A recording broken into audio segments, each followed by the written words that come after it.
Hey Rock Raiders! Welcome back everyone. Thanks for joining me.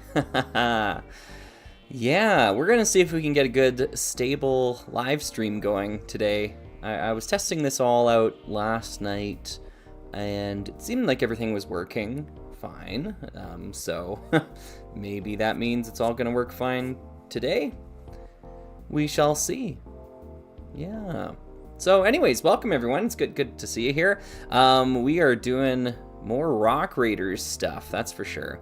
Let me know how it's sounding out there, by the way. I might just actually adjust a couple of positions here. I'm gonna move this microphone a little bit more here. Let's see if I can get away with that. Maybe I can. Maybe out to here. Yeah. Sounding good? Okay, cool. Because I'm going to be facing this way for most of it, so hopefully that mic is still picking me up. I know you can't see anything quite just yet here. I actually haven't adjusted any of my camera settings. It's been a little while since I did one of these live streams. I think a couple of months at least, judging by the looks of it. So I'm just gonna quickly configure a few things on my end, just to make sure things are looking good. I've got a cat on my lap right now, which is, you might be hearing some purring. That's not me, it's the cat. Let's see here. Do I want to do this? No, I kind of like the auto exposure on it. It's really the saturation. I need a little bit more of that. Just bring that up a bit. It's also kind of dark. Can I just mess with the lighting? Let's try that. Yeah, I don't know. Maybe we can go with that for now. All right, cool. Let's get this show on the road here. Okay. What button do I hit? This one. There we go. Awesome. Welcome, folks. So let's see here. I'm gonna close that down there. Gonna keep this open. There's the cat. Yep, hanging out, doing his thing. Yeah, so I don't know. You know, the year is 2026 and I'm still buying Rock Raiders for some reason. I picked this one up just earlier this month. Can't remember where I think I got it off of eBay. It's not sealed. Don't panic or anything like that. Oh wait, if I shake the table, does that shake the camera? Ooh, that's not good. Is there a way I can... Sorry everyone, let's just adjust that ever so slightly. That's the cat's tail, not my tail. And yeah, that should work. There we go. Okay, cool. We might be hearing some purring right about now. Here, I'll pause the music for a second.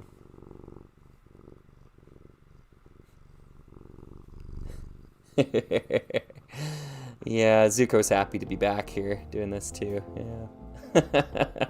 Anyways, I picked this one up. It was for sale in Saskatchewan, I think, and I was able to negotiate with the seller down to what I felt was a pretty reasonable price for a tunnel transport set with box in what seemed like really good condition. And I have opened it up and I've looked at the pieces and everything. I gotta say, yeah, absolutely really good condition. I think this might have been built once and then put back in its box at some point in time. It's missing a few elements though, so some things didn't make it back into the box, but that's okay. I don't happen to know anybody who's got a big collection of Rock Raider pieces, so. So anywho, let's open it up here and take a peek. I just need to grab my water. I shall do so now. Zuko, are you gonna step up there? Okay. That works, I suppose. You're gonna knock over all the lights. Thank you, buddy. Yeah, Life with cats. Life with cats. The duality of cat, you know.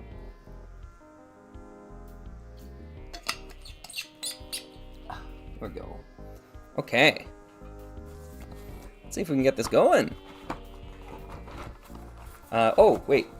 You folks might not have seen the box for the tunnel transport before. Maybe I should talk about that. Here's the box. The lighting's kind of messed up right now because the cat. Yeah. That's how it goes sometimes, I guess. But yeah, this is the box. It's a huge box, as you can see, big box, and it has the front flap as well too, as they did back then. This would have had certain sections. Okay, so the cat has left, but the lighting is still like I'm on the sun. Let me see if I can fix that. Sorry. All right, camera controls, exposure. Yeah. Okay, so auto exposure is obviously not working for us. Can we bring it? Oh, but then it's really, those are my only two choices. I got to be on the sun. I've got to be like, that's so desaturated. What? That's so weird. Can I mess with that? Can I bring up the saturation? There we go. Is that a bit better? A bit more normal looking. The reds are just intense though, for whatever reason on this particular camera. It loves red and it hates green. It's nothing I can do. There's no hue or anything like that. So we're pretty low tech over here at our Slugger. So what is gain gonna do? Oh, okay, interesting. That's still kind of surface of the sun. Like out here, it's like really bright. If I bring like that's kind of hyper saturated. Can I bring the saturation down a bit? Can I mess with the white balance? Ah! Oh dear. Okay. You're seeing everything live here, folks. We're doing it live. Okay. Yeah, it's still very surface of the sun, but hopefully that's looking okay. Yeah, it's better. Yeah, I don't know. We'll see how it goes, but yeah. Yeah, turning Rock Raiders into Mars mission. Yeah. So originally there was a plastic insert that would have gone in this. It's a yellow plastic tray that would have some of the pieces on display. I actually own that tray on one of my other tunnel transport boxes. I don't know if I have that one handy. Otherwise I'd show you. I might have to go digging for that. But anyways, up here on the top flap, it's got some action shots of the set, all the different features. It's got a little blurb here written in 4 different languages. I can read the top one for you. It says, "Deep in the underground, the Rock Raiders explore this strange new world. With their high-tech vehicles, searchlights, and chrome drills, the team searches for precious green crystals. But watch out for the rock monster. He will stop at nothing to protect his crystals." So kind of a neat, interesting little blurb. The really interesting part about it, however, and I think it's only in retrospect that this became so interesting. Let me see if I can zoom in on it. Let's see. Zoom. Okay. Deep in the underground. And underground is capitalized. Now, on the surface, that doesn't like mean anything. It's like, okay, whatever. But now that we know that Rock Raiders was being developed as the first entry in a new like sub-theme, like Aquazone, and the sub-theme was going to be called Underground. This is like a leftover clue of that original Genesis, which I think is so cool. It's been right there in front of our faces this whole time, and you know, we didn't really put the pieces together, but it's super cool. Yeah, so I think that's just kind of a neat little holdover. There we go. We'll talk a little bit more about the genesis of Rock Raiders as we go, but yeah, I think that's pretty cool. So anyways, that's the tunnel transport box. Here's, oh, do I want to flip it over? Yeah, it's going to dump all the pieces around. Let's just take out the pieces first. Just set them to the side. I loved inner boxes. You know, inner boxes was such a nice era of Lego box design. We'll flip over, check out the alternate builds. This set has some winners and some losers in that regard. This thing is really weird and awkward. Maybe I can zoom in the camera again so we can actually see these a little bit better. Let's go configure video. Zoom. There we go. Yeah, this thing, very strange, kind of robot drill walker thingy. Yeah. Oh, for the blocks was asking, didn't you already own this set? Yeah, quite a few of them actually. So I was just, this one was in Canada and it was for a good price. So picked it up again, and it's got the box too, which is always nice. This alternate build here, I might actually have to zoom it out a little bit so you can see the whole thing. This one was one of my favorites in all of Rock Raiders. I actually did a video a long time ago now, if folks are interested, called, I think, RR Slugger's Top 10 Alternate Builds from Rock Raiders, something like that. Yeah, this one was pretty cool. This one up here, though, yeah, maybe this was the one I'm thinking of. Yeah. Oh, yeah, man, it's been so long since I built these. This one's super cool because it uses the magnet system in a really interesting way. There's a magnet on the bottom of the craft, and there's a magnet in this station, and there's a magnet in the transport truck here. And you can land this craft in both of those stations, and it like clicks in and connects. It's such a cool way to use the magnet system. And I actually think this alternate build does it better than the set itself. Like, I think the magnet system is used in a more interesting way here. It's also got these cool, like, off-axis propellers. Like, some are, like, they're 90 degrees to each other, and they interlock, like, as you spin them. It's cool. It's got a weird, like, flip-up, like, robot helper thing here, and I don't know. I like the look of these trucks with the little tiny wheels on them. Yeah. So that one's pretty cool. But then this one over here, I think visually is the most interesting, especially this craft right here. I remember really enjoying that one. It has, again, kind of 90-degree propellers. They're not interlocked this time, but it's got this kind of, I don't even know what to call that. Like almost like a catamaran sort of shape to the top of it there, with the propellers kind of on either side. And it's like hollow through the middle, so it's almost like it's got like kind of pontoons. Yeah, it's cool. And it's got this little side build thing that flies along with it, like a little robot helper thingy. I don't know, I'm not crazy about that one, but this one's pretty neat. I would build that one again, I think. Yeah. So anyways, that's what we're looking at there. Let's check out the pieces in here. Okay, so we'll zoom back out. There we go. And I think I gotta hit OK. Yeah, there we go. Okay, cool. Let's check out the pieces. So this is roughly what you would get in the tunnel transport set here. There are a few like critical elements in here that you're looking for, I think, if you're trying to seek this set out. This set has a ton of set exclusive pieces or very rare pieces. However, that number has gone down in recent years, which is really, really cool, I think. So the big one here right off the top, it's this one right here. The printed 30303 plate. This thing has been poached to near extinction, especially in North America. Like if you look on Bricklink, I don't think there's a single listing for this part in North America. Most of them are out of Germany or out of the EU, that sort of region there. Some in Japan as well too, because this was in a Kabaya set for Rock Raiders. But it's a really expensive part now. Sometimes it costs $30 or $40 to get this piece, which is crazy. It's just silly. But yeah, that's the one you're looking for when you're buying a tunnel transport secondhand. It needs to have that in there for for the value, because that's basically a third of what I paid for the whole thing. It's just for that part, which is crazy. But yeah, really cool piece. Wish they would have used it more.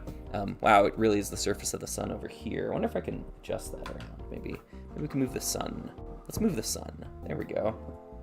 And it's still very like surface. There we go.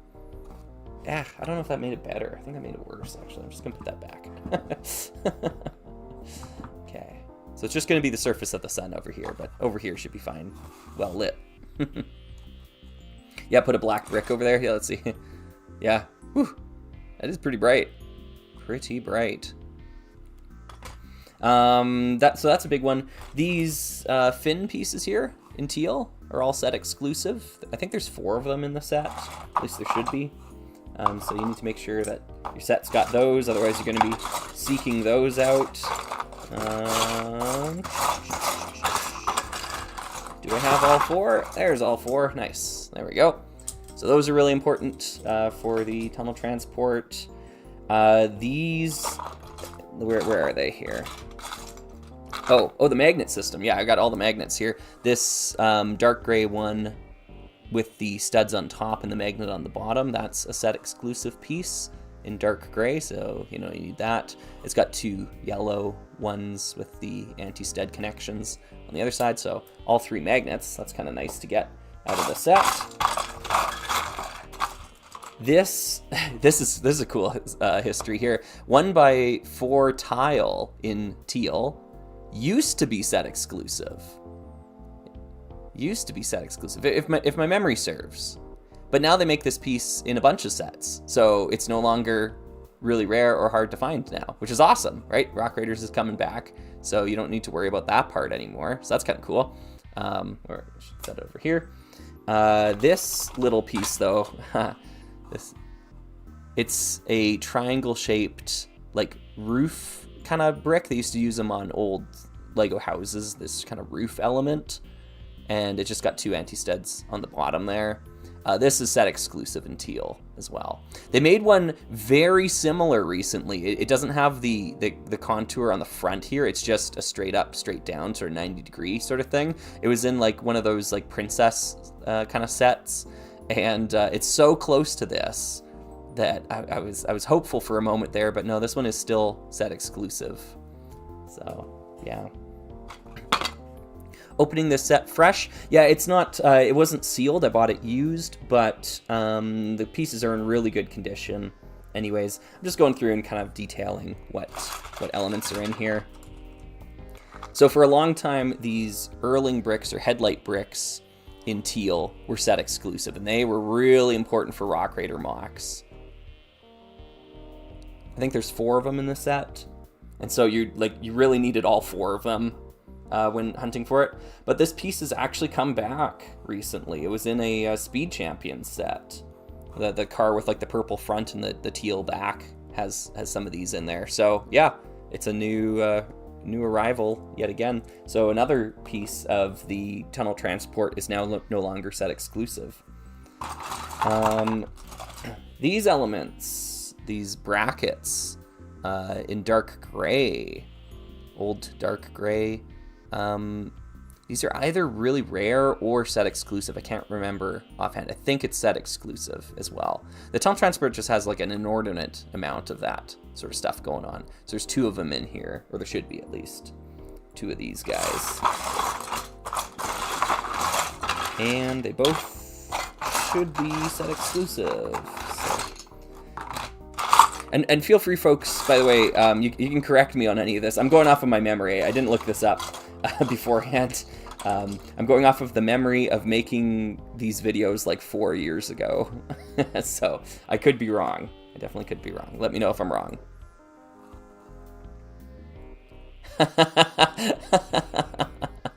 Rock Raiders on RR Slugger. What year is it? I know, right? It seems crazy. These pieces in dark gray are also really rare. I don't think they're set exclusive, but they are rare. They're kind of this weird, I don't even know what to call them, right? They have this kind of like slope on the front and back there. Yeah, the technicals in the side of it. Yeah, very strange piece, but rare in dark gray. And of course, you got the Rock Raiders elements, right? You know, these are going to be rare-ish, I guess. They're series exclusive. You're just not going to find this piece outside of Rock Raiders in any color. And you'll find this outside of Rock Raiders in a few colors, but only in dark gray in Rock Raiders.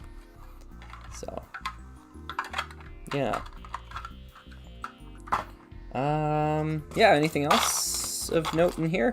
Should be a few printed 2x2 slopes, right? Like these guys, the danger striping on it. That's exclusive to Rock Raiders in dark gray, but in dark bluish gray, they appeared in one Lego Star Wars set, which is pretty cool. A nice reuse of that element. And that should mostly be it. There's going to be a ton of chrome tiles in here. I know this set is missing a few, but I don't think I'll... Well, here, I'll try zooming in on this. Let's see here. Configure video. Zoom. I want folks to recognize how perfect condition these are in. Like, there is not a speck missing off of them. So I think I did really well with getting this set. Just for folks watching who might just be tuning in, this is not sealed. This is a used copy of the set. I just saw it on eBay. It looked like a good. It looked like it was in good condition. It was in Canada here, so I just made an offer on it, and the seller accepted my offer, and yeah. But it's missing a few elements. I know it's going to be missing a couple of these. I could tell from the pictures, but the ones that are here, wow, that is perfect. So I think I did well with this. So we'll move those off to the side as well. There's one minifigure, and she's kind of an amalgamation of the two. So it's got Jet's face, torso, and legs, but Doc's hat and bandana, and there's no other minifigure parts in here, so this is all we get. Unfortunately, too, she's got a bite mark right in the middle of her face. It won't show up on camera, but so I was kind of worried when I saw that in the picture. I was like, ooh, bite marks. That's not good. You can clean dust, but you cannot clean bite marks off of pieces, right? So I was a little worried, but my worries seem to be not ill-founded, I should say, because the parts are they're in such good condition here. I really think this set was maybe put together and played with once or twice and then put back in the box. I think it's been in a box for the better part of 25 years.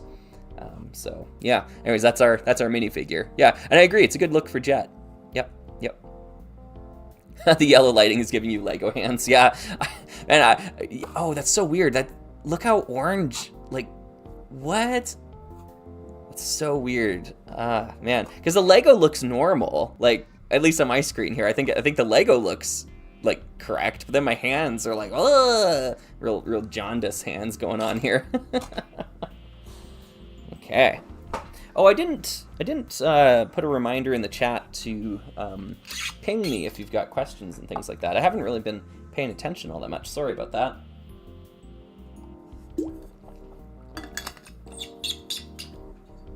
Let me quickly do that here. I'm just gonna put that sorry, I gotta reach across the screen to the computer here. r.slugger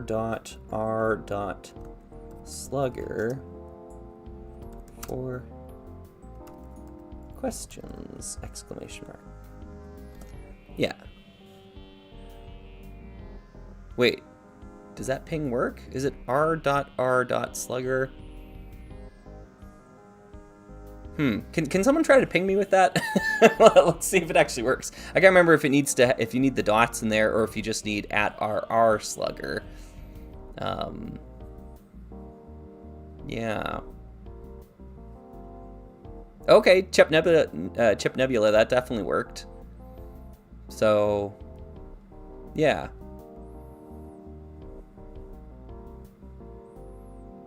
Oh, I see. Okay, but it didn't work for Trans Blue Bricks there. Okay, so it just has to be @rr_slugger. Okay, so without the dots. Sorry. Okay, let's do that. This whole YouTube thing's new to me. @rr_slugger. Oh, I see. It actually like fills in like it's like an autofill thing. Okay.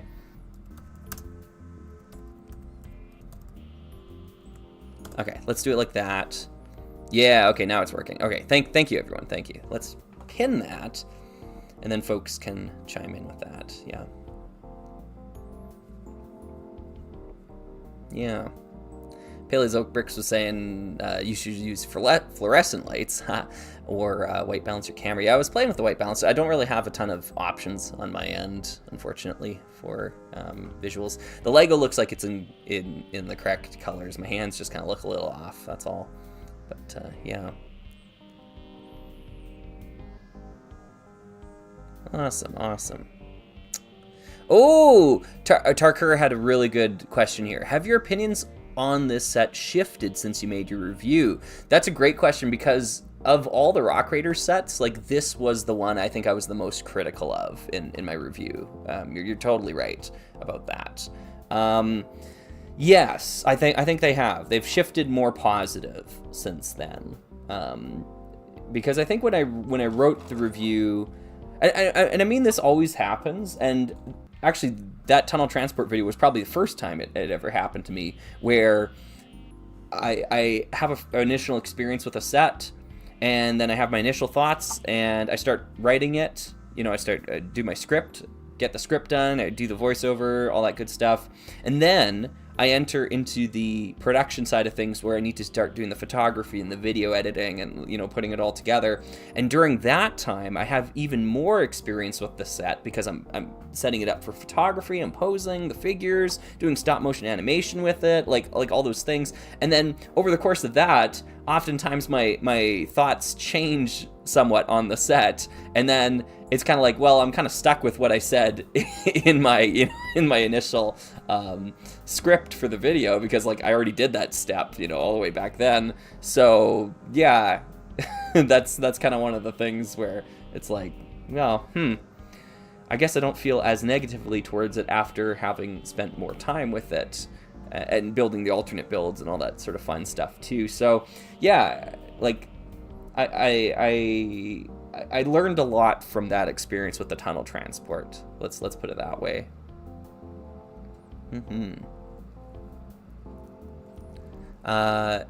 Essenwald was asking, are there stress marks on those fins? Like these fins over here? No, they're all in great condition. I think it's just the lighting. It might be making it look like there's stress marks on them. No, they look perfect. Straight out of the factory. Yep. Classic Brick Studios said, did you receive a lot of backlash for talking positively about the Smart Brick? I hope not. Not really, no. Like, actually, honestly, I received some praise about that too, because a lot of folks were saying, like, finally, somebody isn't just out here trashing it or whatever. Although, after I made my video there, I learned that it's not even coming to Canada, so, there goes any opinion I had on it. It doesn't, well, that's odd. It doesn't seem like it's going to be relevant to me, so I'm kind of miffed about that. Yeah, but it is the Lego product I'm the most excited for at the moment. To me, it just seems the most exciting thing that they've done in a long time. So I would happily, champion the Smart Brick if I could get my hands on one eventually, but might have to order one in from overseas. I think they're going to the UK, so I could get one from the UK and have it shipped here. Yeah. I just found New Gray in here. This is definitely New Gray. Are they both New Gray? Am I going insane? No, these are 100% New Gray. It does make things a little bit more suspect. Definitely New Gray on top. I'll zoom in the camera and we'll see. Configure video. Do this. Zoom. I don't know if you can see that. What? Can I put that at an angle where you can see it? I don't know. In person, it's really, really clear. They're definitely New Gray compared to the old gray plates here. Maybe you can see a bit of difference. Yeah. You can see how like these ones are like a little bit more green. You got a greenish hue. Yeah. What's really odd though is because the nature of the plastic is sometimes deceptive too, because like this piece here is not New Gray, but like when you put it side by side, well, actually, no, on camera here they looks much more old gray. But this is made of a different type of plastic. These Technic bricks, you see it much more obviously with old dark gray. It's like there's a third shade of old dark or of dark gray is what I mean. I've been meaning to make a video about that for a long time actually. Where is the big this thing? Yeah. Because like this thing is made out of a different type of plastic than this, and I don't know if you can see that. Yeah, you can see how this is much more bluish than that is. Like this has like almost a more green hue to it. It's the different types of plastic there. And so sometimes when I've done photography, folks have pointed out some of these pieces, these pieces that are supposed to be old gray in my photography, and they say, like, why are you using new dark gray? And I tell them I'm not. This is actually it is supposed to be that color, but the type of plastic being used, it's almost like a smoother, I don't know how to describe it, but yeah, it's a different type of ABS. So yeah, it's pretty consistent across the board. Like this part, if you go into any of your old Rock Raider sets, is going to be a different color than a random 2x2. It's these pieces, like Technic pieces like this, like the bar pieces that are on like the side of the Rock Raiders HQ set, like those pieces. Yeah, they're made of this different color. Anyway, it's been a video topic rattling around in my brain for a long time, but I just haven't actually put it to the page yet. So, yeah. Anyways, let's zoom back out. Oh, Lord of Dragons, thank you so much. Keep up the good work. Well, thank you. I don't know. I thought I'd share. Today we're gonna do some Rock Raiders themed stuff. So, yeah. Sorry, Moraninen. I don't know if I'm saying that right. Moraninen. Yo, catching my favorite Slug live. Great to see that you have some time to go live. Happy New Year. Happy New Year to you as well. Thank you. Thank you. Yeah. Oh, and Matthew's saying, please make that color difference video. This is important and fascinating. Well, thank you. Yeah, I think it's cool. I just need to get around to doing it. There's so many. My goodness, folks. I just have no time to do all the ideas that I have these days. It's so distressing for me. But I have been really engaged with Lego recently, which has been a lot of fun. I've been actually building a ton of mocks recently as well too, and I've been trying to think of a way to put them in a video of some kind to kind of show them off. The Orient Expedition is still happening, by the way. I'm not I'm not intentionally dragging my feet there. There's just a lot of stuff going on right now that's like in my like work life and whatnot. I've just been so busy with that, and over the holidays I was super busy too. So yeah, it's just been kind of slow over here at Rock Raiders HQ. Well, let's get this instruction booklet out as well. Oh, that's a great question, Siljeff. Will this be the year of Lego Alpha Team? I don't know. 2026, maybe. It feels like that project's been going on forever. I did go back and rewatch the Happy Birthday Dash Justice video just the other day. And it was a good, solid video. I'd forgotten how much I enjoyed that one. Oh wow, this is way too bright now. We're gonna have to mess with the camera settings again. Yeah, there's definitely a ton of potential in the. Will that make it better? Ugh. Let's turn on the saturation too. That's like super red now. Okay, that's a bit more muted. Can I turn the gain up again? Not especially. If I mess with the white balance, it gets really yellow. Yeah, there's like a pivot point between it. That seems a bit more natural. We could go with that. It wouldn't be an RR Slugger stream if I wasn't messing with the camera controls midway through. This is pretty par for the course. I actually don't know if I like it more yellow. Maybe it's better when it was more white on the white balance side of things. Is that doing anything? Oh, gross. Okay, no, we don't want that. Let's go there. Yeah, let's try that. These are the high-tech solutions. Yeah, see, the red still just like pops, and then the green is like super muted. It's like a tint thing that's wrong with the camera, and there's no tint controls or nothing like that. So this is what we got. Hopefully, I don't know. Does that look okay? I guess like somewhat agreeable. Because I'm gonna do some building here. Yeah. 2026 has to be the year of Explorians. It's 30 years old as of 2026. Yeah. I'd love to see you make a video of the space sub-theme. Yeah. The more likely thing that'll happen, Chip, is that I think I'm just gonna go for broke and do the whole, all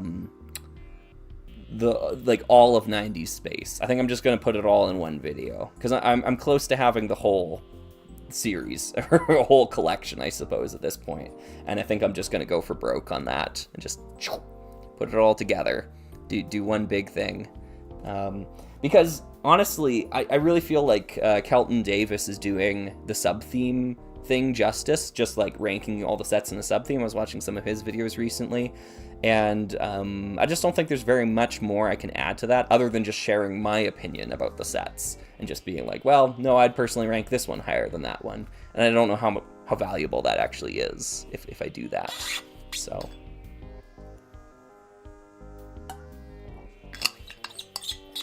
okay. Sorry, just grabbing some more water there.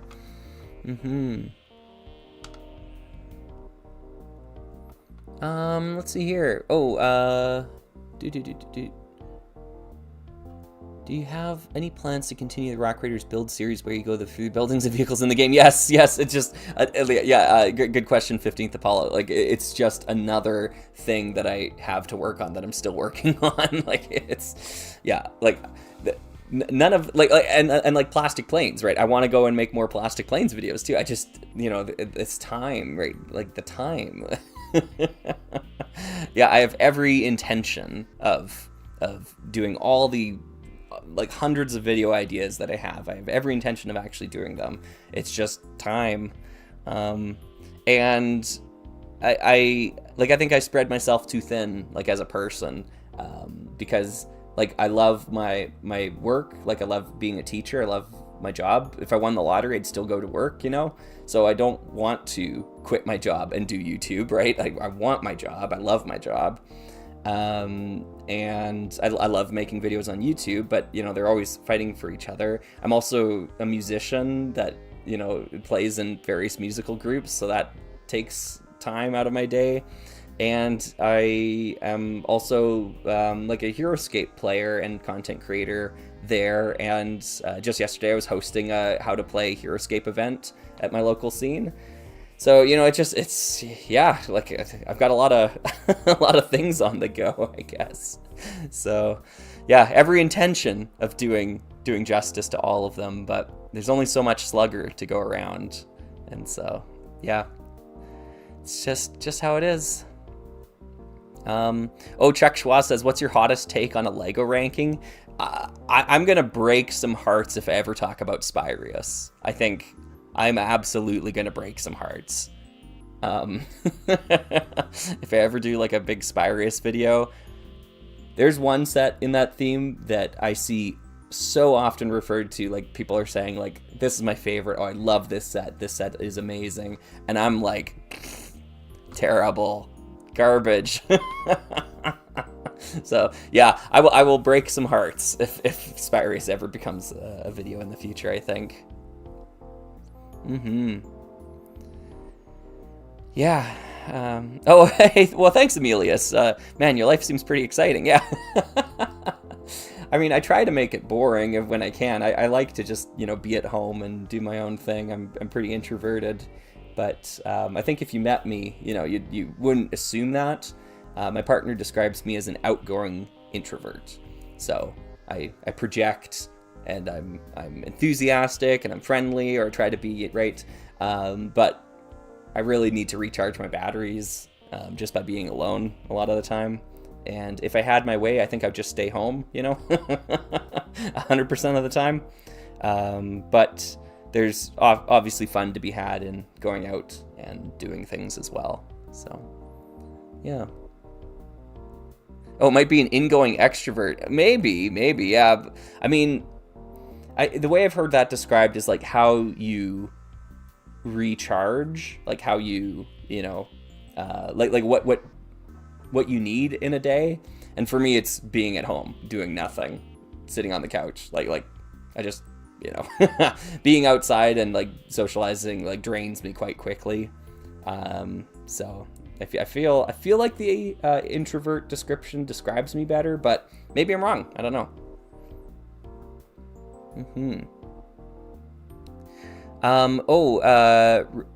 Regan Spore was asking, hey Slugger, have you picked out your Summer of Slug mock theme? I'm excited to participate for the first time this year. Awesome. Well, glad to have you aboard. No, usually that gets chosen like in the 11th hour, so yeah, you'll just have to wait, I think. And it's not really me making the decision. A lot of times it's just the folks from the previous year's Summer of Slug deciding what they want. So I'm just kind of a mouthpiece for that in a lot of ways.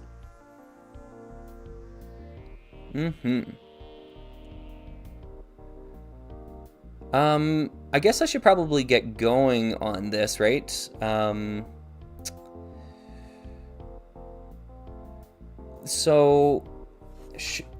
Well, okay. Should we build the main build? Is that? Yeah, maybe we should do that, because then I can keep my eyes on the chat and answer questions as we go. I guess that's what it says down here. It says building 4980. Because my other thought was like, oh, maybe we should build one of the alternate builds instead. Maybe we should build like this guy. I wouldn't mind rebuilding. This one was kind of tough. Actually, there's like 350 pieces here. We'll be all day. We'll be here all day if I need to tackle an alt build. So I think this will be better if we just do the main build. Sorry for the confusion. Let's get started. I'm gonna move these pieces closer to me, and we start with the small digger. Small digger.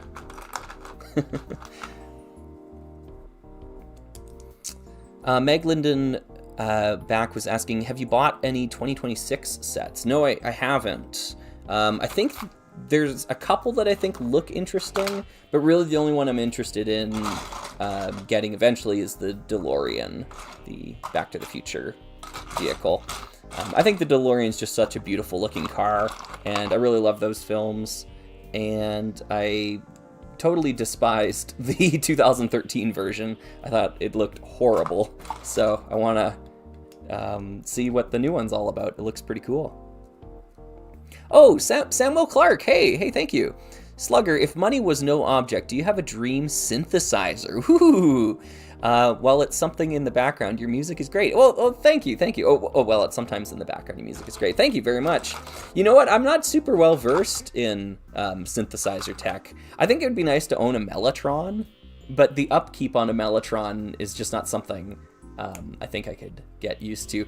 I would also like to own a harpsichord, but again, the upkeep on a harpsichord is just, I don't think it's something I could get used to. Maintenance is not really my thing, so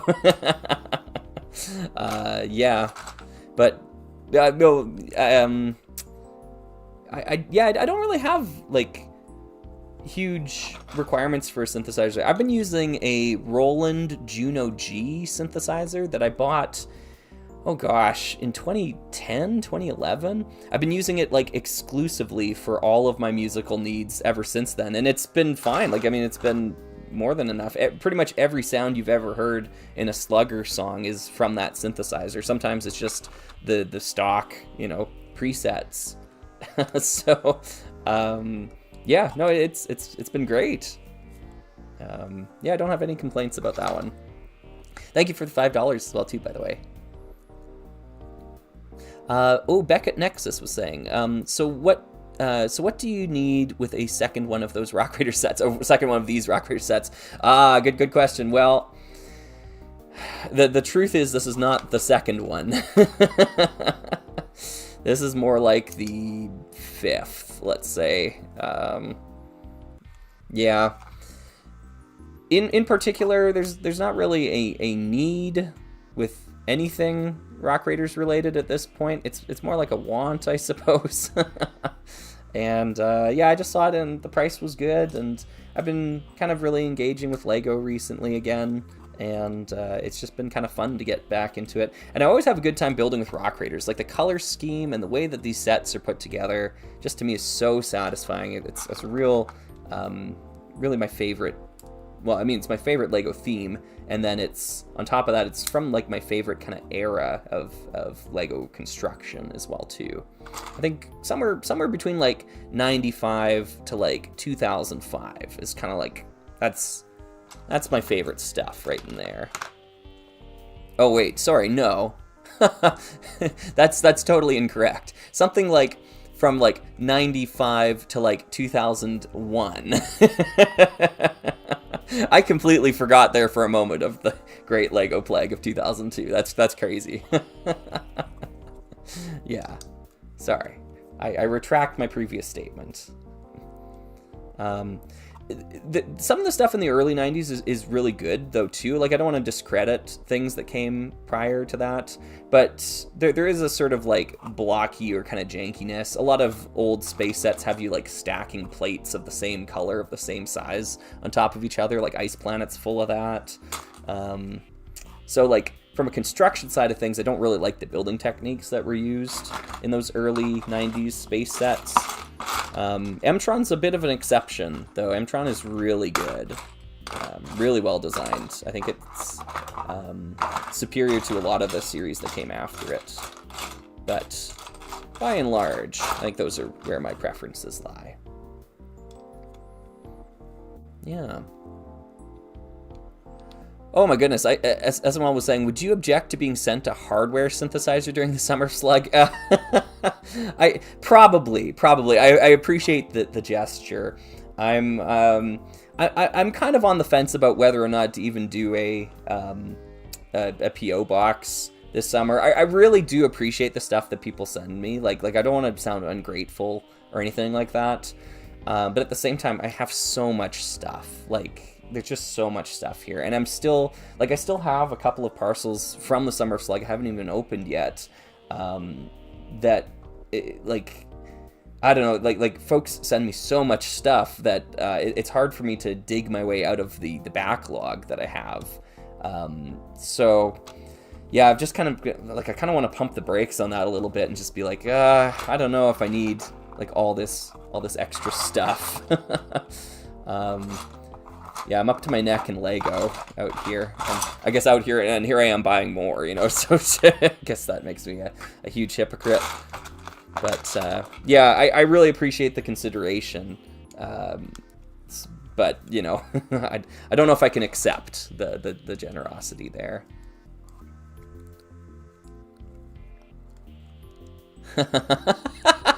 Our Slugger complaining about his lobster being too buttery. Yeah. Cool. Oh, nice. Oh, Clutch Power Pod. Hey, happy Sunday. I picked up some insectoid sets and thought of you. Hey, thank you. Folks, if you haven't checked out the Clutch Power podcast, you definitely should. I was featured as a guest on it somewhat recently, and we did an episode together talking about UFO and some of the old 90s kind of building techniques and stuff like that. So Clutch Power Podcast, if you haven't checked it out already, you definitely should. Clutch Power. Go GCI. What do you think about Knight's Kingdom 2? I feel like it avoided most of the plague parts. Knight's Kingdom 2. Is that the one with the jelly bean knights? Am I thinking of the right one? Because if so, I liked a lot of the look of the sets. I didn't really own any of them, though. I think I had the one with Danju and Vladik, the little catapult thing or whatever. And I lost Danju somewhere in time, which really annoys me because he was my favorite, the purple one. He was cool. But yeah, I don't think I had any of the other sets, so I don't really have much of an opinion there. Knight's Kingdom 2 is the jelly beans. Okay, good. Yeah, that's the right one. Sorry, I'm just trying to make sure that I hit up all the new faces that I'm seeing here. Bounce Metal was asking, what are your favorite music genres or artists? I'm a huge prog rock fan. Like, prog rock is my wheelhouse there. So yes, Rush, you know, those sorts of bands. Those are, you know, that's kind of my main I don't know, my favorite genre to listen to there. Sorry, I'm just gonna get another drink. I like music that makes me think, that has, you know, some engaging stuff in there. But on top of that, I'm also a real sucker for Canadian classic rock. I just think that sort of CanCon genre. Street Heart is one of my favorite bands. I think they're just so underrated as a musical act. But yeah, those are the sorts of artists that I often listen to. Sorry, I know I'm falling behind on the questions here, folks. These are great questions. Thank you. Doug was asking about opinions on Exoforce. Just curious. I'm a big thumbs up for Exoforce. I think Exoforce is really awesome.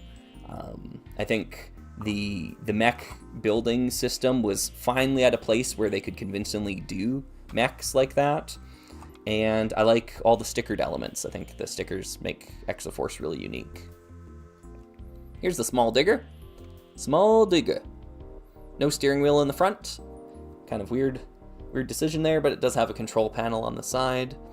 The instructions tell you to put the joystick at the back of the control panel, which I think is kind of weird. I think the joystick should be at the front of the control panel, so I think it should be flipped. But whatever, we'll go with the instructions for now. I'll flip it later. And I don't know where we should put this. Maybe we'll put the small digger over there. All right, so now we're starting on the main build. Main build. Okay, let's see here. Oops, sorry, Paleozoic Bricks had something there. What if I don't want to send Lego? Oh, yeah, fair. Oh, yeah, for the P.O. Box. Yeah. I mean, the P.O. Box is also really expensive. That's the other thing, too. So, yeah, for the summer, it's about $150 to rent the P.O. Box. And so it's like, you know, I'm spending $150 to keep the box open. And then on top of it, I'm not even sure if I really want to accept all the gifts that everyone's sending me. So, you know, it's kind of like a double negative for me, where it's like, I don't know. There's like two cons there. We'll see. I mean, I'll probably get talked into it. As things usually go. But yeah. Max Arceus, sorry, I'm butchering that pronunciation. I remember asking you about the Enterprise set a year ago when it was just a rumor and you weren't expecting much. What do you think of it now? Well, I will say that the video that I made on Slugging Around, my second channel, where I talk about my thoughts about the Enterprise, still rings 100% authentic to what I feel. Like, it's still 100% true. Now that I've seen it, it looks exactly the way I thought it was going to look. I haven't changed a single thought about it. That being said, my mom actually bought it for me for Christmas. So it was my Christmas gift this year.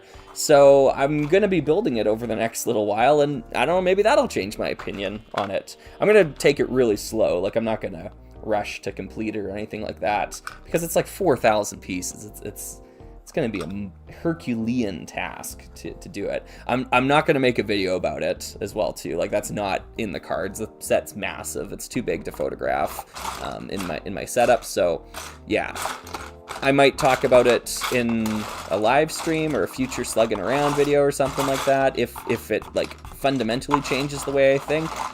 But I think I'll generally enjoy it. I'll like it and whatnot. I'm actually debating on whether or not to even build the Enterprise. I've seen some really good Nebula class mocks using the pieces, so like building like the Farragut or something like that.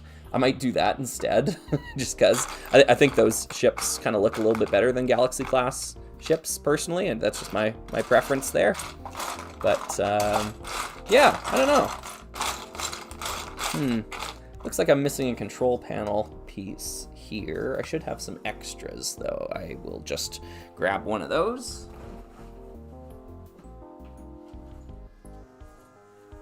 I really need to improve my system of storing printed pieces, because right now I just put them all in this box, and it's overflowing. It's really cumbersome at this point. There we go. So I'll have to come up with something different, because there's no way that's going to work long term. Okay. Are there any plans on more Lego era Lego Star Wars? Oh, I see. Gotcha. I get what you're saying, Classic Brick Studios. Yeah. Funny you should say that. funny you should say that. I think that's as I'm gonna say cryptic on that, on my answer there. But yeah, it's funny you should bring that up. Okay, cool.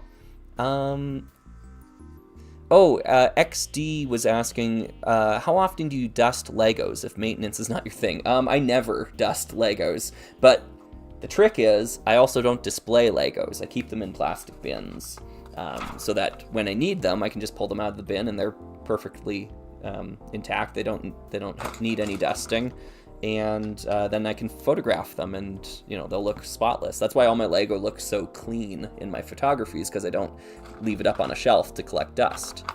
Yeah. Like, favorite, and subscribe for more pro tips. Haj Madaj, maybe? Haj Madaj, sorry about that. Have you considered putting up pictures of your mocks on sites like Flickr? I have a lot of them up on my Instagram, actually. I used to do that quite frequently. All my Rock Raider mocks are up on my Instagram. I just don't really use Instagram all that much anymore. So yeah, I have considered that. I guess I could keep doing that. I don't know. I'm not really like a mock builder. Like I don't know. I don't consider myself one of the greats out there in that regard. So I'm just gonna dust these pieces off with my shirt. Another pro tip for y'all. There we are, 1x3 in black. Let's do another one here. But yeah, no, I appreciate folks kind of wanting to check out my stuff. I feel like my building techniques are pretty much firmly rooted in like 1999. I don't think I ever really grew as a builder. And that's kind of reflected in my Lego collection as well too, because my collection is all old gray pieces. I don't use any new gray parts, which kind of cuts off, everything post 2003. Yeah. So I'm really, really behind on the chat here. I'm gonna do a I'm gonna scroll to the present here. I know I'm gonna skip a bunch of things. Before I do, though, I see one more here. Beckett Nexus was saying, what did you think of that Explorians VPN website? I thought it was awesome, yeah. I think I sent it on Christmas. Wanted to learn basic HTML coding, and I thought, why not make an Explorians website? Yeah. Yeah. No, it was super sweet. I love that stuff. All right, sorry. If I miss your question here, folks, I'm just going to zoom all the way to the present.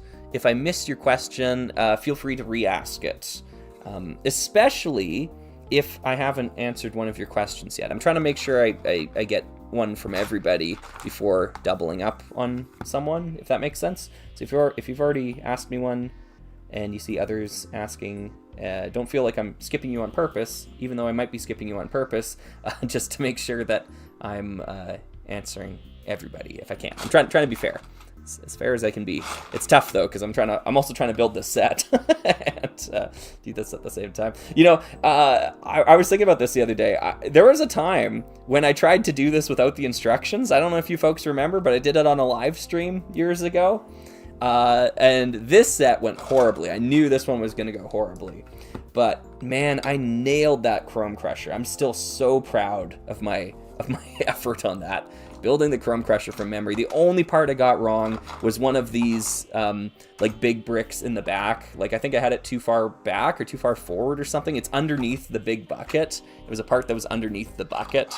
And I just had it like here and it was supposed to be there. That was the only thing I got wrong. So impressed with myself on that. Love the Chrome Crusher. Okay. Ooh. Shogedo was asking, do you think a showcase of your existing list or your extensive list of Rock Raiders mocks is something we'll see on the channel going forward? I've thought about this, and I've actually intended to do it on several occasions. I just haven't done it. I kind of want to kick the Summer of Slug off this year with a live stream where I go through every single Rock Raiders thing in my collection, like media, builds, mocks, because I keep them all in bins and they're all organized. I think you folks might be surprised how much of the old stuff I still have, like, put together. Like, something you might have seen in an old RR Slugger video from 4 or 5 years ago. It's probably just in a bin somewhere, and I can just pull it out and be like, hey, here's this build I made for this one video, or here's this alternate build that's still intact, this Rock Raiders alternate build. I don't know if folks would find that interesting or not. It kind of just feels, I don't know, almost self-indulgent in a way, like, oh, look at all the stuff I have, right? But I kind of thought it might be interesting. I don't know, you folks can let me know if that would be something you'd be interested in seeing. But it's definitely a thought I've had. Bad Boy was asking, any tips for sorting out big bins of pieces? I'm hoping to rebuild my childhood sets, but they're all in a tub. Oof, yeah. I sort by color. I know you're not supposed to do that. I do it anyways. I still sort by color. I don't know. That'd be what I would start with. Definitely do it like in an elevated position, so you don't have to stoop and like crouch over like a bucket on the floor, because that's just gonna be so bad for your neck. Yeah, try to put it all up on a table if you can. And I would also recommend doing it in like small. Here, let me grab this. Like small containers, like get like a small container like this, and like scoop out some, and then like pour it out onto a big surface and do your sorting there, and then do another one. Like do it in stages. Like don't try to tackle it all at once. It'll feel insurmountable if you do it that way. I think just like doing a little bucket a day, you know, chip away at it little by little. Put on a movie or a TV show while you're working, like those sorts of things. You know, make it fun, make it easy. That's kind of where I'm at.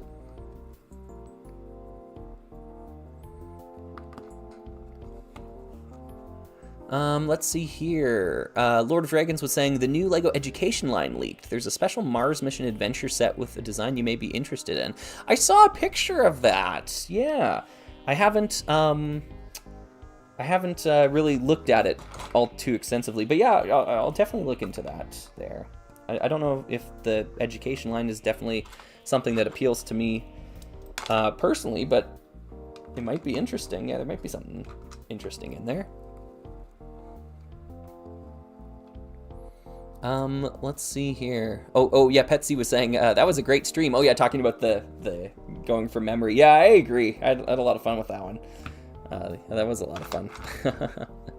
Some of those were a real challenge. I messed up the granite grinder. I remember getting kind of mad at myself for doing that, and I really fumbled the loader dozer. That one was totally that, I don't know, just like that's on me. Like I really should have got the loader dozer right. It's got what, like 100 pieces in the set. Like, yeah, I should be able to build the loader dozer from memory. That's inexcusable. Bounce Metal was asking, what's your opinion on buying unofficial replica stickers for old sets? Oh yeah, that's awesome. Yeah, do it. Do it.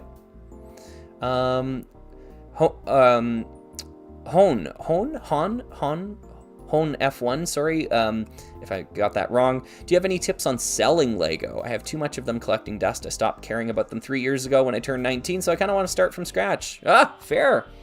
I have no experience selling Lego, which is kind of crazy to say, but yeah, everything I've bought, I've kept. Yeah, sorry, I'm actually 100% the wrong person to ask. Yeah, I've never sold Lego before. Sorry, that probably wasn't a helpful answer. Yeah. Void King was asking here, off-topic question, your thoughts on the RAM crisis going on right now, AI2? Oh, I'm not very knowledgeable about it. I don't know computers that well, as you can tell. As I understand it, RAM, I think it stands for Random Access Memory, and the cards. Well, I'm outing myself as like a total fraud in like the online world. Yeah, oh yeah, I know computers. I know how they work. I hear that the cards are really expensive now because of AI being a thing, I guess.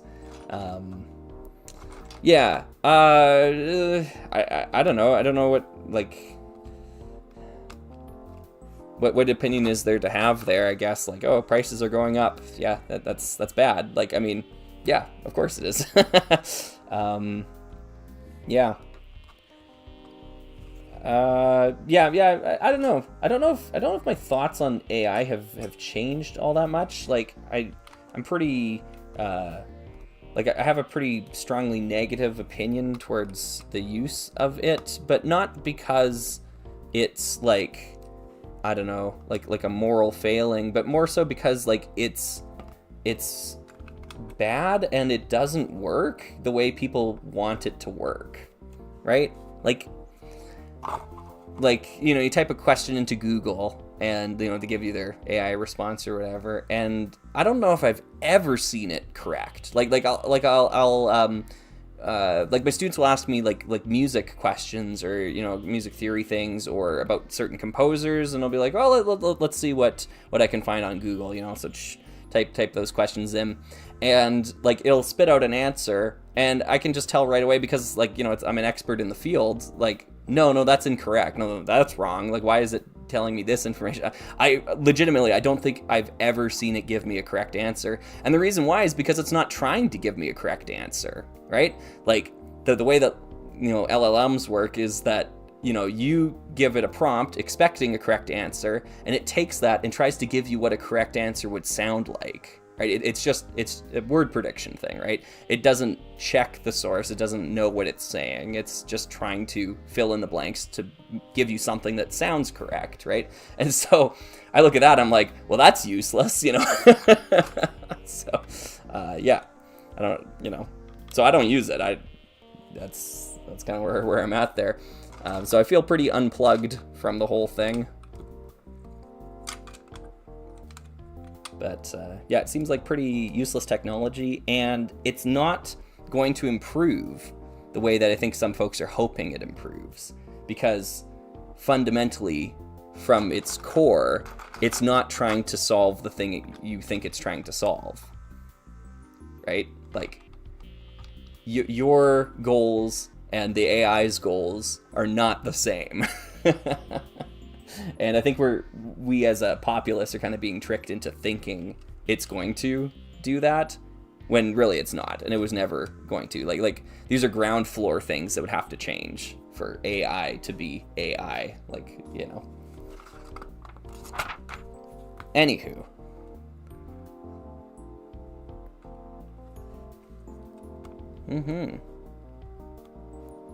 And it's terribly destructive and a death knell of critical thinking. Yeah.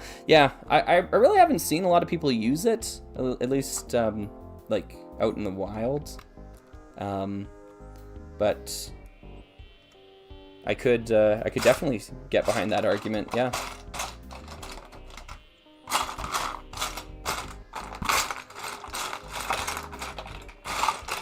Yeah, like I say, you know, don't use it, not because it's, you know, harmful to the environment or, you know, there's moral, ethical issues with it, blah, blah, blah, blah. I think there's an argument to be made in both of those cases. I say don't use it because it's not helpful. You know, like it's inaccurate. It's not useful. Like, I just don't think it's a useful tool. So, yeah. If I can't trust it to give me a right answer, then, you know, what good is it?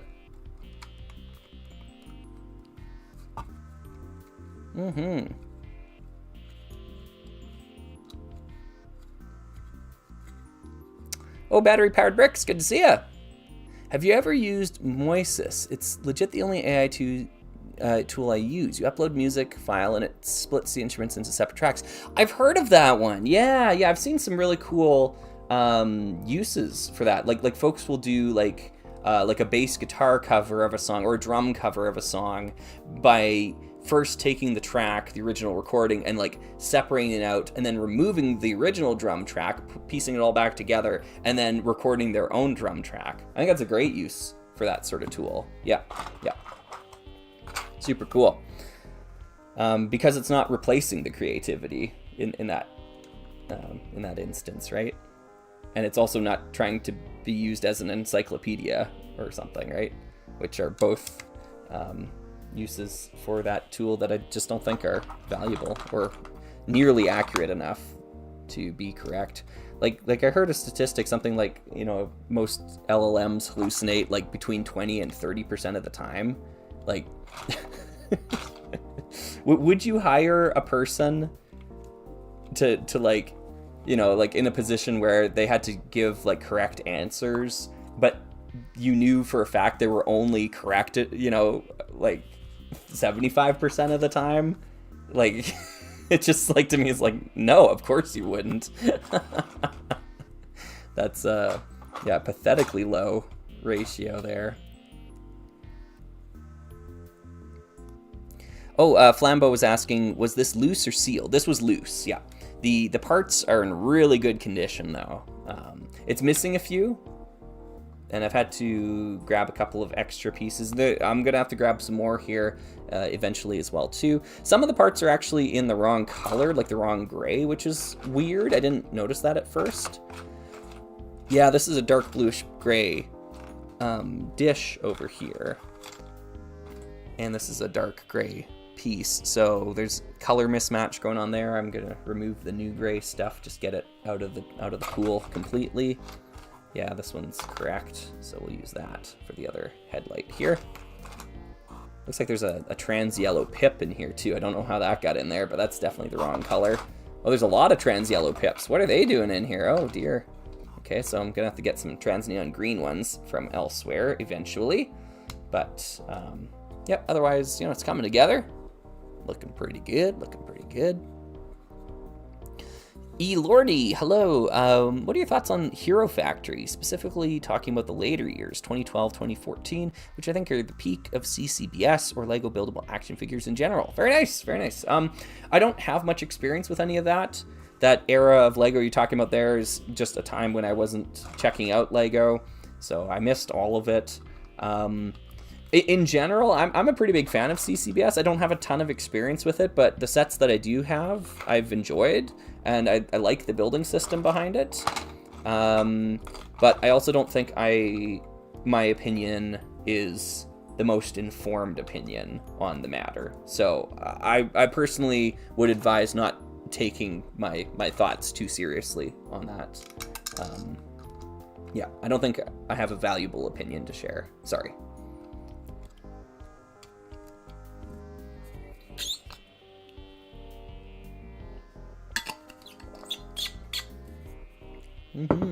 Wow, lots of new faces in the chat here today. Thank you everyone for tuning in here. Yeah. Game Boy Guild was saying, when I was a kid, I thought the gray parts were just a different color because they yellowed with age. Yeah, I know, it kind of seems that way, right? It's like, whoa, that's weird. Yeah.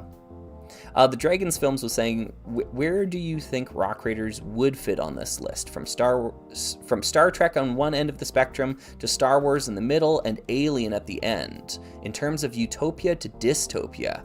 Okay, let me understand the question, because it's a cool question. All right, so Star Trek is utopia, Star Wars is somewhere in the middle, Alien is dystopia, as I understand the framework there. Where does Rock Raiders fit? I think Rock Raiders fits closer to utopia than dystopia, but aesthetically it's much more similar to Alien, like the grungy sort of, you know, lived in sort of world there. It definitely doesn't look like Star Trek, but I think it feels more like Star Trek than it does Alien. So kind of a tough one to answer, to be honest. Yeah, I don't know if I have a solid answer there. I think that would have to be my answer. Like aesthetically, I think it's really, really similar to Alien, but you know, intrinsically, it feels more Star Trek to me. Cool question. I like that. Mr. Funnyverse, good to see you. Hey, do you know if Bricklink ever went through that update? Yeah, they did. Yeah, they removed all the specific distinctions. Yeah. You know what's funny about that, Mr. Funnyverse? The question, for those that missed it, was about Bricklink making updates to their categorization standards and stuff like that, removing certain distinctions from their catalog. Like, the situation has only gotten worse, And what's funny about that video that you mentioned, that was the last time I really ever seriously engaged with Bricklink. I don't know if I've even purchased anything from Bricklink since then, because I was really kind of appalled at how the management handled all of that. So I was just kind of like, wow, okay, well, I will just take my business elsewhere. I'm not interested in supporting a company that behaves this way. So yeah, I did that, and I don't think I've purchased anything off of Bricklink since then. And now that video sometimes gets comments from folks that are coming to it now saying like, oh, this was just the tip of the iceberg. Like Bricklink is so much worse now. And I'm kind of like, yeah. So like, I'm doing my part by not using it, I don't want to spotlight it. I still use the catalog feature. Like when I have to say like, oh, this part was exclusive in this set or something like that, I still find it to be one of the more reliable ones. But that being said, that act doesn't add any revenue to the system, right? Like, I'm not spending money on the platform. I'm actually using their platform for free. So I feel like I'm kind of draining the resource without contributing to it. And I feel bad because like the Bricklink sellers have no say in this. The people just trying to make their living, they've got no part in all of this, but they're hitched to a sinking ship in some ways. And yeah, I hope for a competitor to come along and scoop up that market, because I don't like Bricklink, not anymore at least.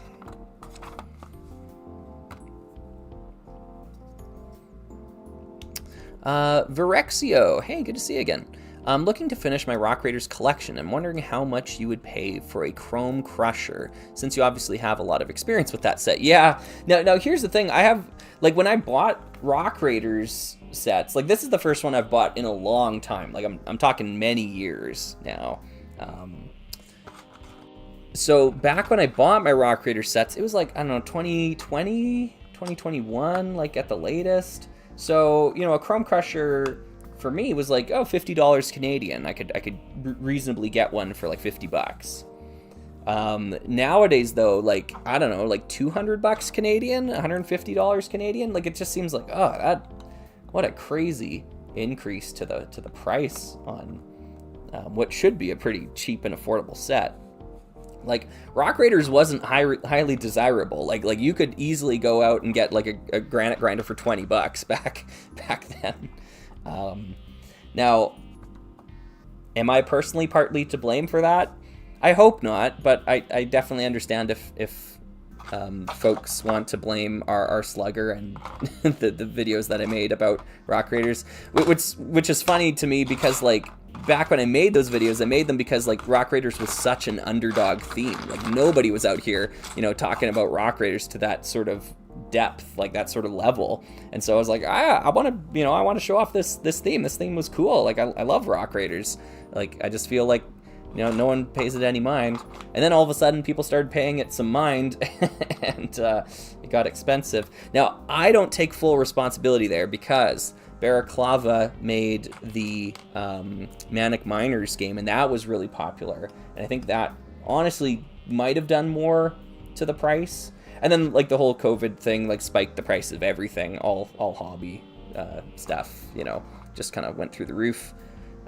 So, a little bit of, I won't say my hands are clean in all of that. Like, I will take some of the blame. I will not take all of the blame, though. I think there's many factors that went to those prices becoming crazy.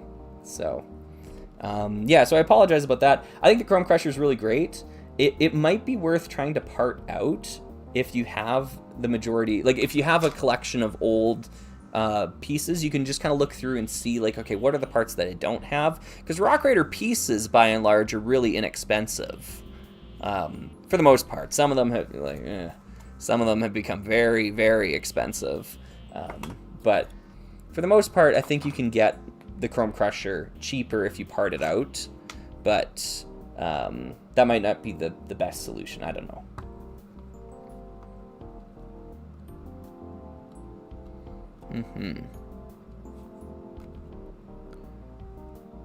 Yeah, Donovich is saying recommend parting it out. It's way cheaper to get it. Yeah, I think that still rings true for Rock Raiders. You just got to be aware of a few of the pieces being rare or tough to find. Actually, the Chrome Crusher is a great example of a set that had a set exclusive part that is now no longer set exclusive. Let me see if I have some sitting right here. Do I have any?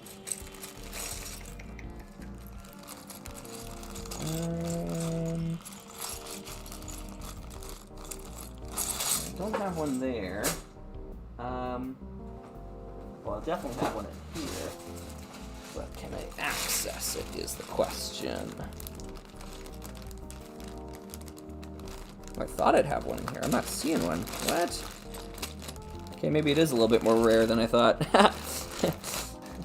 Let me see if I can just construct one. Yeah, okay. So basically, it's a brick that is two studs, 2x1, but then it's 2 bricks tall, and it's all one piece, and it's teal. And it used to be set exclusive in the teal color to the Chrome Crusher. Nowadays, you can get it in a bunch of sets, so it's a lot more common. So that's cool. In addition, the 1x3 plate, let me just grab one here, in teal, also used to be set exclusive to the Chrome Crusher, but now that has been included in a number of sets, so it's a lot more common, so you can get that piece now too. So those are both good things.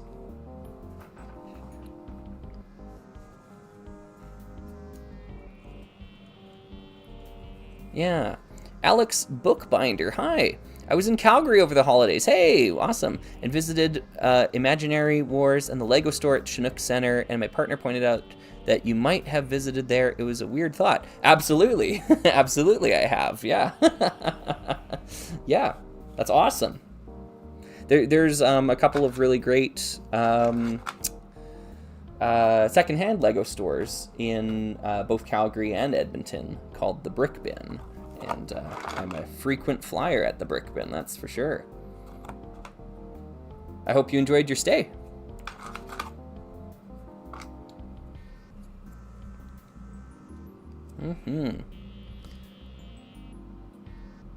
Hello, Mr. Slugger. Well, hello, Martin. Hi. Thanks for joining us. Yeah, I was remarking earlier, I was saying, like, there's a ton of new faces here in the chat. I guess it's been a little while since I did a live stream. And, yeah, this is kind of what to expect. Just kind of a chill kind of hangout. Ask some questions if you have some questions. Make sure you ping me in them so they pop up orange on my screen so I can see them nice and clear. But, yeah. Oh, yeah, Donovich, you're totally right about that. Yeah, the laser and the drill are probably the toughest things to get when parting out the Chrome Crusher. Because that laser's going to be expensive. Oh, here's the part I was talking about. Here it is, right there in yellow. Yeah, that 2x1x2 brick in teal used to be set exclusive to the Chrome Crusher. No longer is, so that's cool. It looks like I got to put some lamps on the back of the tunnel transport as well, too. I forgot about that. What if I have the parts for that? I might not. There's a dish. I'll need to get another dark gray dish from somewhere. I forgot about that. Yeah, so the tunnel transport is kind of a weird set. It's got the lamp piece, but with red lights on the back, or I guess transient orange, I mean. But yeah, just kind of indicating, like, that's the back of the vehicle.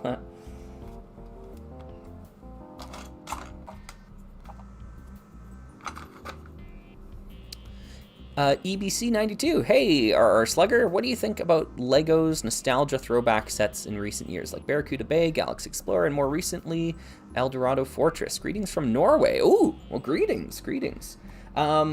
Yeah, I mean, I like those sets. I like that they're doing them. I think Lego shows a lot of restraint in how little they farm nostalgia, especially compared to other contemporary companies. So, you know, like, for me, it's mostly like a thumbs up. Like, I'm like, yeah, that's cool. It's neat to see those sets reimagined. So, yeah, no real complaints from me there.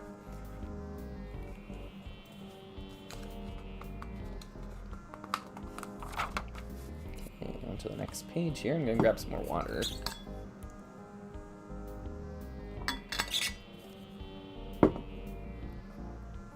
I was hosting a HeroScape event yesterday in my local area, teaching a lot of new players how to play the game, and I definitely overdid it with my excitement and enthusiasm. So my voice is definitely feeling it today. It's like, ugh, what did you do to me? You know, but HeroScape's a fun game.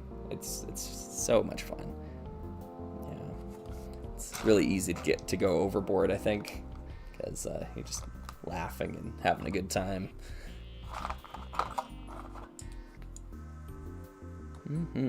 Oh, Kohi, hi. It's still kind of set exclusive, since the 2x1x2 bricks old mold had an axle holder and the new one doesn't. Good point. Yeah, you're correct to point that out. Yeah, the mold variations are, you know, sometimes the giveaway for some of the old parts. I guess that would affect functionality to some extent. If you really, really, really need the axle holder in the bottom, or that thing there. Would that actually hold an axle? I don't know if I have one handy. It seems like it's almost too narrow, but no, I guess it would. Huh. Never really thought to use it like that. Cool.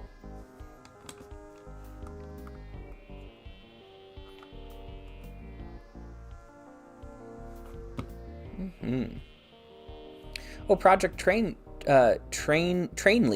Hi. I'm making Bionicle plushies. Oh, cool. What do you think would be the cutest Bionicle character to be a plushie? Oh, that's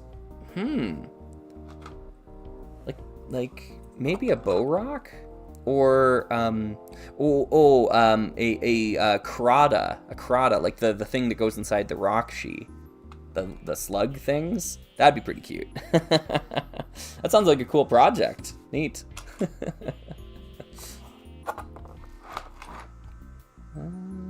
we go. Running out of pieces here. Coming to the end of the tunnel transport. Donovich asking, what are your thoughts of the 2026 Dreams sets? Nothing but just kind of general disinterest and disappointment, I think, which has been pretty much my opinion of LEGO Dreams ever since the first wave.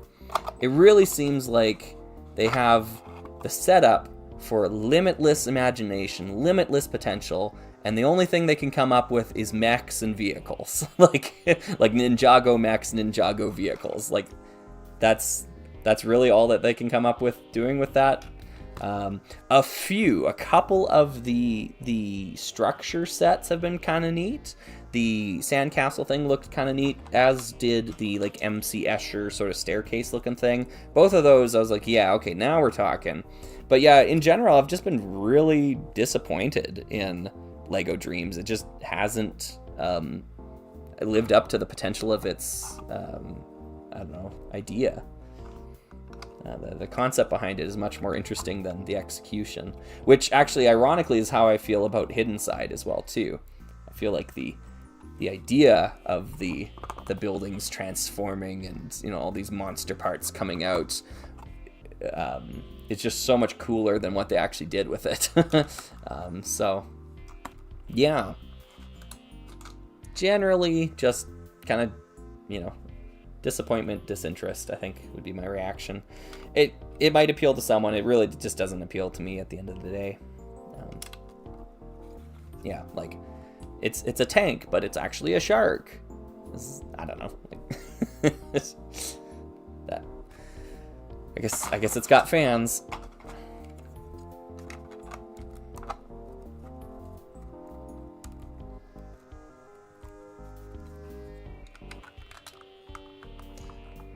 Manic Bestia, hey, the stream is just what I needed after working all weekend. Hey, well, yeah, kick your feet up, take a load off. Everybody's working for the weekend. Yeah, there's some CanCon for you. There we go. Let's grab one of these and one of these. just about done the tunnel transport here.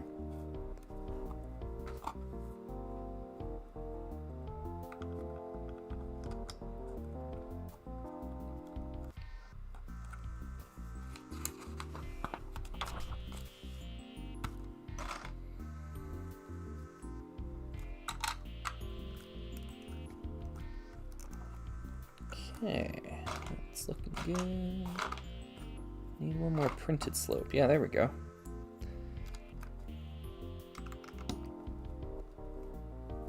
I'm probably gonna have to get up and replace some parts here pretty soon, because I think I'm coming down to the last few that are here that then might need because I know this set was missing a few pieces, so I'm assuming I'm gonna run out of pieces at some point and have to be like, oh, gotta go get some. Doing pretty good on the chrome tiles though. I can't remember how many chrome tiles are in the set. I've only got one left though, so I'm assuming I'm gonna need one additional one.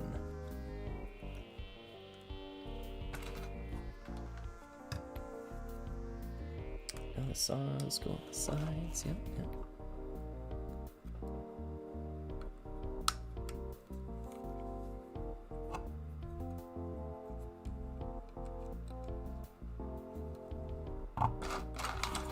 Oh, I found another dish. Nice. Okay. Do that on the end here. Yeah.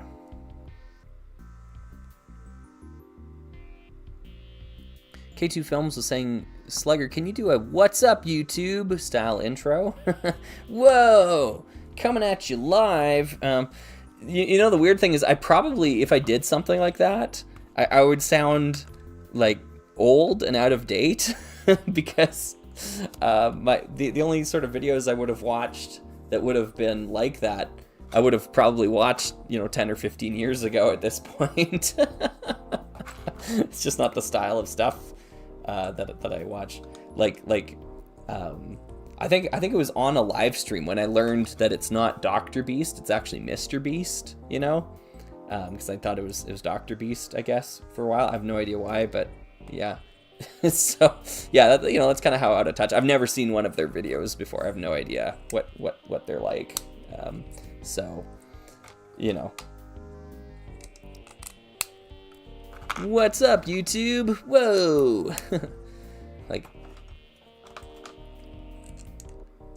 I don't know. I think the videos that I used to watch that were like that were like, make sure you rate the video and add it to your favorites or something like that, because that's like how YouTube used to function. Yeah. Used to like be able to give a video like between 1 and 5 stars.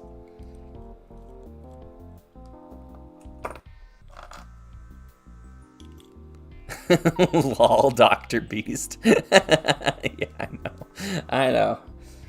Yeah. I'm nothing if not naive, I think. So.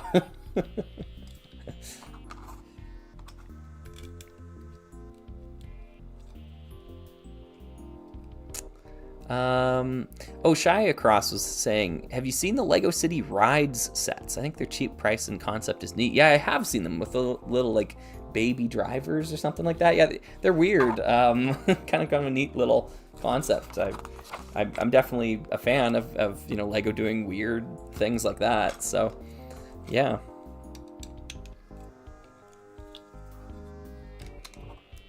This is a cool part of the build. You're building like the center structure of it and adding the propeller blades on top and bottom.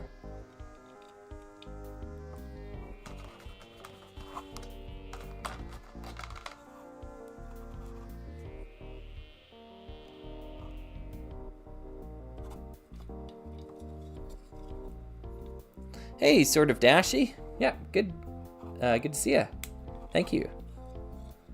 Yeah, just thought I'd pop on the live stream here, see if we could get something stable and functioning, which seems to be what's happening here, which is good. Yep.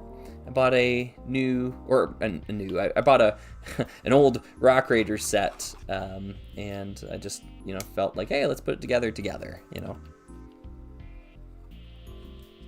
Bounce Metal was saying, would you like to attend the LEGO Inside Tour in Denmark? I'm sure it's an awesome experience, especially the LEGO Archive. The price is horrendous, though. Yeah, I have a friend that went and did that. Yeah, like you know, that'd be like, oh, it'd be interesting, but it's definitely not like on my list of things like, oh, I really want to do this. I wouldn't say no to like the LEGO group flying me out and doing that. Like if they offered, they would not offer to do that, but you know, if they did, I probably wouldn't reject the offer, but at the same time, it's also not at all really on my radar. Oh, I was supposed to add the cockpit. I forgot to do that. Oh, I'll do that later. Yeah, well, this part's cool. Okay, so right now we're putting the whole frame together. You just kind of assemble the two parts, right? And there's like the center piece that kind of holds it all together, or in theory it holds it all together. We're not quite there yet. Before we do that though, we got to add this like hosing stuff to it. So I'm just gonna try to get that in place, and then you seal it up on the top. And you can see the hoses, they're actually kind of pre-bent because they were sitting in this configuration for such a long time that they just kind of held that shape.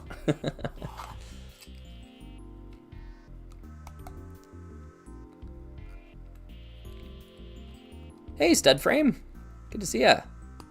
I really enjoyed your smart brick video that you did recently, putting the smart brick in older Lego games.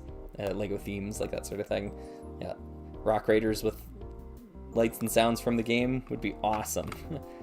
Yeah, where would the smart brick go in this set, I wonder? I mean, it is just kind of like a pile of bricks. You could probably hide it back here somewhere. Yeah. Okay, let's seal it up. There we go. That's what I'm looking for. That one there. Oops. Oop. That one there. There we go. On the front side. Oops. Yeah, the hoses are kind of like tearing it apart. Whoops. Nope. Not that spot. That spot. There we go. And that. There we are. So that adds tons of strength because you're adding 3x4, basically slope bricks on top there. So now this is sturdy. And the hosing detail you get to keep, which is really cool. Do that. Need both of those. One here. One here. It's looking good. Looking good. Oh, Elordi was asking, do you have any tips for future school teachers? Have you ever felt like the institution and or the curriculum crashed with your own sense of education / teaching? Oh, clashed. Oh, yeah. Okay, gotcha. Yeah, I mean, I think the secret to teaching, and especially classroom management, is you just need to make sure you are the funniest person in the room.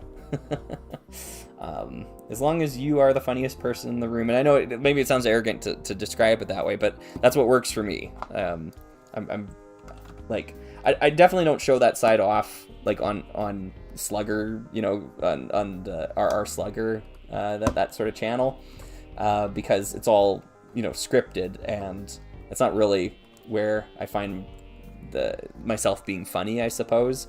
But I think I'm really quick-witted, and I can do like I can make jokes on the fly, that sort of stuff, and you know, the kids really enjoy that. So that's definitely where my strength lies as an educator, because if the students think you're funny and they think you are the funniest person, it immediately shuts down any attempts for other kids to try to be the class clown or whatever. If the teacher is the funniest person, they're kind of like, they have no choice but to kind of respect you, you know. It's like a cheat code to life. You just need to be funny, right? So yeah, I don't know if that's useful advice for everyone, but if it's within your ability, like, definitely lean into it.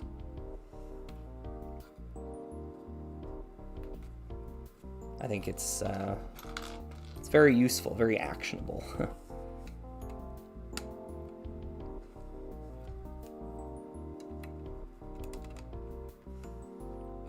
And then in that, you want to then, sorry, I was just looking for a pickaxe here. I don't think there's a pickaxe in here. You want to then be able to turn off the funny if you need the class to behave or whatever. You have to be able to do that as well. So kind of a little bit of a flip of the switch there. Got to be able to switch gears. But like, really, you kind of want to think about it in reverse. At least my philosophy is that you want to think about it in reverse. Think about your favorite teachers you ever had growing up. And what was the one thing that they all had in common? And in my opinion, I think the one thing they all had in common was that you didn't want to disappoint them, right? You looked up to them and you didn't want to disappoint them. So how can you then, as a teacher, position yourself in a place where you don't want your students to disappoint you? You want them, you want them to feel like, oh, I don't want to disappoint, Mr. Slugger or whatever, right? And you just have to structure it that way, where you want like work in reverse. Like that's your objective. Now, how do you get there? And so being kind and empathetic helps, obviously, but also being funny and being a good passionate instructor also helps. So yeah, just think about it in reverse.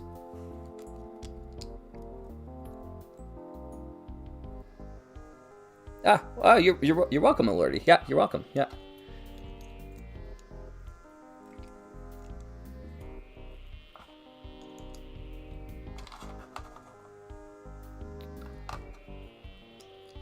The Cheese Knees was asking, how do you balance life, work, YouTube?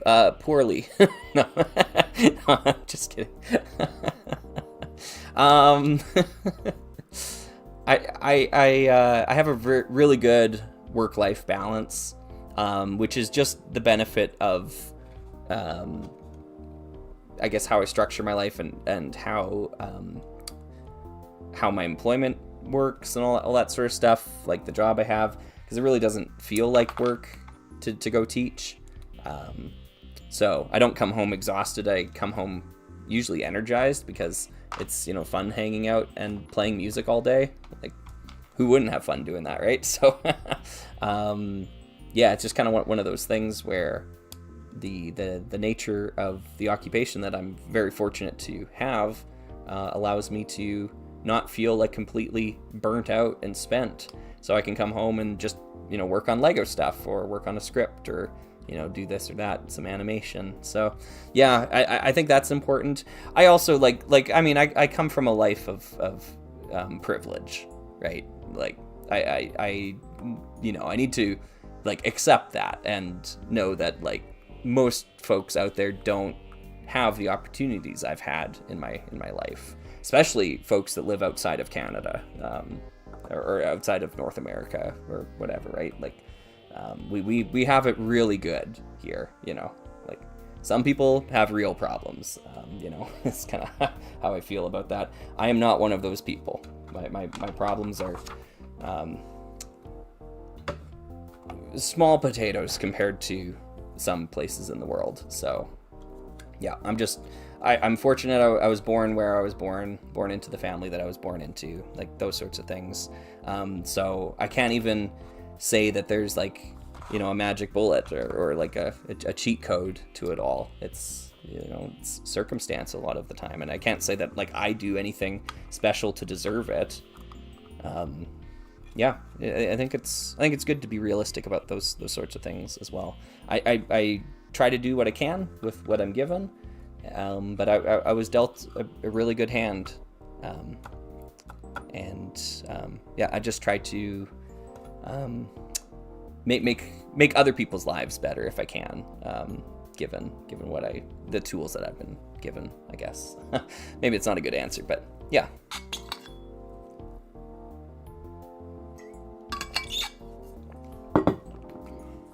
So I'm just about done here at the bottom of the tunnel transport here. We get a magnetic connection. Yep, there we go. And that'll lock into the tray that, the bucket system. They want me to build a couple of boulders and some dynamite. I don't have all the pieces here. I had to replace some of them. I'm not actually too worried about the dynamite. I actually got I've got dynamite over here. There we go. Little dynamite build, which I think is fun. So, yeah. And get to chuck that in as well. Tunnel transport can fly it away using the magnet system, which is pretty cool.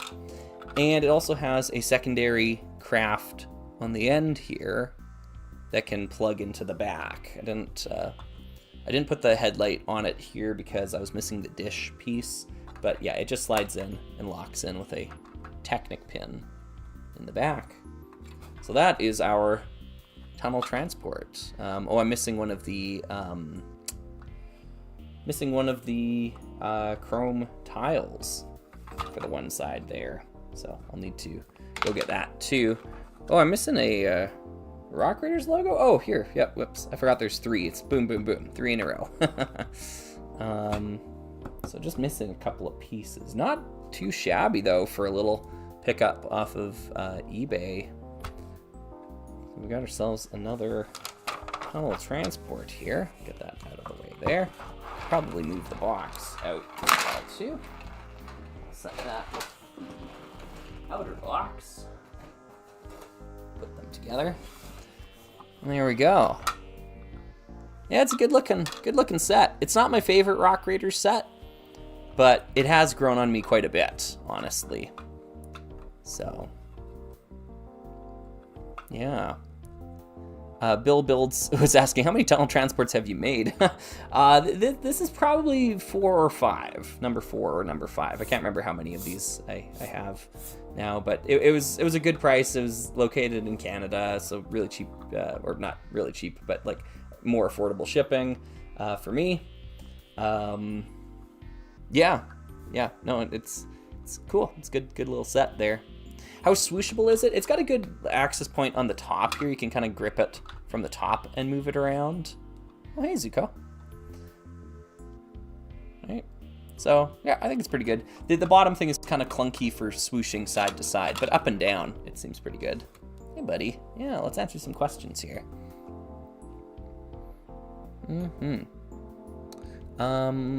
Let's see here. K2 Films was asking, how many of each Rock Raider set do you own? That's a good question. I would assume it's between 4 and 5 for each, and most of them aren't like put together like this. Most of them are in pieces where I use them for building other Rock Raiders MOCs. Some of them are in their alternate modes. Some of them are in their modification modes. Like in those original videos, I came up with like set modifications, and so like I would have one that was built in its stock build and then one that was built in its modified version. I don't think I've taken apart those modified versions. I think most of them are still intact, so they're in a bin somewhere. So yeah, I would assume between 4 and 5 for each Rock Raider set, which is a lot. I get that. It's excessive. I don't need that many, but you know, you asked, so I answered. Yeah. Let's see here. Oh, Robin was asking a good one. Good day, RR Slugger. If we ever were to get a Rock Raiders tribute in a CMF series, what would you want it to be? Definitely Chief, 100%. Just like something as authentic as they could to the original Chief. It could have some updated, designs on it or whatever, but like something where like a person could go out and buy that figure and be satisfied that, you know what, I got Chief. I've got an authentic Lego Chief. It might not be the Lego Chief from Rock Raiders from 2001 or whenever, or 2000 or whenever that little set came out, the Mini Heroes collection set. It doesn't have to look exactly like that, but something where someone can be satisfied that, you know what, I got that figure, right? So I wouldn't want like a reimagining, like kind of the way they did with the Alpha Team guy, the Agent, Alias, I think, Agent A is what they're called, yeah. Sorry, everybody, you got an itchy ear there, hey? I wouldn't want something like that, where it's like a reimagining of the role, or like the M-Tron Powerizer guy or whatever. No, I want something a little bit more true to Chief. I think that would be best. You got an itchy ear there. I tried to help, buddy. I don't know.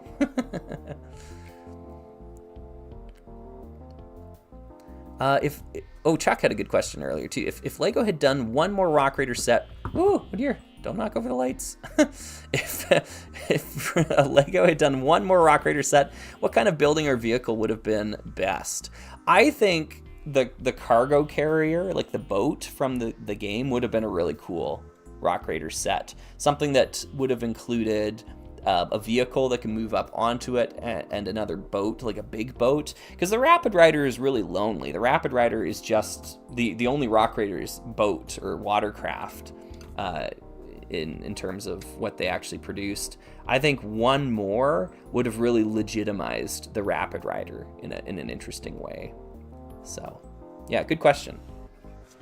All right, let's move that guy out of the way so you're not tempted to destroy it there, Zuko.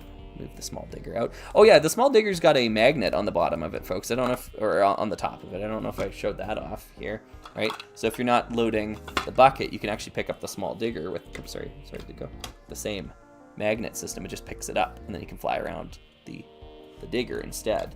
So that's a really cool function of the set. Yeah. Am I in the present? Am I in the present? There we are. Now I'm in the present. Hades Weldoris. How would you imagine the Rock Raiders theme if it got a reboot or remake? Basically like Power Miners, I think. I think Power Miners was a good spiritual successor to Rock Raiders. I am personally of the opinion that Lego can't do Rock Raiders again. Like, the character of Rock Raiders, and you can see it right here in the set, like, the character of Rock Raiders is twofold. It's old grays, tons of old gray. Like, that's the majority of the pieces are the, oops, oh, I knocked the lamp off. Are these old gray elements. I don't know where it went. Oh, there it is. The majority of pieces are old gray elements, and the majority of the shaping, whoops, I knocked a piece off the bottom there. There we are. The majority of the shaping is angular, right? There's nary a curve here, right? You can see, like, the 303 has, the 30303, this part down here, has a slight curve to it there.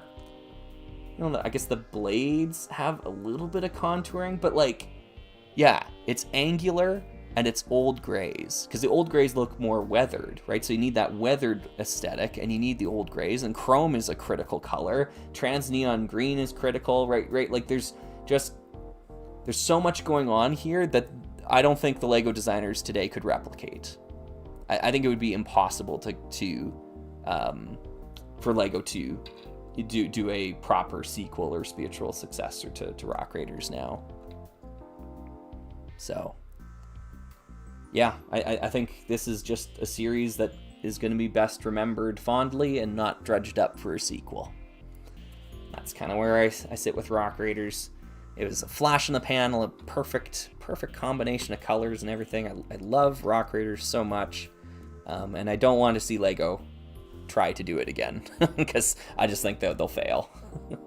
And then I don't want to be caught in that situation where I'm like, I want to support it because it's Rock Raiders, but I don't like it because it's not Rock Raiders, right? You know, I don't know if that makes sense, but yeah, they just can't do this again. It was a time and a place sort of thing.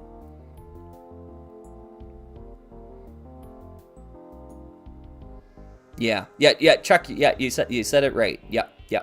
Some stuff was just meant to exist when it did. I think that's a great way to phrase that. Yeah. Good stuff. I've got some more things here I want to do today. Overexio is saying, how would you feel about Galador 2? Yeah, 100%. If it was the same building system as Galador, which they still have, they still use to this day, then yeah, sign me up. I would love Galador 2. Yep. I got more things I want to do today here, folks. A couple of things, really. But first, I want to grab a bit more water. I want to use the bathroom quick and then we shall return and do something different. But yeah, if you were only interested in the tunnel transport part of the video, there you go. That's the tunnel transport. We won't be working with that now. We will be looking at a couple of other things. Rock Raiders related, though. So stay tuned for that. I'm going to put a little quick "we'll be right back" screen up on the screen right now. And yeah, we will be right back. Thank you.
Okay, we are right back. So, what have we got here? Well, I wonder if I can open this up. I'm just going to open it up and then I'll get the camera back on here, folks. I haven't... Let's see, maybe this will work. Maybe I can do it with the camera. Let's see. Let's do that. I haven't actually looked inside of this yet, but I've been told by a very reliable source, wow, this is thick, that this is, ooh, okay. Okay, well, there's a lot of cat hair left behind from the cat. Oh, Zuko, what are you doing? I guess he can be in there. Don't eat that, though, okay? No. Sorry. He's in the tunnel transport box now. He's chasing the leftover pieces, but as long as he doesn't eat them, I guess we'll be fine. Maybe not. Okay. Sorry, buddy. Go on. Bye-bye. Bye-bye. Not for you. That on top. All right, there we go. Yeah, so this magazine here, wow, this is a thick magazine. Block's Book of Retro Lego Sets, and this is volume 3, apparently. So this was recommended to me by Brandon McGinnis, and if you don't know who Brandon McGinnis is, he is, at least in my opinion, the best Lego Rock Raiders mock builder, bar none. I've talked about him on the channel before, but yeah, check him out if you don't know who he is. Brandon McGinnis is the guy. Oh, hey, Kyle. Hello. Hey, it's cat number 2 now. Okay. Cat number 2, the rare sight of Kyle. Yeah, we don't often see Kyle on live streams, but here he is in the fuzz. Yeah, very fluffy cat. Oh, he's knocking over the lamps. Of course he is. Knocking over the camera. Cooler. Of course he is. Hey, you can come down. Come on. Here we go. Yeah. Yeah, it is a pretty rare sight. Yes, he has graced us with his presence. Indeed. He's rubbing up against the microphone now. Yes, awesome. It's just like hair just comes off of him as you touch him. He's so hairy. Okay. Yeah. Hey, Leighton Batman. Yeah, it is Kyle. Always happy to see Kyle. Kyle's doing well. Yep, they're both doing well. Anywho, this magazine here is apparently it contains an article talking about the creation of Rock Raiders, and Brandon was telling me that it had details in there that he hadn't seen anywhere else before. So yeah, we're gonna look at it together here. I don't really want to go through the whole thing. Like, there's like, I don't know, 100 pages. How many pages in here? Yeah, over 100. I don't want to. Ooh, there's the Rock Raider stuff. Nice. Okay, but you probably won't be able to read any of this on stream, so I'll do. Hi, buddy. Hi, hello, yes. I'll do the reading for us. Do you want to do the reading, Kyle? He's a bitey cat as well too. He wants to. Ow. Okay. Jeez. Yeah. Awesome. Yep. I fed you guys. I don't know why you're circling. I gave you food. Go eat the food that's in your dish right now. I checked before I came back down here. Okay. There's food in your dish. All right. Yeah, so anywho, I ordered this magazine out of the UK, this Blocks Mag thing, and I think it was about $30 to get it shipped and everything. Looks like it got bent and stuff like that, so it got kind of beat up on the way. I don't mind. I'm not here to preserve it for like I don't want it to be spotless. It doesn't matter to me. But if you're gonna buy it yourself, you might want to be aware of that. That looks like it got pretty beat up in the shipping process. Some of these pages are bent and whatnot, so pretty poor condition, all things considered. Why? Oh, it's okay. He's rubbing up against my face. All right, the story behind Rock Raiders. When the LEGO Group was ready to recognize the importance of tie-in video games, it was time to polish up a long gestating sci-fi concept and take minifigures deep underground. All these pictures are really familiar to me because we have the concept art down here, taken from the LEGO book, the what's it called? The Ultimate Lego book. And you know what's really funny? I don't think you'll be able to see on the screen here. Maybe I can zoom it in. Let's see. Configure video. Thanks, Kyle. Jesus. Okay. There. Do you see this black line that goes across the page here? This black line. That's actually from the Ultimate Lego book. Oh, I can show it to you here. Let me just grab it rather than describe it.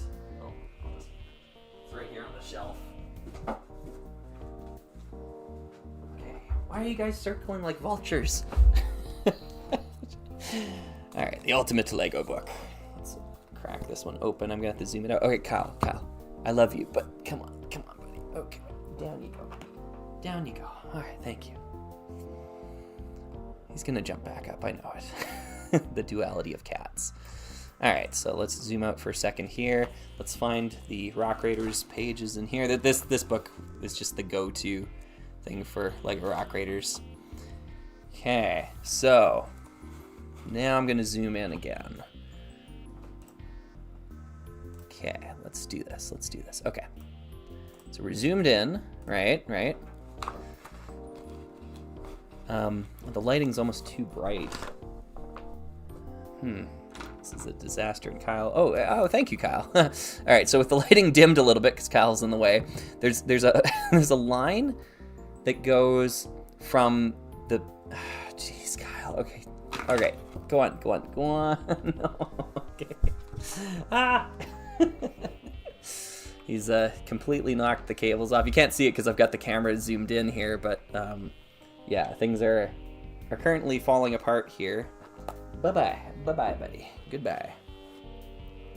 All right. There's a black line that is going from this to the description here that says a rock monster attacks a rock raider's drill. And that black line is something they've inserted in over top of everything. Let's see if we can bring down.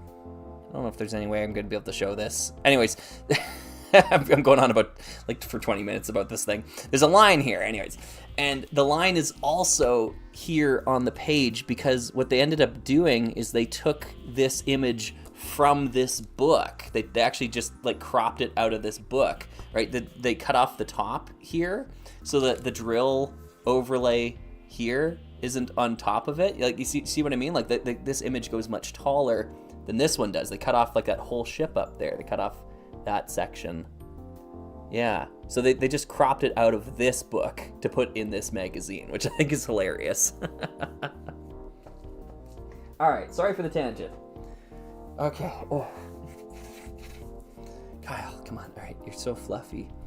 I actually do have some degree of cat allergies, so if I get a ton of his hair in my nose, it's not a pleasant time. Anywho, that's what we got going on here. So, yeah, and they got Dinotopia up here as well. Again, it's uncredited, which is annoying because, again, they probably just took it from the same book. They did like it's uncredited in the Ultimate Lego book, but they're from the Dinotopia artwork series or whatever. Here, let's just go to here. Yeah, so this image up here is the same as this image here. So again, I think they just pulled it from the Ultimate Lego book and like blew it up because it's much lower resolution here. So that's kind of cheap and lazy, but whatever. I guess it gets the job done. The prototype loader dozer up here is the same as the prototype loader dozer from the Ultimate Lego book. The only new and the prototype granite grinder down here is the same as the prototype granite grinder over here. So those two are the same image, and again, it's just been blown up a little bit. The only new image here is of Chief down here at the bottom, and this is from Simeon Hankins, who was the DDI person responsible for designing Chief. This is his physical prototype figure he received from designing Chief, and he shared that online a number of years ago. But I thought that was kind of neat to see it kind of recognized here. So I'm going to zoom out again. There's definitely a cat here.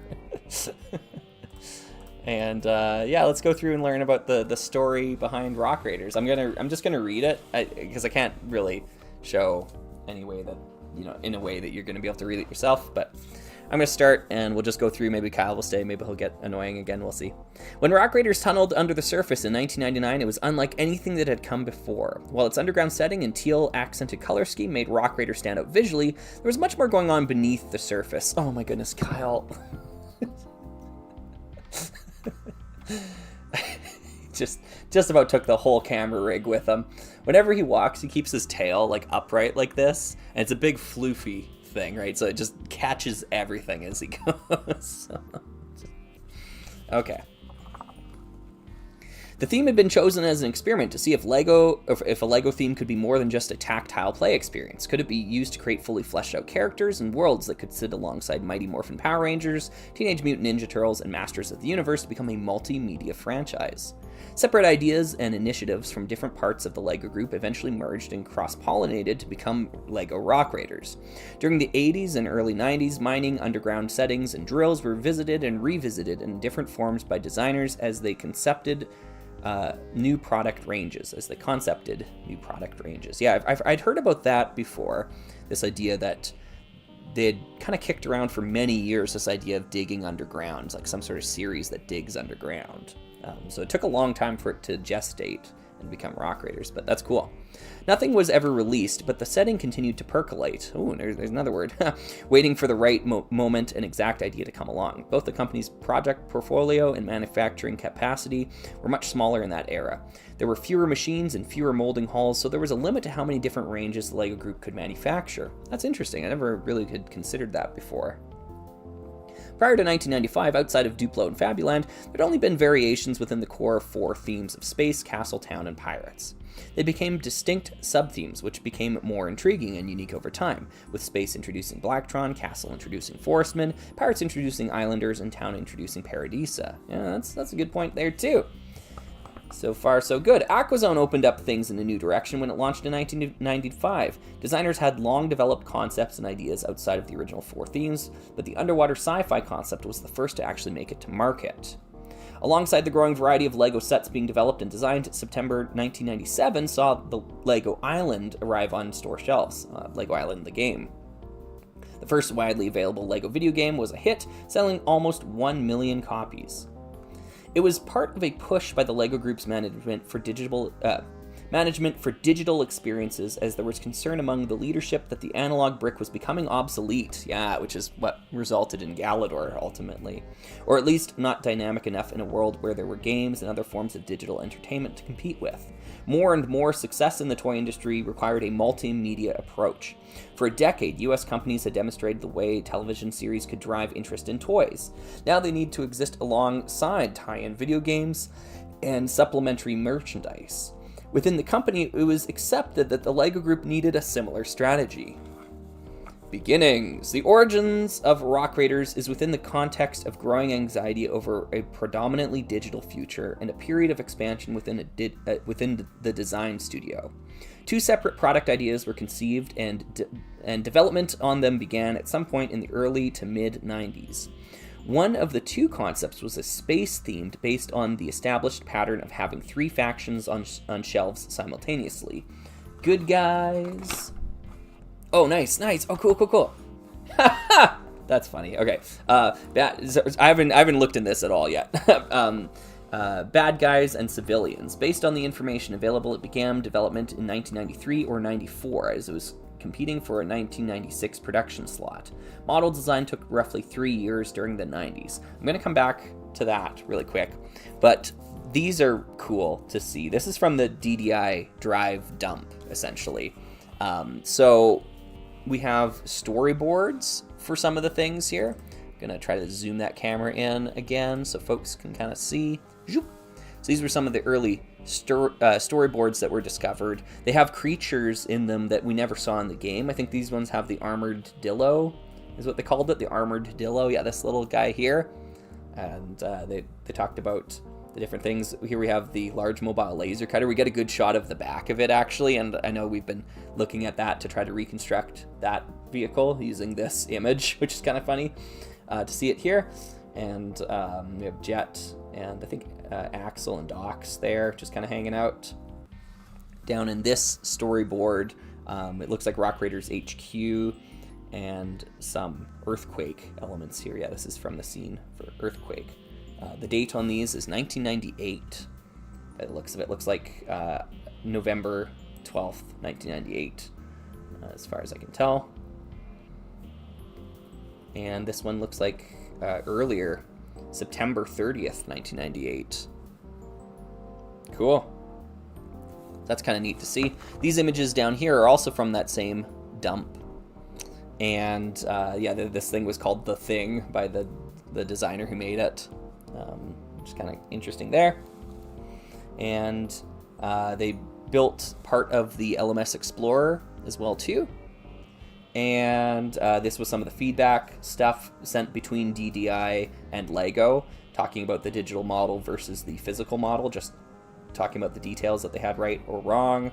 Here's a shot of the bridge that they made. They actually physically built it for the LMS Explorer. And here's one of the very first concept renders of the LMS Explorer. Now, the LMS Explorer, that's the Rock Raiders mothership. And it was designed by DDI, not by LEGO, which is really cool. So like this whole multimedia approach was kind of like a cross pollination of their ideas, where they you know, the two companies came together, and Rock Raiders was made better by both companies contributing stuff to it. So I thought that's pretty cool. The whole idea of the big mothership was DDI. Same with the design of Chief, by the way. I don't know if I made that clear or not, but yeah, Chief is a character that was designed by DDI, not by Lego. And the designer said he wanted to make a positive role model character that had a prosthetic arm, because he was so used to seeing characters that were missing limbs as villains, you know, like the evil pirate guy, or, you know, the evil villain has like a claw hand or something like that. So he wanted to make a more positive role model of someone with a prosthetic arm, which I think is really cool, you know, like really forward thinking for Rock Raiders. So yeah, there's tons of really interesting stuff. And honestly, I think we get to see like where some of the ideas, like, I don't know, sometimes we tend to idolize Lego designers or the Lego group and like say that, you know, they can do no wrong, like whereas I think when we look at some of this behind the scenes stuff, we kind of see like, you know what, DDI actually kind of like pulled more than their fair share of the weight in designing this series, right? Because like the Lego designers came up with like this junk, you know, sorry, but I think this is junk. And, you know, meanwhile DDI was like designing this awesome mothership thing, right? You know, so like, yeah, you know, there's a little bit of like, I'm kind of glad they didn't go through with some of these ideas. Like some of the Lego designers came up with pretty bad ideas for Rock Raiders, and DDI came up with some pretty good ideas, you know, bad ideas as well too. You know, it's a little bit of both, but I do think DDI, oh my goodness, Kyle, stop knocking over the lamps. Okay, go away, thank you. I do think DDI sometimes gets a bad rap because of the shovelware games they made for the Wii years later. But in the era of Rock Raiders, I think they did a lot of great work. I don't know, I go to bat for them. Okay, cool. Actually, really quick, is any of this interesting? I'm just kind of geeking out about this. Like, does anybody actually care about it? like let's just you know take a quick state of the nation here. Like is this any? Or should I like just move on? I can do this later. But okay, cool. All right, sorry. I don't know, like, do you ever get those moments where, like, you know, all of a sudden you see yourself in third person, right, and you get really self-conscious, and you know, you're like, wait a second, what am I doing, you know? Oh, okay, all right, everyone's saying yes, okay, thank you. Well, let's continue to geek out here a little bit.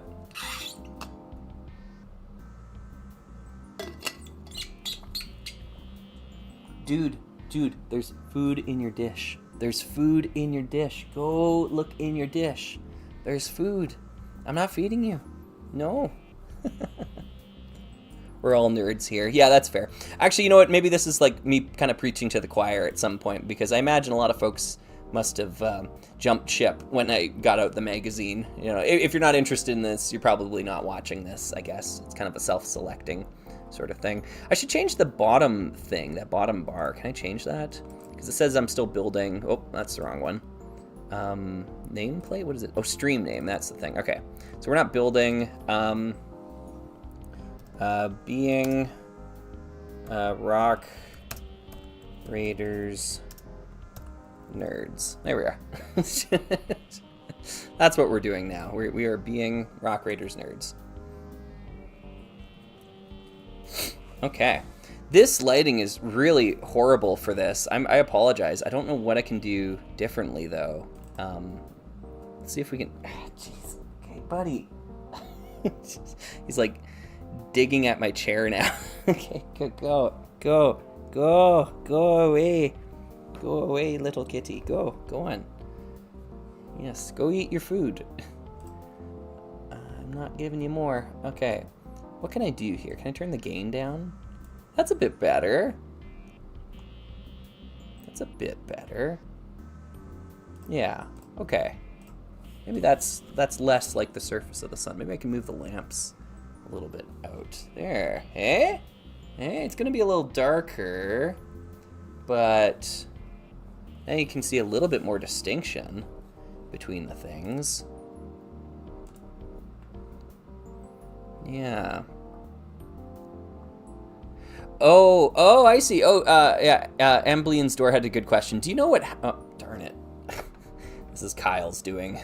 Do you know what happened to DDI to turn them into a shovelware game studio? I think it might be an interesting thing to go into. Well, here's the thing. I think fundamentally DDI was kind of being helmed by somebody... his name was Stuart Green, who was like just kind of like, you know, able to let's say like oversell his company's capabilities and like underdeliver, and still able to kind of like turn that into a profit, you know, still able to kind of churn out a profit by doing that. I think fundamentally that's kind of what they were. And there was a lot of talented people that worked for DDI, but oftentimes they were put in unwinnable positions. They were being asked to create something that was just totally unreasonable in an unreasonable span of time because management had agreed to these like almost Faustian bargains, right? Where like there was just no way to win. And I think the turnover rate was probably pretty high as a result. But it's kind of like DDI accidentally made a good game in LEGO Rock Raiders, because I think LEGO Rock, like I really do think LEGO Rock Raiders is a great game. Like just right out of the box. I know it's got tons of flaws and like bugs and things like that. But the core gameplay loop of it is just so good that all the little things that are wrong with it almost don't matter. Like I just kind of see that as like irrelevant or like part of the character of the game. Like if we're willing to say, you know, Skyrim is a great game, like we have to be willing to say LEGO Rock Raiders is a great game, right? Because all the little bugs and whatever around on the outside just kind of feels irrelevant in the grand picture. But yeah, they just like accidentally made a really good game, and I don't want to say that in a way that discredits the team making it, because I think the team was really good. I think they had smart people and talented people working for them, evidently. But oftentimes I just think they were given projects with time frames that didn't allow for success. So I think it was a management problem. If we look at it from an artistic lens, if we look at it through a monetary lens, the management was doing fine. Management was doing exactly what they needed to do to keep the company alive, to keep them producing games year over year. So it really depends what sort of lens you want to view them through. Like artistically, you know, there's a lot of, you know, not a lot of merit in some of their later works. But, you know, fiscally, obviously, they made money, you know, so. It's just one of those things, you know, a tiny little studio trying to bite off more than they could chew, and yeah, sometimes they were less than successful at it. But, yeah, hopefully that's a decent breakdown there. At least I think that's kind of my opinion on the matter. Let's see here. Oh, see ya, Helene Batman. Yeah, see ya. Triangling the magazine away from the light. Oh, I see. Yeah, I don't know if it's going to make a huge difference there. Yeah. Deep Hover saying, will we be seeing the Robo-Rider video soon? No, sorry. No. There's currently no plans for it. I'm sorry about that, but yeah, you know, every intention to do things, but there's just so many things on my plate. Yeah. It's still more playable than many modern games on release day. Yeah, fair. Yeah, LEGO Rock Raiders is awesome. Yeah. Oh, sorry, Deep Hover. Yeah, I know. It's a big project, and maybe it'll happen one day. I really shouldn't promise things. Sorry. Yeah. Let's see here. Let's zoom this camera back in. Zoom. There we are. It's a little dark still, but at least the contrast is better. There you can actually see some of the pictures a little bit better. We'll get back into the story. Yeah. OK2 Films is saying, is getting a cat worth it? I want to get one someday. No. It's not worth it. I hate cats. No. I'm just kidding. I'm glad that we got 2. Yeah, like that much I can say. I'm glad that when we went out and decided we wanted cats, we said 2. Let's do 2. Not just 1. Let's do 2. And we got them together. They came from the same rescue center together, so they knew each other. They're not like the best of friends, but they get along well enough. But they keep each other company when we're out of the house. You know, cats are social animals. They want to be around other creatures. So yeah, and then they can work together to annoy you. You know. Yeah.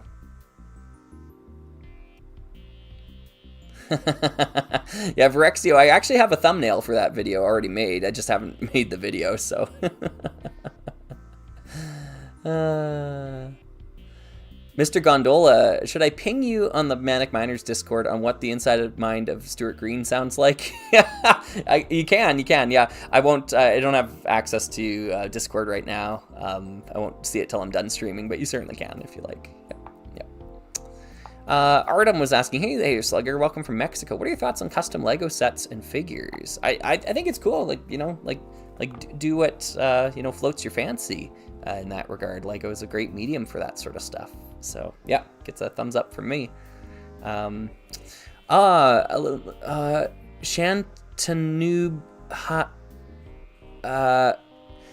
Shantanoob Hatia.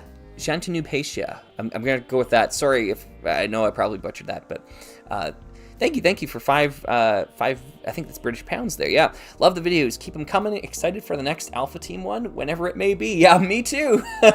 I'm excited for it too. Whenever it may be is the load bearing part of that sentence, though. So thank you so much. Thank you. I appreciate that. I'm going to get back to reading through some of this here folks. So I'm going to jump back into it. In 1994, Spyros replaced Blacktron 2 as the villain faction. Then short-lived, Unitron was introduced in 1995 to replace Space Police 2 as Galactic Peacekeepers. That meant a civilian contingent was due in 1996 to repeat Ice Planet, or to replace Ice Planet. That's interesting. I wonder how much of that is actually sourced from something, or is that just the narrator who's the writer here, Daniel Konstantsky.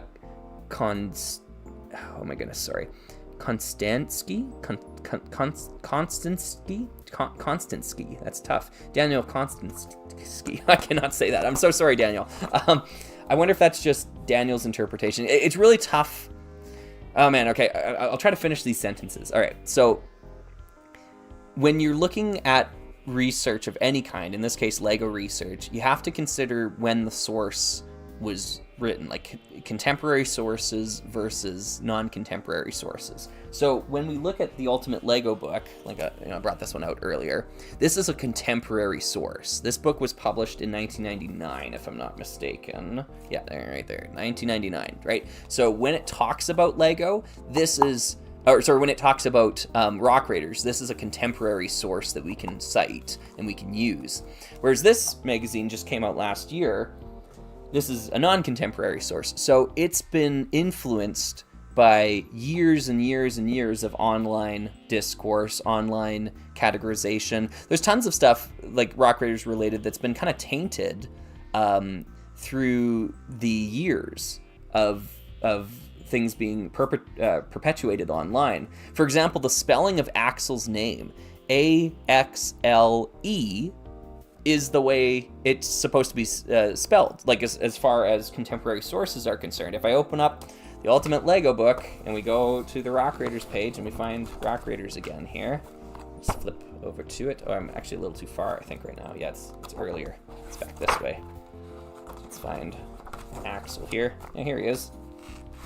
Right down here. They got all the different characters of Rock Raiders. Here's Axel. I know you probably can't see it here, but A-X-L-E. Axel, the driver. Bandit, the helmsman. Dox, the geologist. Sparks, the engineer. Jet, the pilot. It's got all their names, right?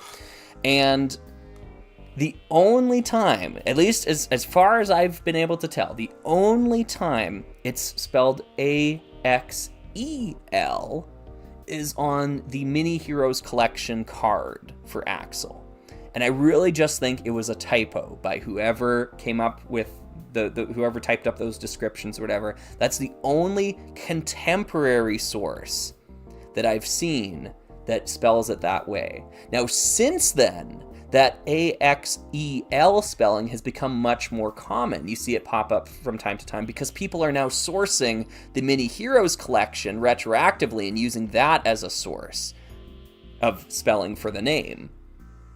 And so now when you look back at it, like if you see sources that are, listing the name in that regard, even official Lego sources, official Lego books that have come out in like 2010 or 2012, like I think the Lego minifigures book, I've got it over there on the wall. I bet you it spells it AXEL in that book.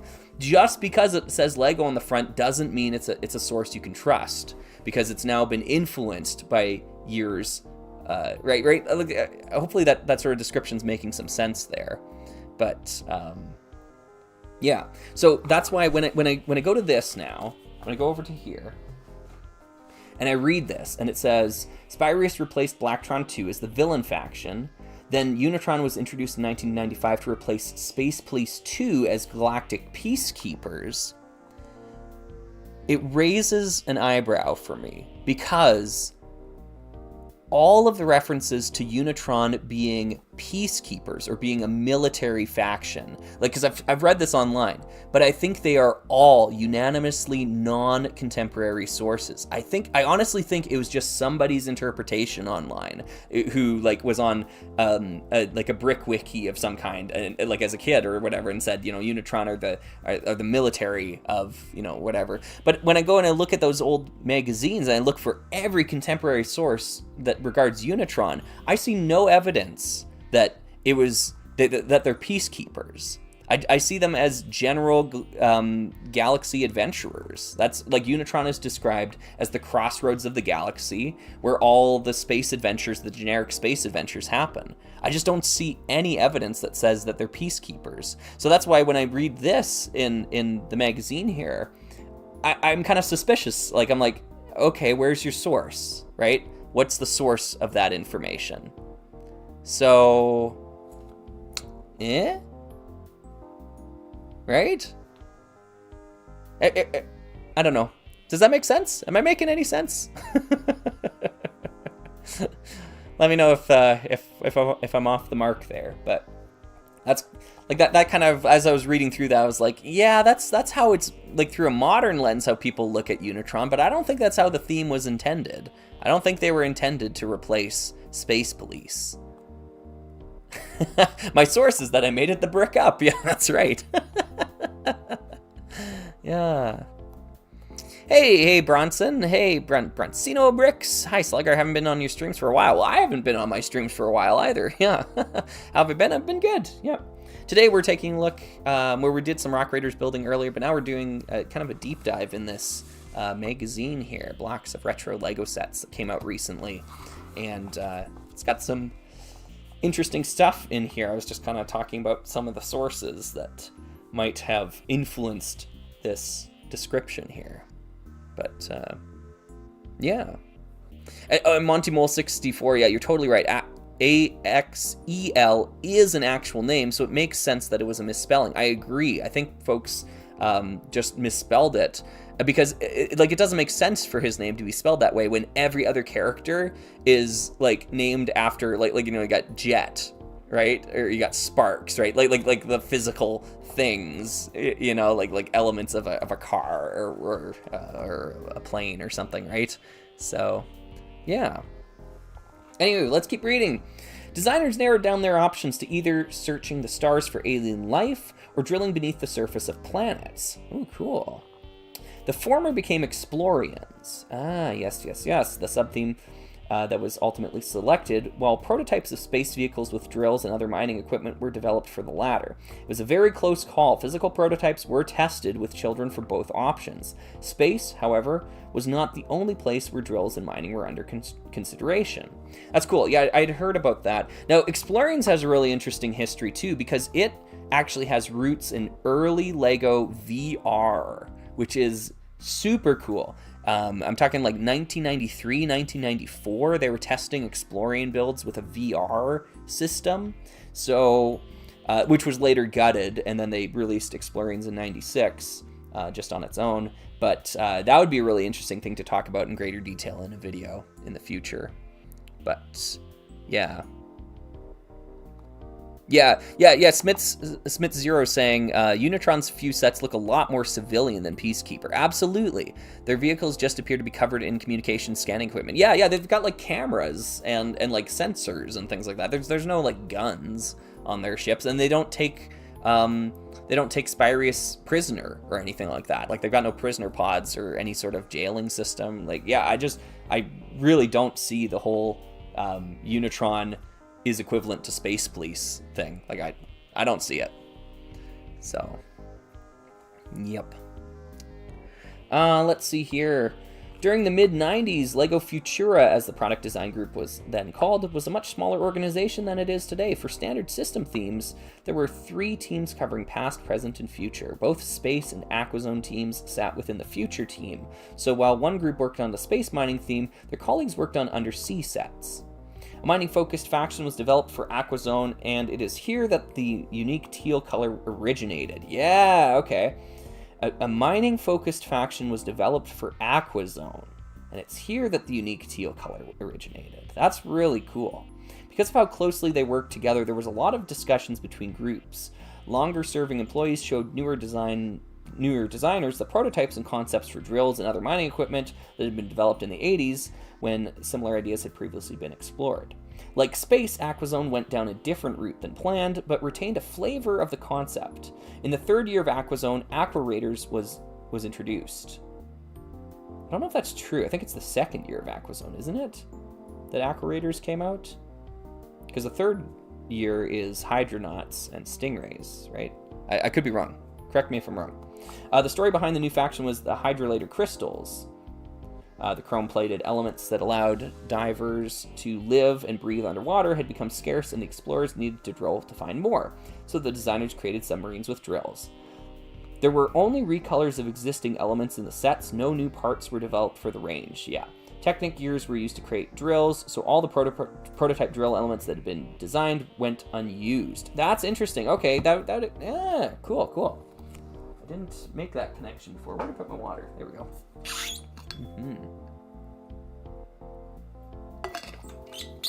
Yeah, so Aqua Raiders really does have some basis in Genesis of the Rock Raiders kind of idea. That's kind of cool. All right.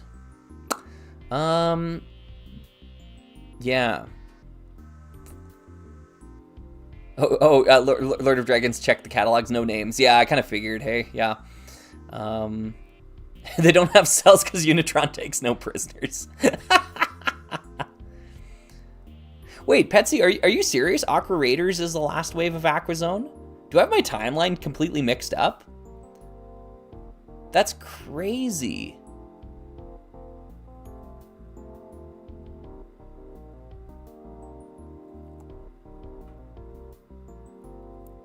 Yeah.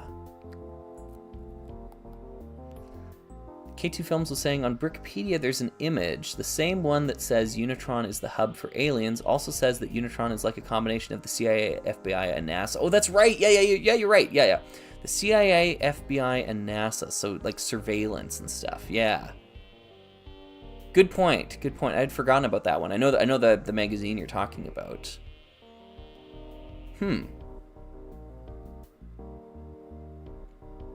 Yeah, I don't know. Maybe there's some merit to the idea Unitron was introduced to replace Space Police 2 as Galactic Peacekeepers. I don't know. It feels like a bit of a reach still. I don't know. Yeah. What's definitely clear about Unitron is that the lore or reasoning behind it was totally inconsistent. It really depended on what you were looking into, but yeah.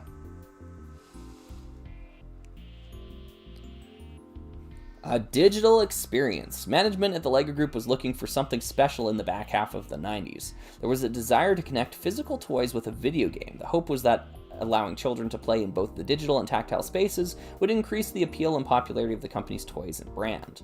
This was a completely new approach for the Danish toy maker. While official sets appeared in Lego Island and a few other early game titles such as Lego Loco, there had not been a game developed for a specific theme. Yeah, this is true. At some point in late 1996 or early 97, the first prototypes for Rock Raiders were presented to the company leadership. The models stood out in part thanks to a prototype roll cage element that had been developed for another space theme that had been concepted. Unlike the one that was ultimately released for Rock Raiders, the early version was made of a standard diameter Lego bars so that minifigures could grip them. It was later determined to be too fragile, which is why Rock Raiders ultimately had a much beefier version. I get what they're saying. Okay, let's explore this here. So I'm going to bring back out the tunnel transport that we built earlier. What they're saying is that these bars all along the side here were all minifigure grabbable, right? The one that ended up minifigure grabbable, you got the middle one here, and I think the top one above it is also grabbable. Like, those are standard bar sized. Everything else here is too thick. Maybe, oh, these ones are grabbable too. Yeah. So this is saying that the original had them all at this sort of thickness, which I guess was too thin for some of the stronger parts here. This is a weird kind of idea for a space theme, though, which you know, it just is one of those things where, like, it says it, I guess I believe it, but, like, I also don't, you know, because, like, there's no like the space themes before all had, you know, transparency to, like, block out, you know, like, to seal the compartment. This is not sealed, right? Like, obviously, you know, you can go right through it. So it's just kind of a weird part to have been developed for a space theme. I do know, though, that the original was not this shape. This is actually a really strange shape they settled on. I think it's what is it, 10 studs across and like 8 studs this way or something like that. And this is a 5-studded slope. It's a bizarre profile that they went with here. So yeah, very, very bizarre dimensions. Oh, I guess I could count it. Let's see. 1, 2, 3, 4, 5. Yeah, 10. Yeah, I was right. Okay, 10 across. 1, 2, 3, 4, 5, 6, 7, 8. Yeah. Dude, I know my stuff. All right. Okay, we'll get that out of the way. I shouldn't doubt myself. Cool. Oh, yeah, Bronzino's Brick says, I have the Unitron Crater Cruiser right here, by the way. That's awesome. Yeah, I love that set. Very good.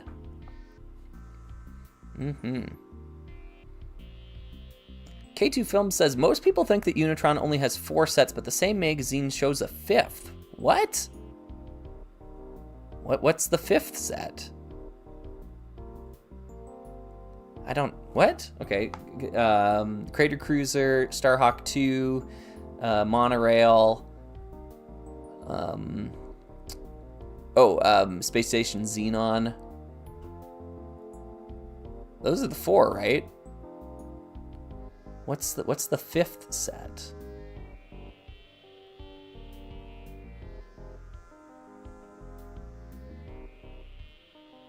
Oh.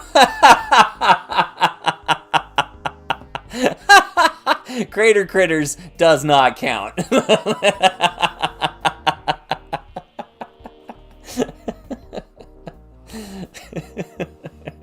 I get what you mean, but no.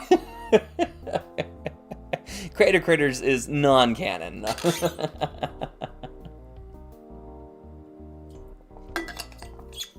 I guess it's fair. Okay, well, let's see here. Because of the 4, the monorail actually doesn't say Unitron anywhere on the box. I own the box, and it doesn't say Unitron anywhere. So the other 3 do, because Crater Critters doesn't say Unitron on the box anywhere either, right? It's got its own unique kind of box and its own unique thing. So I don't know. There's an argument to be made there. I get that one of the robots looks like, you know, a Unitron robot, and the other one looks like a Spyrius robot. I just don't think, you know, there's enough, I guess, supporting, like, lore evidence, you know, to say that that's what they are. But I don't know, maybe I guess. Like, I kind of just saw it as, like, a kind of a one-off sort of creator sort of set. It doesn't have the same branding on it. The box is really, really different. But, yeah.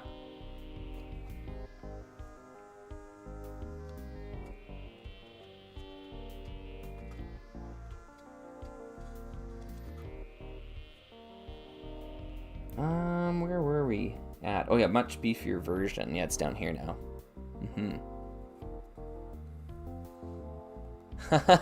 KT Film says, yeah, the evidence is that it's on the same page under the Unitron logo. Yeah.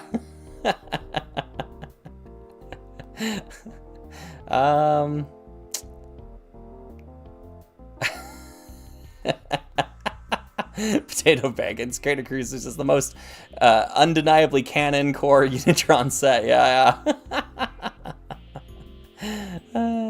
That's funny. I mean, they did that a lot in those magazines. You really can't take the magazines alone as being the, the source of like what belongs in a series. I think box art does have to play some role there. I'm not saying it's without merit, but I'm also not saying that's like 100% a fact that Crater Cruisers is a Unitron set, or it's supposed to be a Unitron and a Spyrius robot or whatever.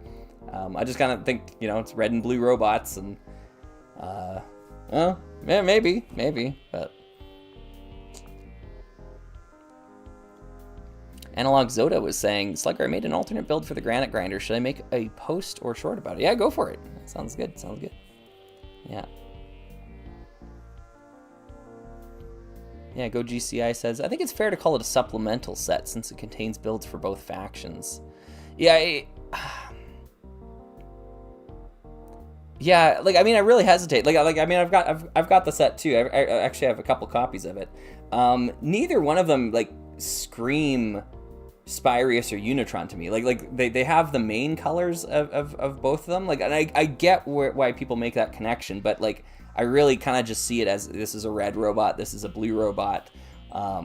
Like there's a little bit more to both of those factions than just the one main color, if that makes sense, right? Like the Spyrius robots all had like red cockpits on them and like a driver operating them. Like there's a little bit more to it, So I'm kind of unconvinced. But yeah, Crater Critters is Unitron fan fiction. Yeah, that's kind of a neat way to put it. Yeah, like I hesitate sometimes too, because we as Lego fans see what we want to see a lot of the time as well too. I think of this example from Lego Dreams, like the show. There was a character that showed up with a like delivering a pizza, and they had a pizza on their shirt, and everyone was like, "Oh, it's Pepper." And I just had to be real. Like the people writing the show Lego Dreams have no idea who Pepper is, right? they have never played Lego Island. 100% guarantee this, right? Like the animators, like it's just a coincidence. It's a guy delivering a pizza. He's delivering a pizza. He's got a shirt on with a pizza on it. It does not automatically mean it's Pepper. Like let's be realistic here. So yeah. Okay. Anywho, let's keep going through here. In this underground theme, management saw the potential for the big multimedia ecosystem that they had been looking for. The concept was given the green light to move forward. On October 27th, 1997, the relatively new LEGO Media division of the LEGO Group, responsible for digital play experiences, sent a letter to Game Developer Data Design Interactive. In this document, they formally requested and laid out the requirements for a proof of concept for a companion game to release simultaneously with Rock Raiders, the new underground mining theme. This is really interesting. I wonder if this stuff is sourced anywhere. Because it doesn't seem like it is. I want the sources here, because this one to me is kind of kind of personal, because the I know the exact document they're talking about here. This October 27th, 1997, the relatively new, blah, blah, blah, sent a letter to the game, Data Design Interactive, for this document. I know the exact email that they're citing here because I'm one of the people who worked on that, of compiling that information and putting it all together and releasing it publicly. And I kind of have a suspicion that they used my compilation of that, because I think I put that out in the Lego Research Realm server or something like that. I kind of cleaned up a few of the emails and put them out there. So I think they're citing my work here.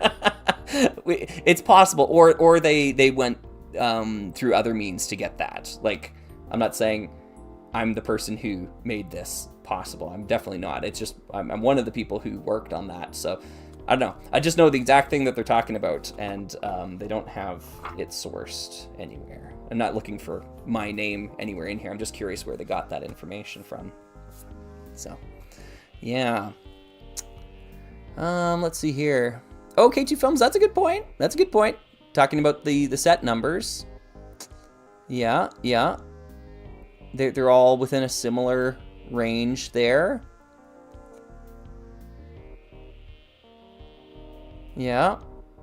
It's a fair point. I'm not saying you don't have an argument to be made. Yeah, I'm definitely not saying that. I personally not sure if I buy it all the way, but you know, I think you got a case to be made. But, yeah. Let's see here. Oh, hey, Laser Owl. I have to go to sleep, but our Slugger is streaming. Yeah, I know. Yeah, we're nerding out about Rock Raiders and Unitron a little bit as well, too. All things considered. Collaboration. Model designers worked in tandem with game developers to develop the final aesthetic, models, and storyline for the new theme. Information, ideas, and concepts went back and forth between two companies throughout 1998. Digital renders were sent to Billund, which were then turned into enormous physical builds for reference. Images of prototypes and concept models were sent back from Denmark. Some of those models contained clear traces of the theme's origins in Aquazone, such as the teal-colored submarine engines. I see. So they're talking about... that's interesting. That's why this is got the submarine engine on it. That's cool.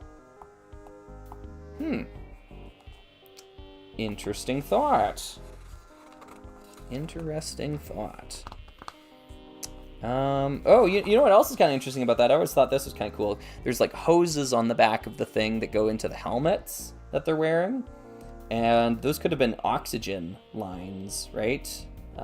If they were underwater. Neat. Alongside the visual aspects, the two teams came up with a storyline that seemed to have drawn inspiration from both the space and Aquazone versions of the concept. It was determined that the Rock Raiders are a group of miners who travel across the galaxy in their enormous spaceship, the LMS Explorer. On their way home from a mining expedition, the crew and their ship are pulled into a wormhole and the Explorer is damaged by an asteroid strike, which leaves it stranded in another galaxy orbiting planet U.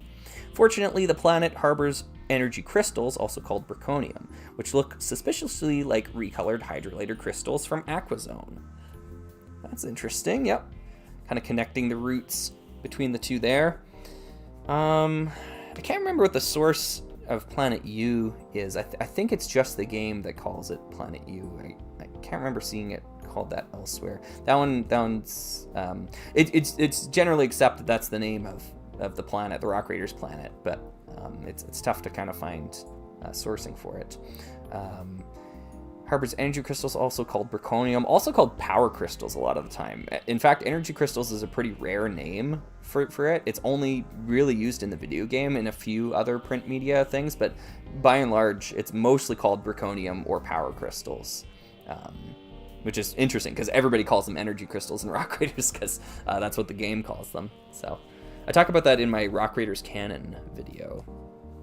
The Rock Raiders are equipped to extract these power sources using their specialized mining equipment. However, it won't be easy, as the crystals are guarded by a host of underground creatures. While several came to exist in the game, only rock monsters were depicted in the physical sets. Had Rock Raiders continued for more than a single wave of products, it's possible some of these other creatures, such as below-ground snails and bats, would have made the jump to tactile toys. In addition to the game, books were commissioned to further explore the story and world. There have been LEGO tie-in books before, notably for Fabuland and Pirates, but this was a more thorough collaboration to flesh out the theme across different media. There were further tie-ins, such as comic stories published in instruction books and LEGO Club magazines.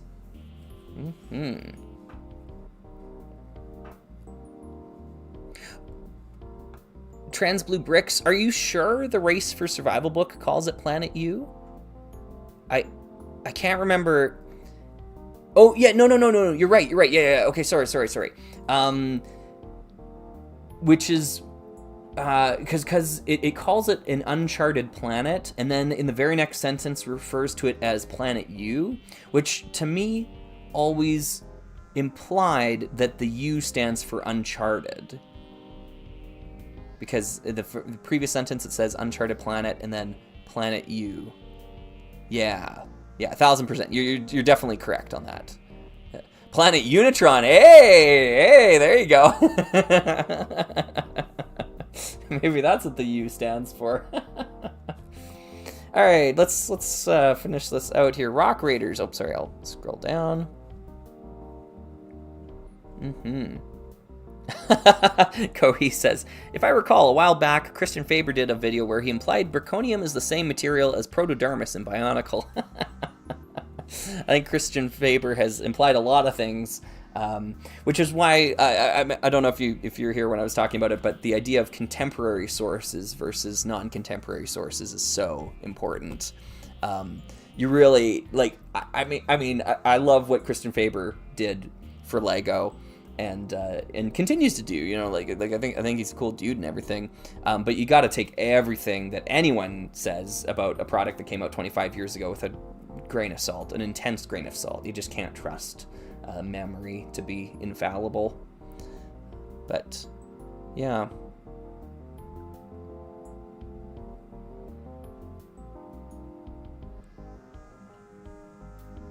Luke Job saying, just like I can't assume RR stands for Rock Raiders, I don't feel we can make the leap from Planet U to Planet Uncharted U. Yeah, I get what you're saying. It just, that's my personal theory for it.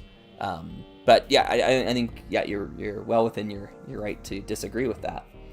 It could just be like the Rock Raiders, as they go from planet to planet, they just list them in their catalog as like, okay, this was Planet A, and we did that, and then we went to Planet B, and you know, they just so happen to be down the list that they're at U, and then like when they cross over after they've done 26 planets, you go back and you go Planet AA, or like A2 or something, B2, right?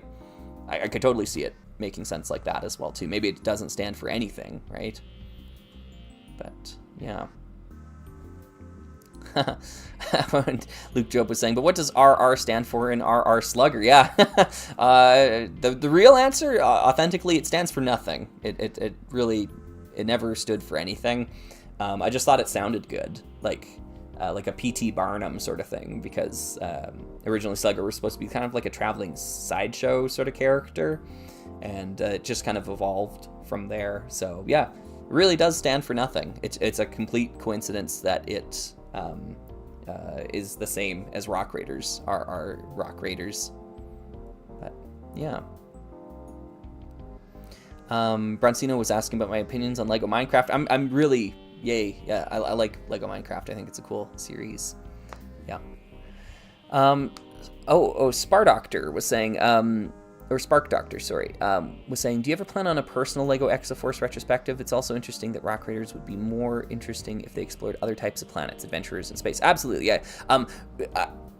No, I don't know enough about Exoforce. I don't have enough Exoforce. It's outside my purview. I really don't have anything meaningful to share. I don't have like any experience with like Japanese mecha sort of things. Like the only one I've played, like the only game I've played is Zone of the Enders, which I love, but like that's my only exposure to the stuff. I don't. It's not a genre that really appeals to me all that much. So I just don't think I have anything meaningful to add. The folks at Battle Peak, as slow as their releases are just, that's the right group of people to be talking about it, I think. Yeah, Rick Roland Slugger, yeah. All right, let's keep going here. let's get this done. Rock Raiders. All of these efforts came to fruition in 1999. 8 Rock Raider sets launched, plus 3 smaller promotional models.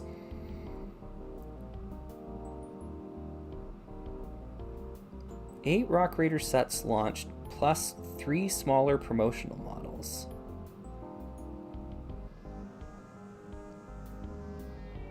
Weren't there 4? What are they talking about here? What promotional models do you think? There's 4 Kabaya sets.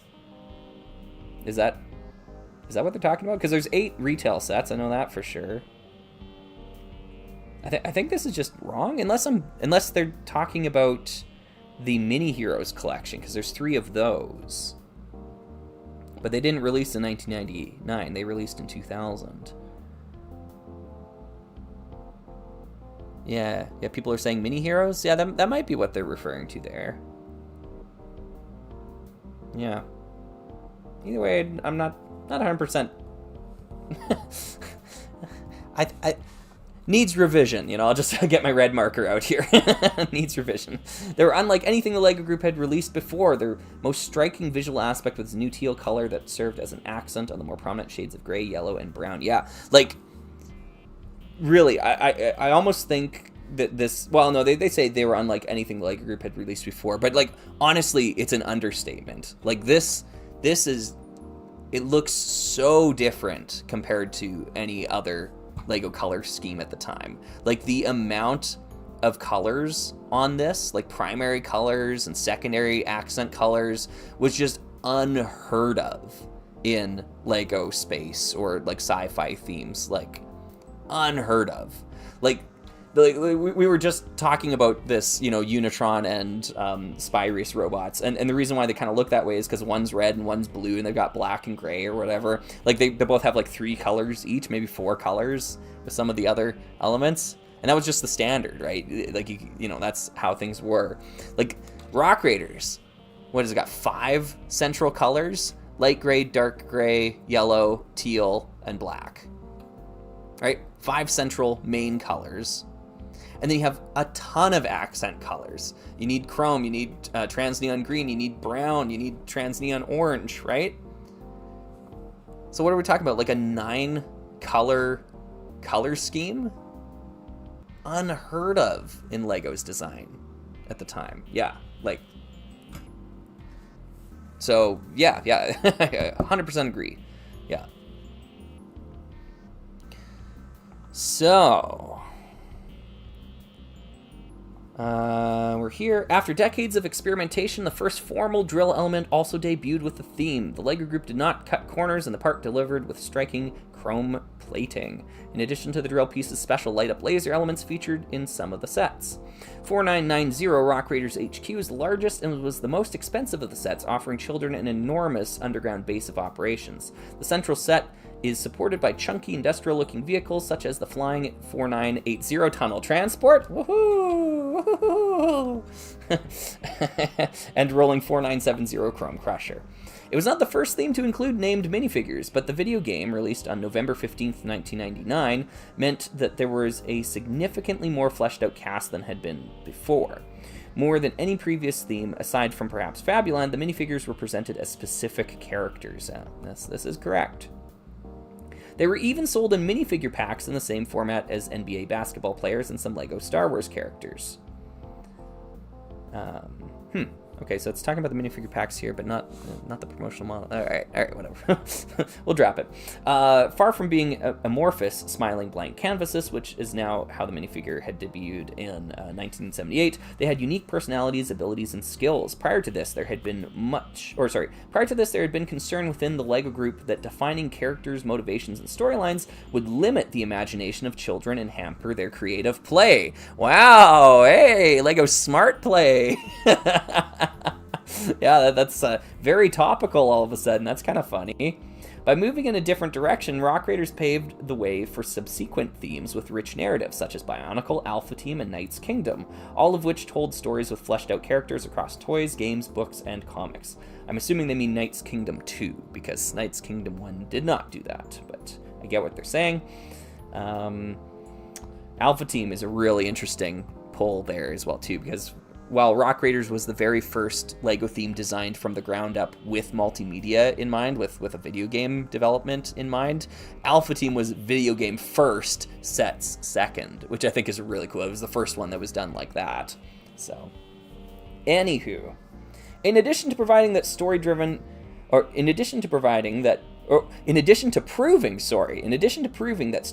themes appeal to children, Rock Raiders began the LEGO Group's era of in and out themes, in which new product ranges came and went. Unlike the evergreen lines of town, space, and castle that had defined the 80s and 90s, Rock Raiders and its successors showed the value of novel themes that could generate interest for a year or two, then be retired. This led to a host of short-lived themes such as Vikings, Dino 2010, Atlantis, and the successor to Rock Raiders, Power Miners.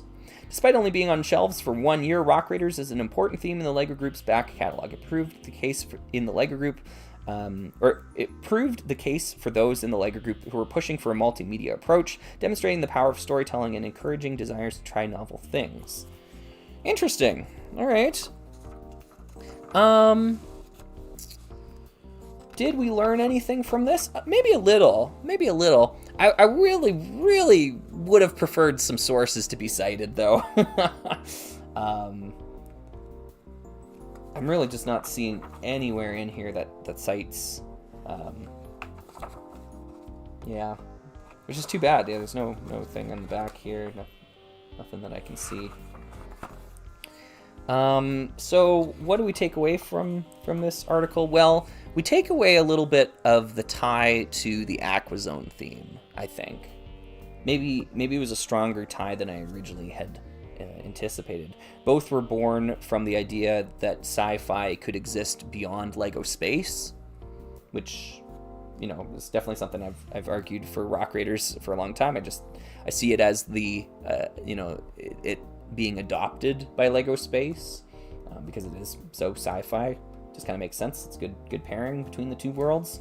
But they really do kind of express quite explicitly that there was a underwater mining theme that eventually became Aqua Raiders, but like even earlier, and a lot of those elements were then re-adopted into Rock Raiders. And I like the idea of pointing out the teal propeller housing here, like the submarine kind of propeller thing, because I always thought that was a weird element to put on the back of a spaceship. But yeah, maybe it was a leftover piece from experimenting with the teal color. And the characters in like the minifigures in Aqua Raiders have teal on their uniforms. Like the print design is a teal color, even though the sets are green. The design of the uniforms is teal, which I always thought was kind of interesting. And maybe that's a leftover from this sort of stuff. They just didn't update the print design. Maybe they had already finalized all that, but they changed the colors of the sets themselves. So yeah, interesting stuff. It wasn't, the article wasn't the breakthrough I was kind of hoping it would be. I know Brandon had said it was a really good article, and I don't disagree. I think there's some good stuff in here. It gets a couple of things maybe slightly incorrect, and it also doesn't cite any of the sources. And, yeah, which is two kind of thumbs down from me on those elements there. But I think there's some good stuff in here. So anyways, yeah, like I said, I spent about $30 to get this book here, and I mean, I haven't really looked at any of the other stuff in here, but maybe I'll look at some of it someday. A lot of it, though, like, I gotta go back to what I was. Oh, nice. Cool. They did the this. Oh, sorry, I gotta zoom this out so you folks can see it. Let's do that. Zoom. There we are. This Rock Raiders Loader Dozer UCS model that was made a long time ago, actually. This mock somebody did. They must have interviewed the designer. Yeah, Peter. Let's see. What's the designer's name? Peter Carmichael. Yeah. Cool. Yeah, they did a little interview with him. Yeah, I really like his rock monster build in it. But yeah, he made this years ago. I wonder how did they say the year that they designed it? Doesn't say. But yeah, like if you've been around the internet in the Rock Raiders world, you've seen this before. 100%.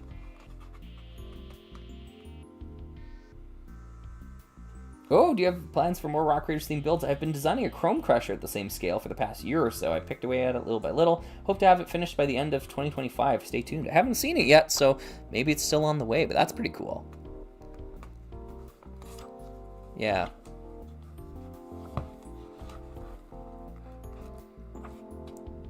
Stone Chopper update. Yep. Some minifigure stuff. Adventurers. Yeah, like there's a lot of cool stuff going on here. But if it doesn't cite the sources, you know, it kind of makes it just like an opinion piece. You know? Like it's tough. It almost makes it not that valuable for like Lego research. So for someone like me, I don't know how valuable this resource actually is, which is kind of too bad, right? Like, oh, they're talking about Lego Space from 1996 to 2002. Hey, these are my years. That's what I want to see. Yeah. I guess I could read through all this. This is a lot of stuff, though. And I just don't know if there's, like... Because, like, there's no sources being cited, you know? Like, so it's like... What's the point? Is it... Like, it could say things in here. It could say, like, UFO was actually designed originally as a part of the Lego Town theme, but then was later pivoted to Lego Space or something. It could like have huge revelations, but without any sources being cited. Like what you know, do I source this magazine that came out in 2025 and is talking about a set that's almost 30 years old at this point? Like, that doesn't make any sense, you know? You need like contemporary sources. Cite your sources. Yes, it's kind of neat. So yeah, I don't know. I don't know how much stock I put in it. Cool. That's cool. Mini mock of the Stellar Recon Voyager. Yeah. Ooh, that's a cool mock there too. Yeah. So like, I don't know. Yeah. Anyways, that this wasn't meant to be a that's funny. A review of if this is worth it or not. I just wanted to nerd out about the Rock Raiders stuff, and I guess I got to do so that's kind of cool. But yeah, I got more things I want to do here, and I'll answer a couple of questions. But yeah, if they didn't cite sources, does that mean it's plagiarism? Yeah, maybe.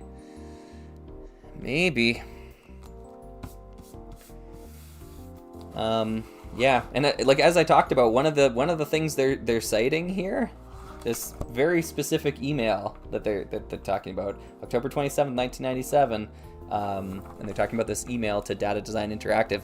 I know the exact email they're talking about. I'm one of the people who worked on extracting that and making it public for other people, and I just don't see that source being said. Like, I know what that source is what I'm trying to say. I'm not trying to say I want to see my name in print in this magazine. I'm not saying that. I don't care about that. But I know what they're citing. They're just not citing it. if that makes sense, right?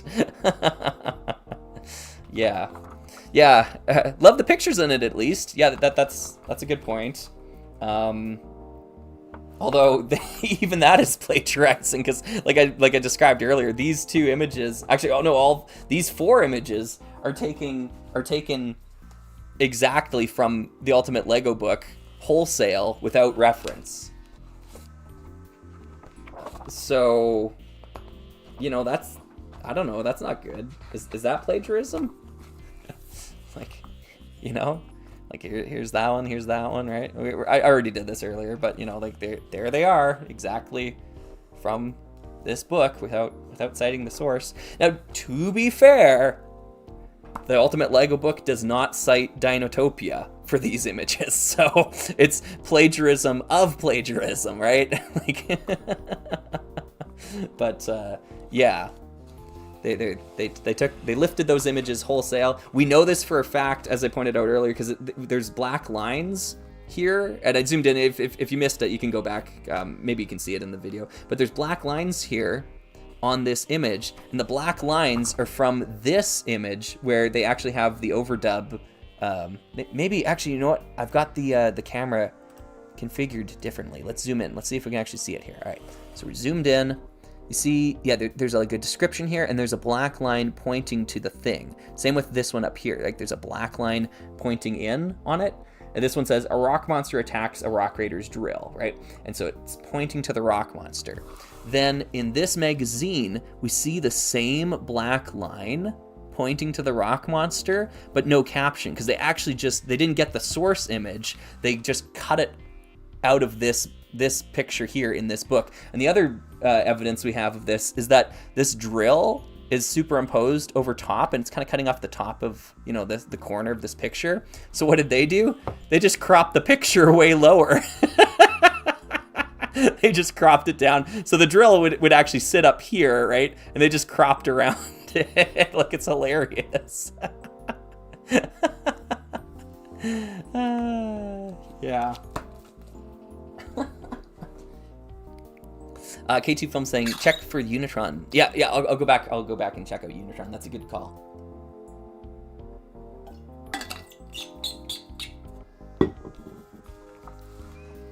Spammy, scammy book, maybe. Yep. Do you recommend the Ultimate Lego book? 100%. 100%. This title is not a lie. If you're interested in Rock Raiders, especially, like look at this, it's front and center on. I love this book so much. If you're interested in Rock Raiders, this is the ultimate source for it. If you're interested in like just Lego leading up to 1999, that sort of era of it, this is the go-to. And then especially if you're interested in like the builds and things that they would do for Legoland, there's a huge emphasis on designing things for Legoland, like Miniland scale designs. Like if that to you is interesting, you'll love this book. They do tons of stuff all centered around that. More than half the book, I would say, is Miniland builds of things and such. So yeah, but this spread here, oh sorry, I've got the camera all zoomed in again here. Let's just zoom it back out. Zoom. This spread here for a long time was the go-to source for Lego Rock Raiders information. There's so much here. I spent countless hours as a kid staring at this spread here, like just looking at oh, look at that, look at these cool, you know, you see the designers and can see all the cool concept art and the early prototypes. Yeah. My story with the Ultimate Lego book goes like this, where I would check it out of the local school library every week until it got to the point where the librarian banned me from taking the book out anymore. I got a lifetime ban on taking out the Ultimate Lego book because she was like, you should read some other things too. And, you know, fair. But joke's on her. I got my own copy now. Yeah. Okay, let's go back, check out if there's any Unitron stuff in the Lego Space section. Yeah, let's see. Life on Mars, UFO. It'd be right before UFO. Oh, before RoboForce. Explorians. Oh, no, it's not in here because this is 1996. Unitron's 95. Shucks.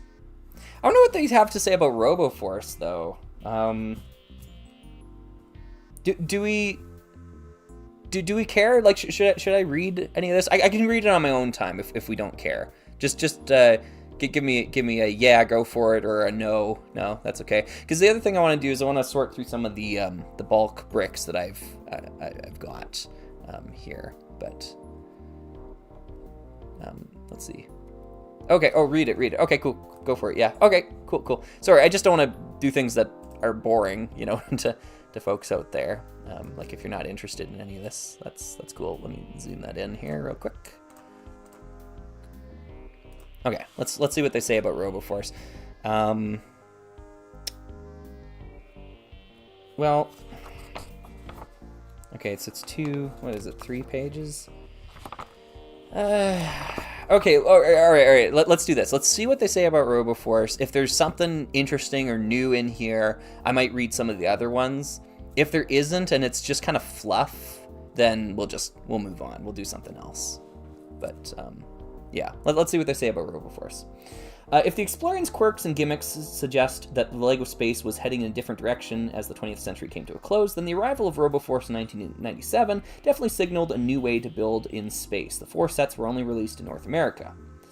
Hailing from... See, I already don't agree with the... Definitely signaled a new way to build in space. Whatever. Okay. Hailing from the hidden planet of Roboton, yeah, that's right, the Robo-Runners train to protect explorers and colonists from aliens and other risks, following the legacy of LEGO Space Police and Unitron as the good guys. I'm kind of hazy on the source for that, but these runners operate large mech-like robots, which are powered by robo-discs. The team is led by Chip Nebula, whose favorite planet, for reference, is Mercury, because from there he can watch 2 sunrises and 2 sunsets each day. Yeah, that's from a LEGO magazine. They had whatever, they had characters, and yeah. I'll probably actually show that exact image in my RoboForce series. Actually, you know what? Sorry, I'm just gonna pause for a sec. I rewatched my RoboForce videos recently as well too. It's been a while since I'd seen them, and I think they're pretty good. I was actually pretty happy with them.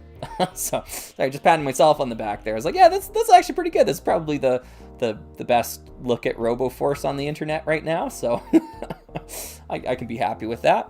Hopefully you folks have enjoyed them as well. Let's see here.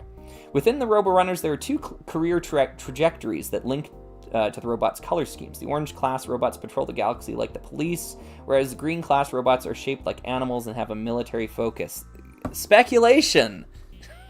Where? What is the source? What is the source here? The green class robots are shaped like animals and have a military focus. What animal is this shaped like? How is this any more of an animal than the Robo-Stalker? The Robo-Stalker has like ocelot ears.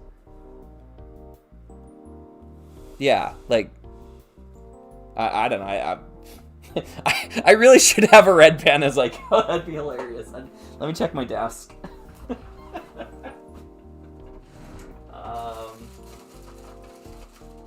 Don't think I've got one.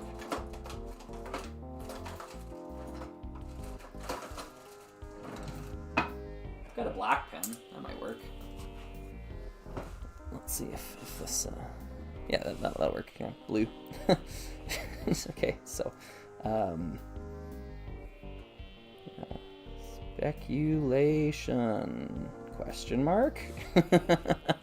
Alright, so we'll keep going. Both classes have a small and large model each, with base colors of light gray and black. However, each model typically has a third accent color that makes the sub-theme quite disjointed, especially in the context of the visual consistency that the other space factions have. Alongside individual play features, 3 of the 4 models have detachable heads that then double as miniature spaceships.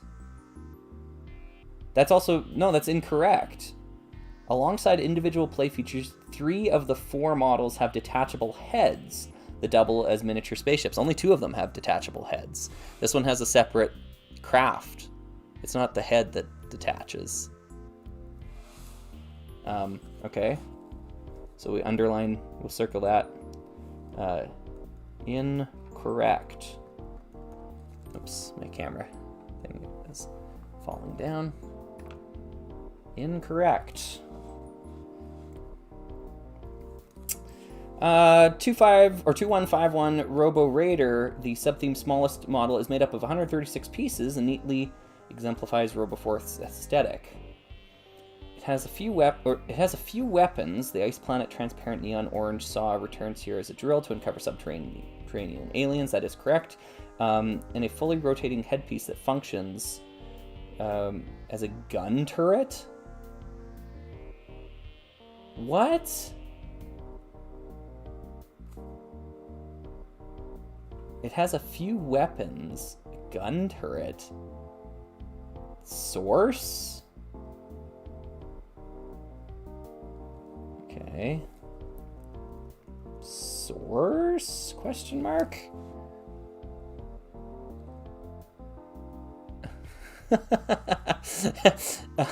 Pippi Fairy was saying, you should get in touch with the publisher and see what they have to say about the sources. Yeah. Yeah. Yeah.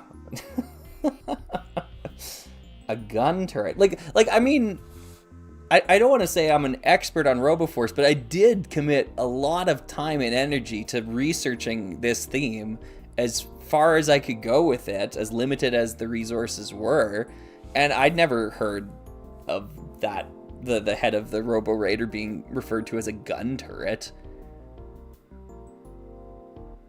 Like, what? The cheese sneezes as a RoboForce stan. I'm weeping currently.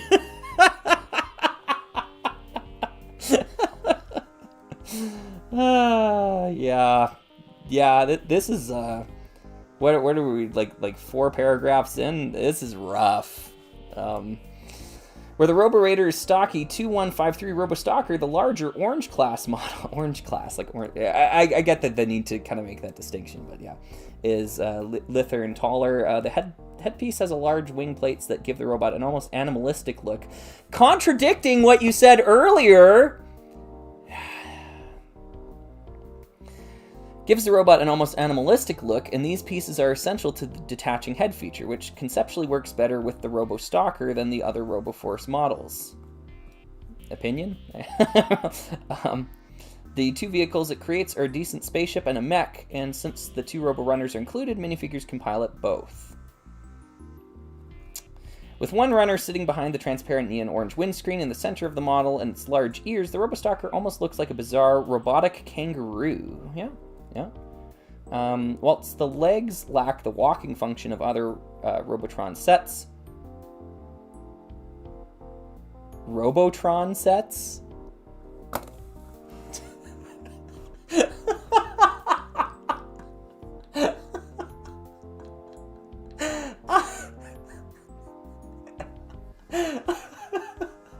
What the flip are we doing here? Are you kidding?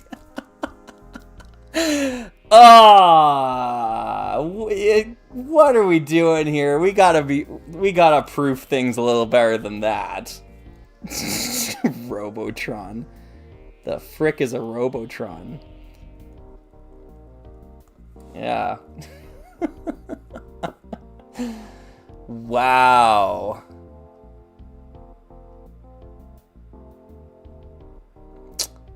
Interesting. Could this really be AI? Yeah, that's interesting point. Interesting point.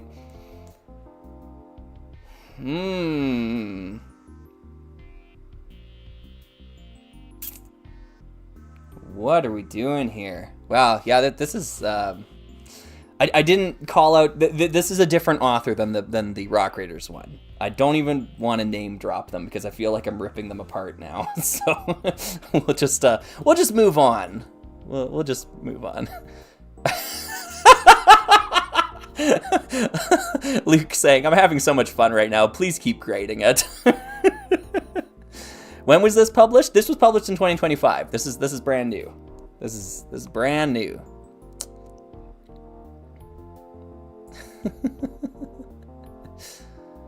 Yeah, I suddenly have suspicion about the use of AI writing and sourcing in this magazine. Is what K2 Films was saying. That's, honestly, yeah, you folks are kind of putting that bug in my ear here now. Yeah. Huh, okay. The Robo Raider's green class equivalent, 2152 Robo Raptor, has its own unique visual identity thanks to the model's unusual inspiration. There was no doubt a resurgent interest in dinosaurs following the release of Jurassic Park that influenced the model, leading to a striking set. Really quickly, folks, can you tell me what year Jurassic Park came out? Does anybody here know what year Jurassic Park came out?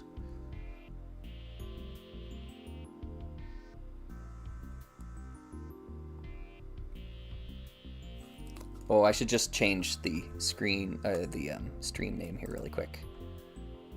Let's just get rid of that. Okay. There we go. Oh, 93? Whoa! I did not know that. That's awesome. Whoa! Okay. All right, fair. Fair. I thought it was a little bit later than that.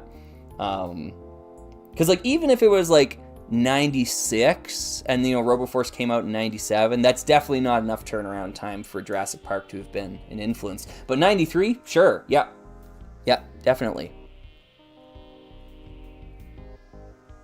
Oh, being Lego nerds is more apt here. Yeah, I suppose you're right. Yeah. Maybe we are pedantic Lego nerds. We'll just do Lego nerds. Yeah. Pedantic. Yeah, why not?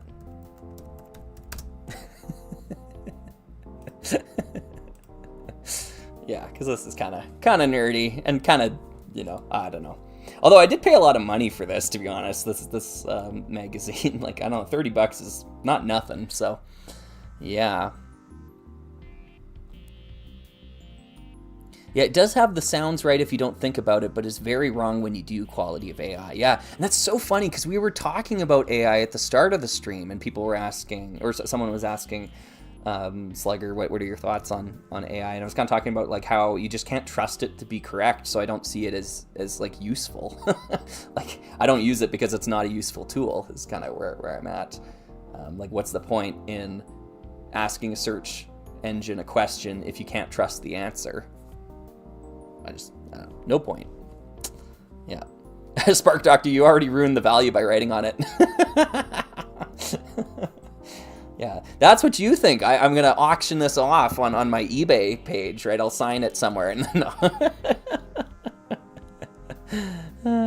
yeah, you're just making sure you're getting the proper value out of this purchase. Yeah, I agree. Okay, cool. So anyways, it is a robot with hunting at its core, featuring a tail sensor poised to detect alien radio waves and a muzzle for sniffing the atmosphere to see if anything extraterrestrial is nearby. That could be true, actually. RoboForce does have a lot of...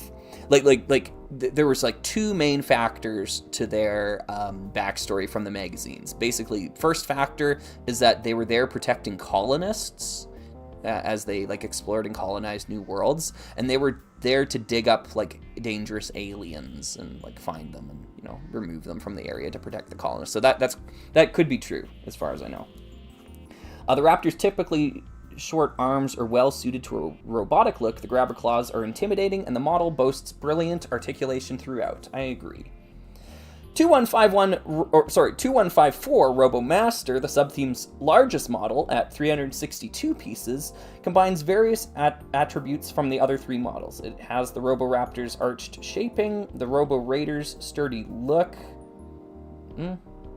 maybe, and the Robostalker's scale, maybe.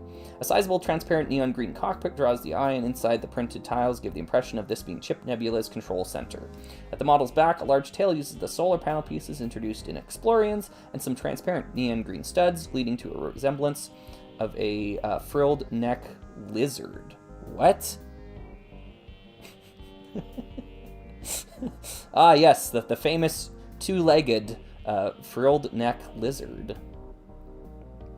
Okay, it also features a small spaceship that can fly out to provide aerial support.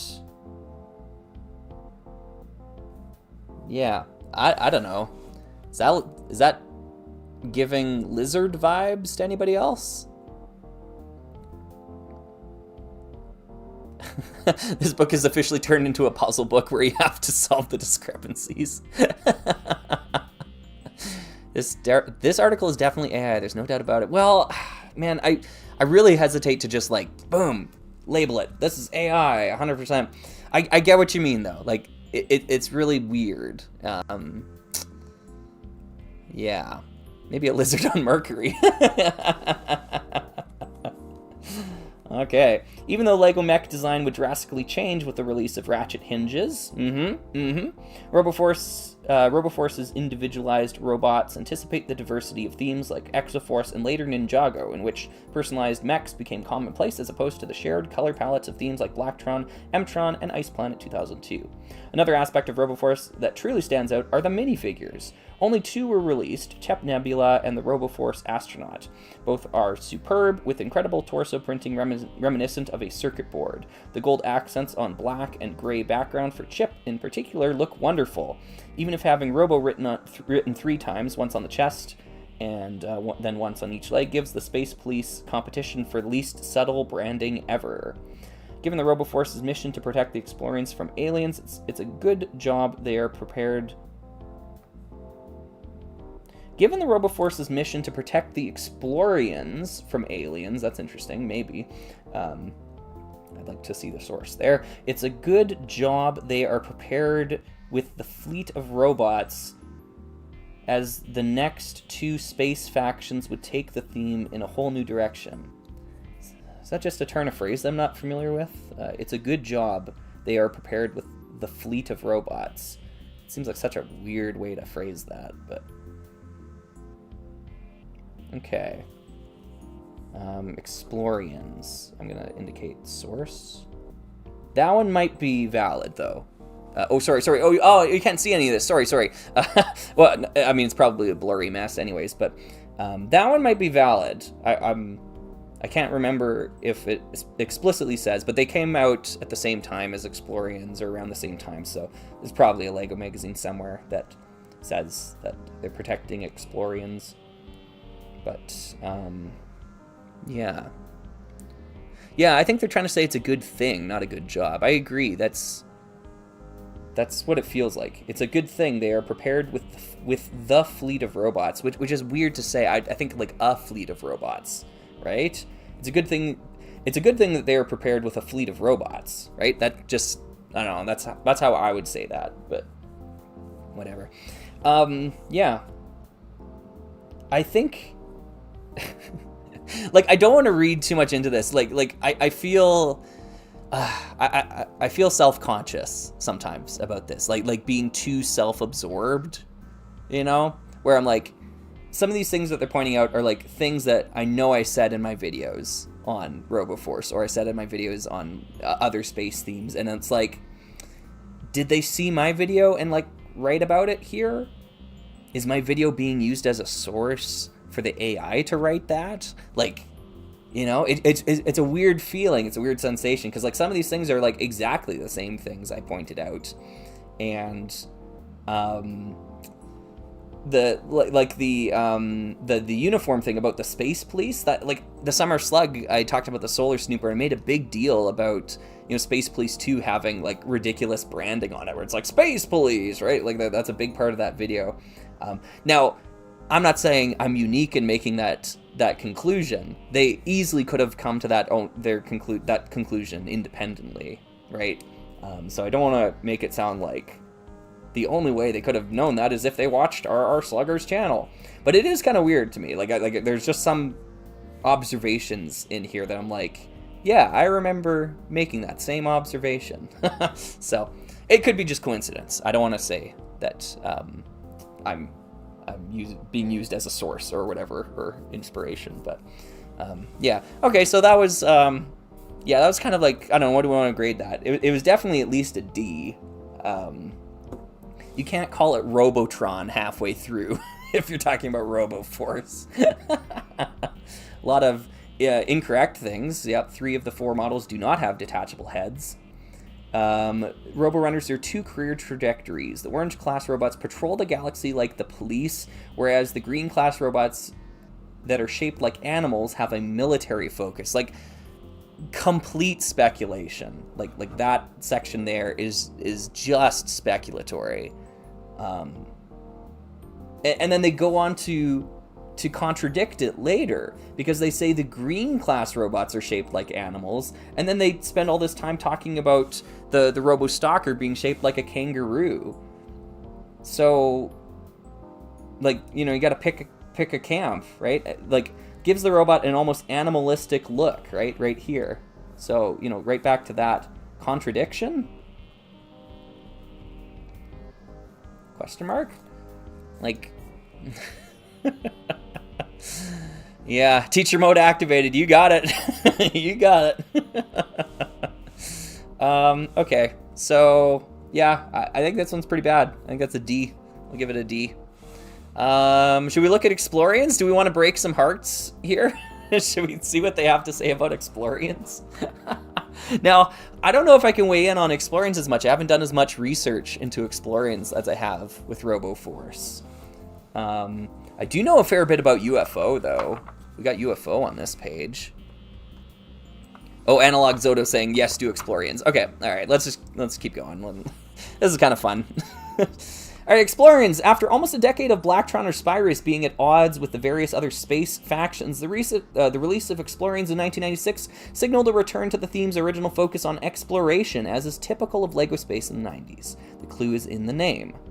Yeah, fair. Unlike the weapons-heavy Unitron... Weapons-heavy Unitron. Point to the weapons. Show me the weapons. Weapons-heavy Unitron. Source? Question mark? And Spyrius. And they're lumping Spyrius in there, too. I don't agree with that characterization of Unitron. I really don't. Like, surveillance, you can get away with surveillance, yes. I agree with surveillance. I just don't see military. I don't see weapons in there. So, whatever.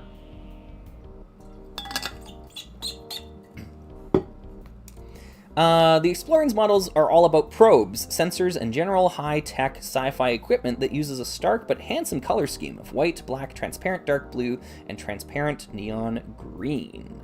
This group of minifigures is dedicated to finding evidence of alien life, and their logo, an arrow shape pointing upwards in a circle like space compass, exemplifies this outward-facing, adventurous mentality. Their logo, well, I guess. Opinion.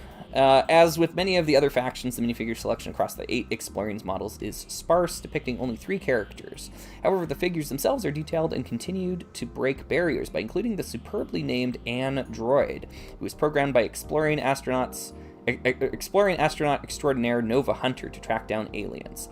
He clearly did a good job, as many other factions often wanted to steal her and her brother Andy Droid, who was stolen by the Zotaxians from the UFO sub-theme.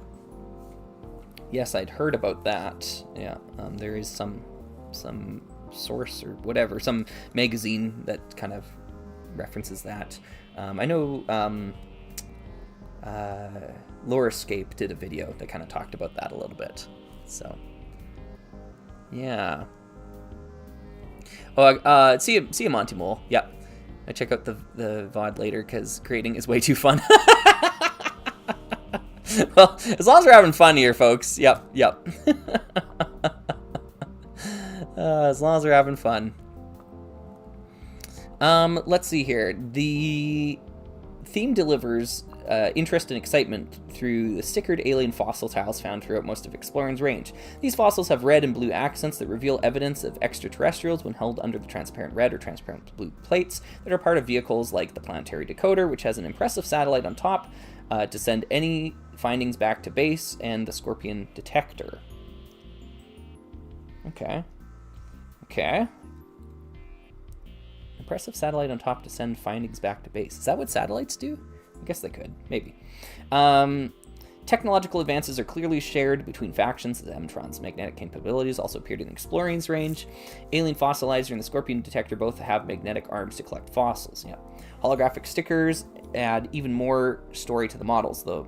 The one included in Nebula Outposts, a small but tall building with rotating observatory, depicts another Explorian astronaut in a remote location, truly adding to the feel that this group is traveling further afield than ever before to conduct their research. However, all of that research needs to be collected, collated, and analyzed in one place, which is where the Android base comes in useful. To begin with, the 16 by 32 base plate is smaller, meaning that the build feels much more compact with less empty space. The base itself has a fun mechanism that opens and closes with large transparent dark blue quarter dome pieces, releasing a rover, whilst inside a few computer consoles provide that extra sci-fi touch. Outside there's a fossil scanner. Outside there's a fossil. Like, it's weird. It's a short little sentence. Oh, sorry, you can't see what I'm pointing at. Short little sentence at the end there. Just kind of weird. Like Space Station Xenon, hey, there we go. We get some callback to Unitron. The set includes a rover and spaceship, which have large laser-like scanner and magnetic respectively. Oh, respectively. Sorry, I misread. Which have a large laser-like scanner and magnet respectively. The whole cast of Explorion's characters is present alongside Android. The astronaut has a relative simple torso design. The flight suit, whilst Nova Hunter has a large Explorion logo on his front. I think this is incorrect. How can I best show this off? Wait, how can... Okay.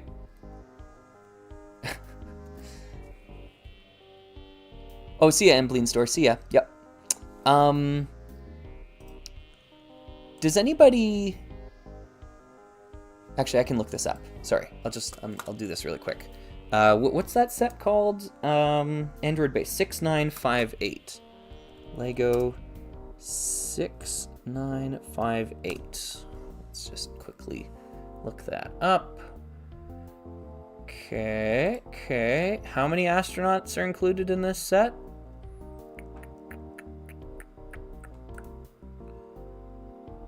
It looks like it has 2 astronauts and the android. Okay, well, here, let me grab,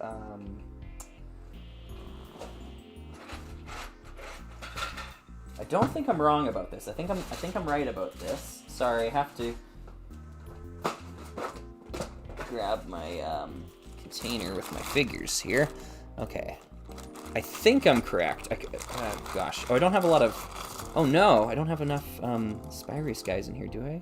I do! Yeah, okay. I'm totally right. I knew it. Frickin' knew it. Okay. Alright, so you have the design of Nova Hunter on this side. He's got the wrong face, but like that's a torso design. Then you have this torso design, one with like 3 pips on the collar. And then you have this torso design. This one's got extra tubing in the middle here, and kind of chevrons over on this side. These two are not the same. There's actually 3 Explorion astronauts plus Android. So the Android base doesn't contain the whole cast of characters because there's 3 different Explorion astronaut torsos and the Android, and the base only comes with 2 and the Android. I knew it. I knew it. I knew it. I knew it. I knew it. Just get all these Blacktron guys out of the way.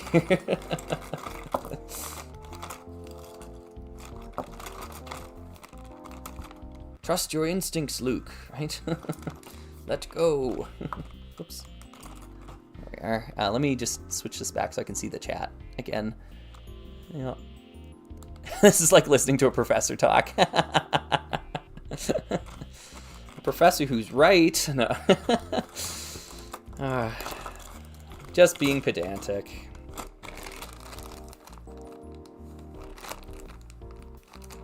When are you planning to teach Lego Space 101?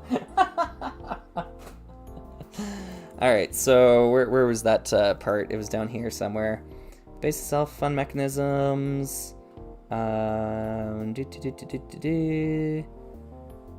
whole cast of Explorion's characters is present. Circle that. Incorrect. The Explorion Starship breaks from LEGO Space traditions as it does not feature a modular construction. That's an interesting point. I never actually really considered that, but they're totally right. The ship's 652 pieces are put to good use throughout, with features including a deployable rover, enough cockpits for the set's 4 minifigures. yeah, now we get it right. That's funny. Just one paragraph of separation does a world of difference. As well as distinct takeoff, cruising modes achieved by folding down the rear wings. A large telescopic laser cannon. I don't think we have evidence of it being a laser cannon. Because now they're saying is on the back of the ship, again somewhat blurring the peaceful Explorian's existence, while panel pieces with central hologram stickers form an attractive satellite on the front. Yeah. Laser cannon, let's do source again. I don't know if it's ever described as a laser, as far as I'm aware. But... KT Films, you should send this back to the publisher with a grade. That is funny. Spark Doctor saying, you have a great day, by the way. I got to go ahead and take care of some homework for Trig. Oh, for trigonometry. Ooh, you are a smarter folk than I. Good luck with that. I definitely do not understand trigonometry. But yeah, best of luck.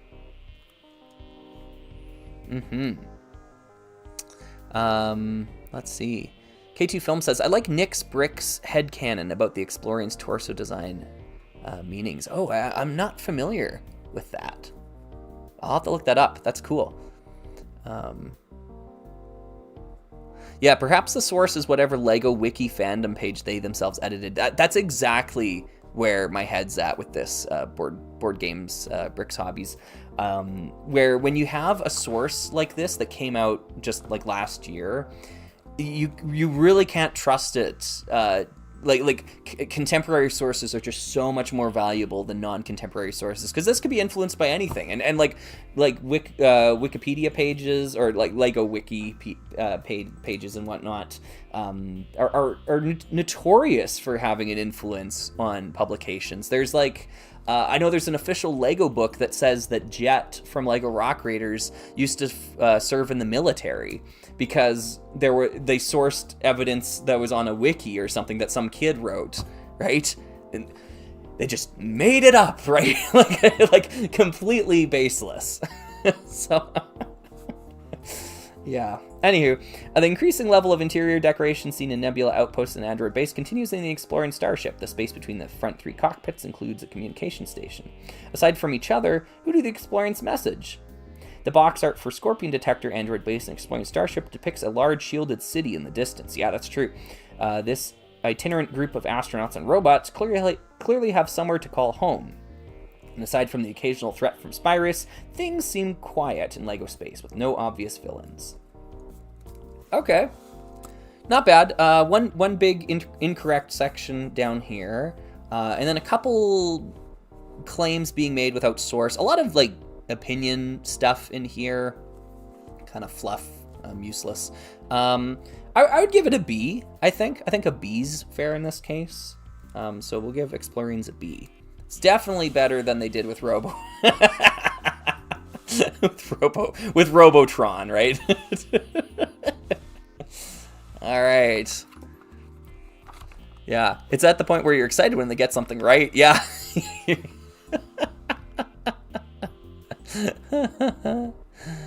Okay. All right.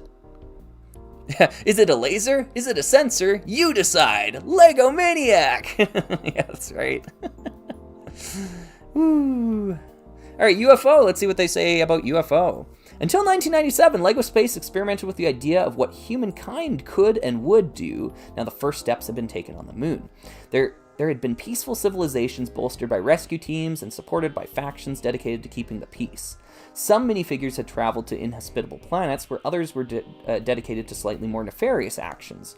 A range of human communities that had been depicted, but the focus had always been on Homo sapiens. That's a weird way to say minifigures. But I get what they mean. Minifigures are so deformed. Like Jang talks about this in his videos quite frequently. Their proportions are just not Homo sapien proportions, right? I know that's what they're meant to represent, but it's just kind of a weird way to describe them, I think. The explorers had been looking for alien life in fossils and had hinted at the existence of other life forms. But in 1997, UFO marked a completely new direction for the theme by focusing solely on the extraterrestrials. The subtheme's 9 retail sets were predominantly made up of spaceships, borrowing on the iconography of alien ships that had been popularized since Kenneth A. Arnold's supposed first sighting in 1947, the reports that popularized the term flying saucer. To achieve the stereotypical circular look, UFO uses a range of large curved quarter saucer pieces, distinguishing it visually from RoboForce, where the brick-built robots look quite blocky. Opinion, but models like 6000 Cyber Saucer. Is that really the set number for that? 6,000? I'm gonna check that right now. If it is, that's incredible. It is not. All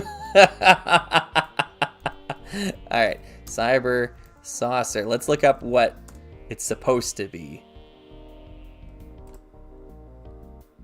6900. Oops, typo.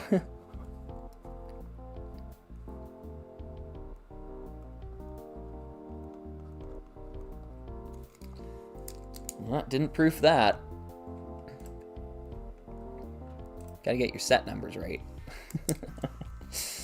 I almost thought it was like my first instinct when I saw that number, I thought it was like a text-to-speech error. Like they were like dictating this, and the text-to-speech only caught like the 6,000 of it, rather than saying like 6,900. It just like wrote down 6,000, but whoops.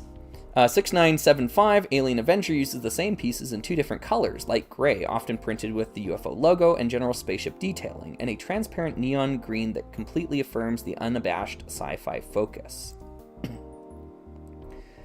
Whereas many other LEGO space sub-themes tended to balance the number of flying and land models, UFO unsurprisingly stuck to the former, with only 2 of the smaller models, Cyborg Scout and Radon Rover, staying on the ground. Scout. Yeah, I think that's fair. The subtheme also continues RoboForce's experimentation with stickers, this time using heat-sensitive stickers. Oh, sorry. I misspoke. The subtheme also continued RoboFrock's experimentation with stickers. Spelling. RoboFrock's experimentation with stickers. I really wouldn't consider RoboForce a theme that experimented with stickers. It had a few, but like no more than Explorians did, or like Unitron and Spirius both had stickers. Why is RoboForce being called out here? It seems like a really weird attempt at connecting the two. Yeah. So I'm just gonna go, what? Double question mark? What? Yeah, like, what sort of experimentation with stickers are we referring to?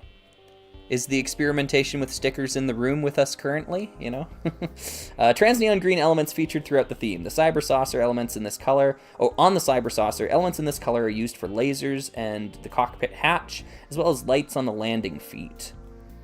The ship's pilot, Commander X, oh interesting, okay, has also a headpiece in this color with some of the fearsome printing, highlighting how far the space minifigure design and minifigure design in general has come since the visually colored, smiley-faced residents of Futuron. I think, like, I don't want to pick on the lasers thing, because I do think there's a lot more evidence in this series that we are dealing with lasers and that sort of stuff. But, yeah. Yeah, RoboForce has less stickers than Explorians, for sure. 100%, right? So, yeah. So, yeah, they might have meant Explorians, which has magnetic stickers, so another typo, yeah. Yeah, you hate to get the what comment on your paper. All right. The Cyber Saucer and Alien Avenger perfectly capture the flying saucer look. Yep. The Alien Avenger's double-decker styled frontage is especially effective. With 369 pieces, it is the largest UFO model and a cross between ship and playset. The top saucer can be lifted off to reveal a sizable rover and magnetic crane arm that can lift out the model's hull.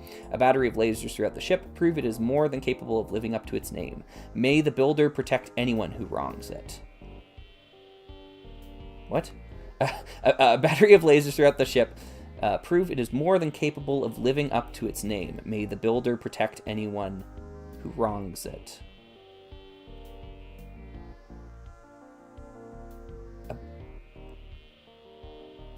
A battery of lasers throughout the ship prove it is more than capable of living up to its name. The Alien Adventure, yeah. May the builder protect anyone who wrongs it.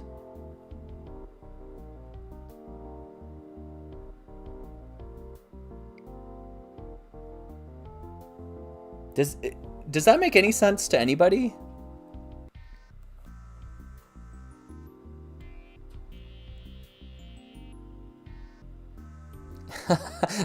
Oh, Beckett Nexus is like, what the? Just came back and you're still streaming? And what is this? Lore? Yeah, sorry.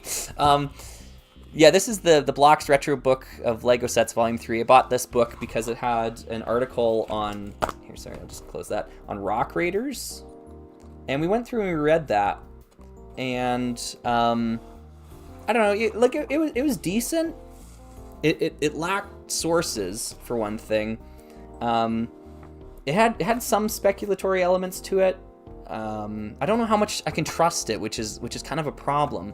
But then we went and we saw that there was this section that was talking about Lego Space from 1996 to 2002. And so we started reading about it. And we went over here and started reading RoboForce. And then as we were reading, like, we just came across so many errors. And so I got out a pen and it just like started like, and so we've been reading their sections and like giving them a grade, right? So they get a D for RoboForce. They called it Robotron halfway through. So, and I gave them a B for Explorings. Explorings was better. There was a couple of things that needed sources and then just a big incorrect section down at the bottom here. And right now we're reading through UFO. I was trying to read the sentence. Does anybody... Oh, okay. Potato Baggin says, I think I get it. Okay. Barcode was saying it's like they started off writing one sentence, then finished writing a different one. Like...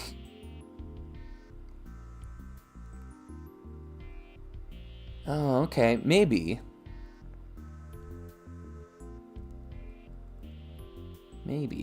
When was this book even made? 2025. It's brand new.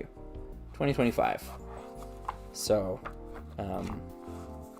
yeah. Okay, a battery of lasers throughout the ship prove it is more than capable of living up to its name. May the builder protect anyone who wrongs it. Oh, I get it. Yeah, I get what you're saying. Yeah. May the builder protect anyone who wrongs it. I get you. Like may the gods protect anyone who wrongs it. Yeah, okay. Yes, I get it now. Yeah, okay. That's weird, but yeah, that makes sense to me now. Okay.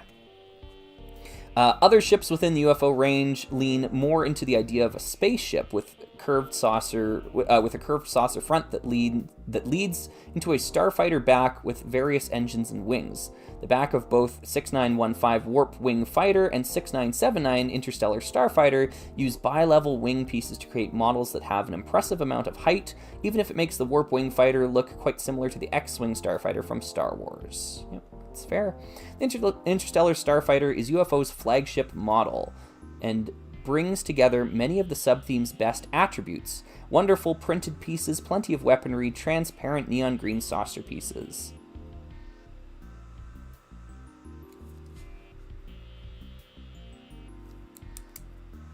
Hang on just a second.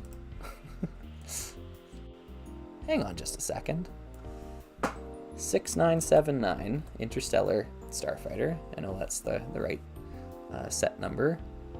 Oh, it does! Oh, wow. Okay. Whoops. My bad.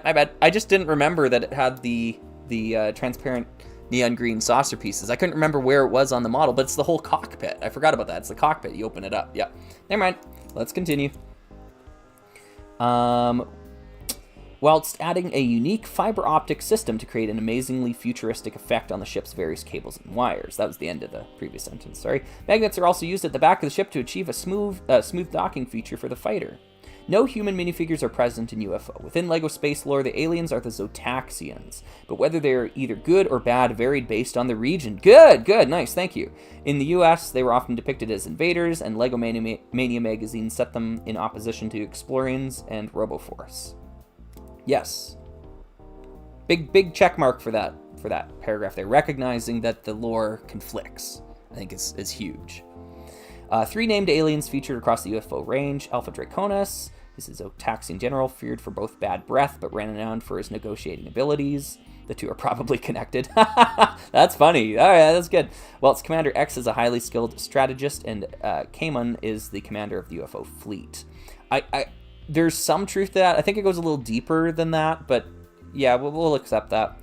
Each figure wears a colored spacesuit with the armor and printed headpieces for 3 aliens, especially highlight how far the space minifigure had come since 1987. You already said that earlier. Whilst the torso and leg printing is also a massive improvement over the simple LEGO Space logo seen in the decade prior. The subtheme's two robot minifigures, one of which is Andy Droid, Android's stolen and reprogrammed brother. Yeah.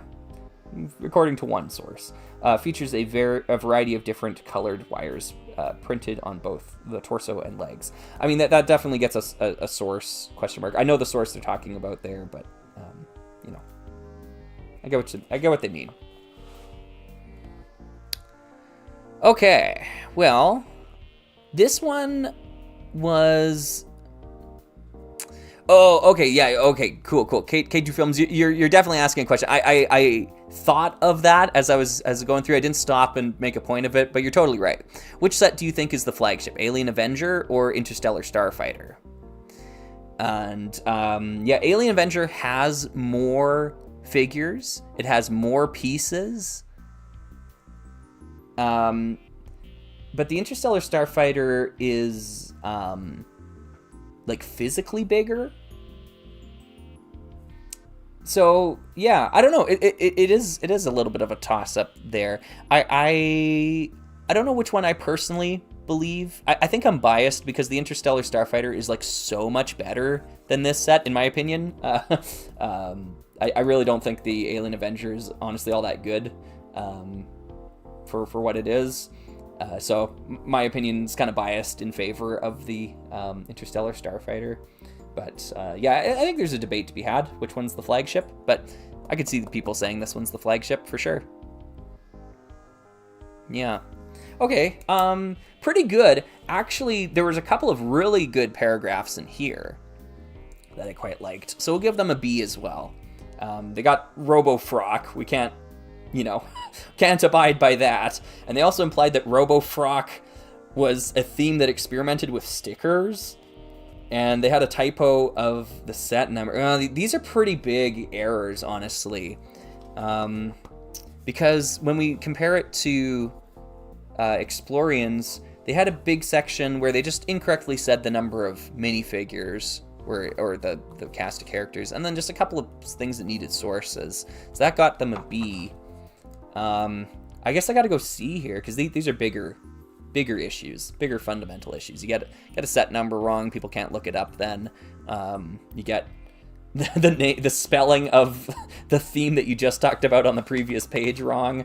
You're missing a source down here, and a whole convoluted concoction of implications here that just doesn't make any sense. I think we gotta go C. UFO UFO plus a C. All right, so we're gonna read insectoids. I need to use the bathroom again here really quick, folks. So I'm just gonna put the "will be right back" up, and I will be right back. Give me a minute, and I shall return.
Alright, I have returned. Let's continue.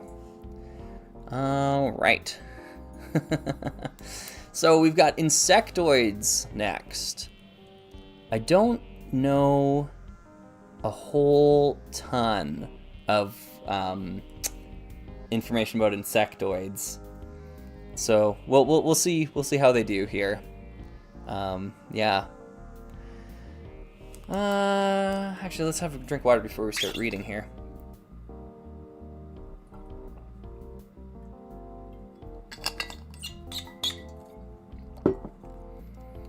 The Zotaxian story continued in Insectoids, which launched in 1998. After a war with their leader, the aliens left their home of Zotax and crash-landed on the planet Holix.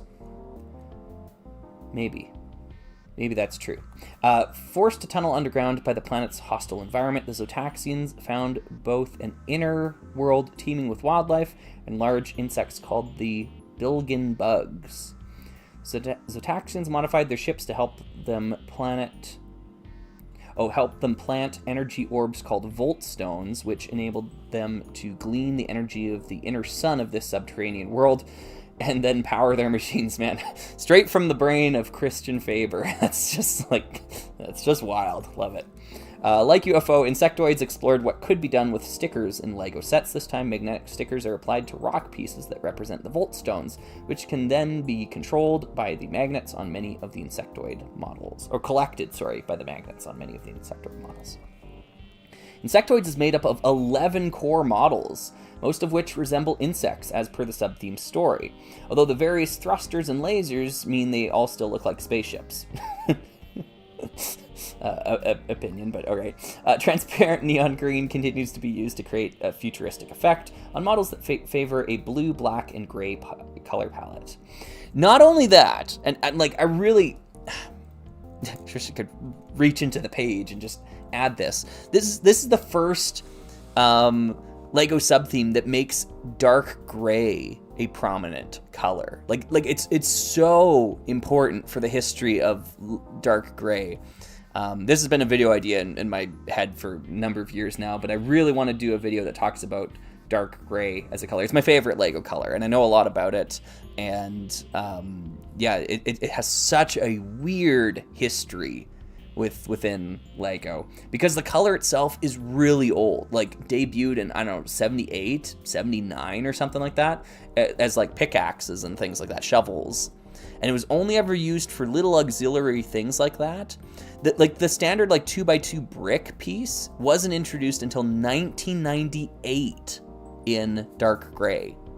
Like, it existed for like 20 years in LEGO's color palette, the majority of its lifetime, because it was gone by 2003. Like the color no longer exists. It had 5 years of like actually being a central LEGO color, and man, did they make the most of it in those 5 years. What a glorious 5 years of LEGO's history. So yeah, anyways, so I don't think they're making a big enough deal about how important Insectoids is for dark gray as a color. Anywho, let's continue.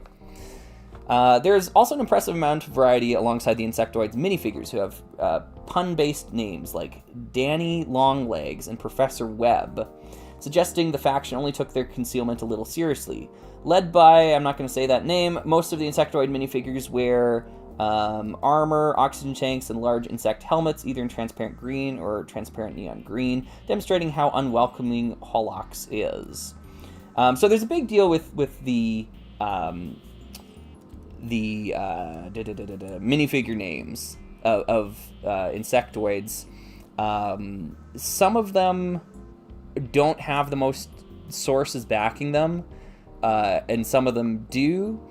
Like Navigator Sharp is a much more common name for this character down here than the one that contains the slur in it. So yeah, this character's should be referred to as Navigator Sharp, just based on the amount of evidence supporting that name.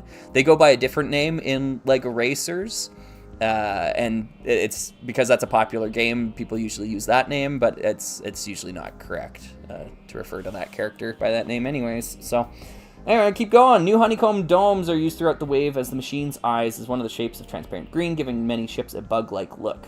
6837 Cosmic Creeper, one of the sub-theme's mid-sized models, is made up of 58 pieces. That's mid-sized for insectoids. That's probably true, actually. It has a striking head that is complemented by insect-like legs. I think it's one of the last insectoid sets I need still, right? So, yeah.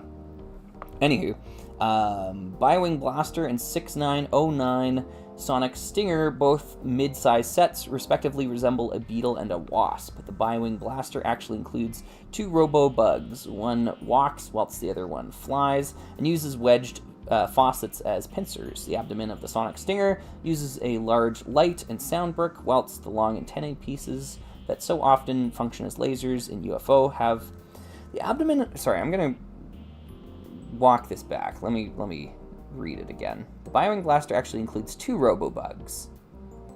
One walks while the other flies. Oh yeah, okay, and uses wedged faucets as pinchers. Yeah, I understand. The abdomen of the Sonic Stinger uses a large light and sound brick, whilst the long antennae pieces that so often function as lasers in UFO have a biological purpose benefiting of their name, pairing very well with the other transparent neon green bricks throughout the model. The insectoid's largest vehicles are split between the air and ground. Planetary Prowler makes brilliant use of the magnetic piece and can seamlessly collect volt stones. 6969, nice, Celestial Stinger, uses the light and sound brick as the titular stinger. It can deploy 2 smaller ships to collect volt stones. The Celestial Stinger also has 6 winged pieces that are intricately detailed with various technologically inspired veins and 2 tones of blue.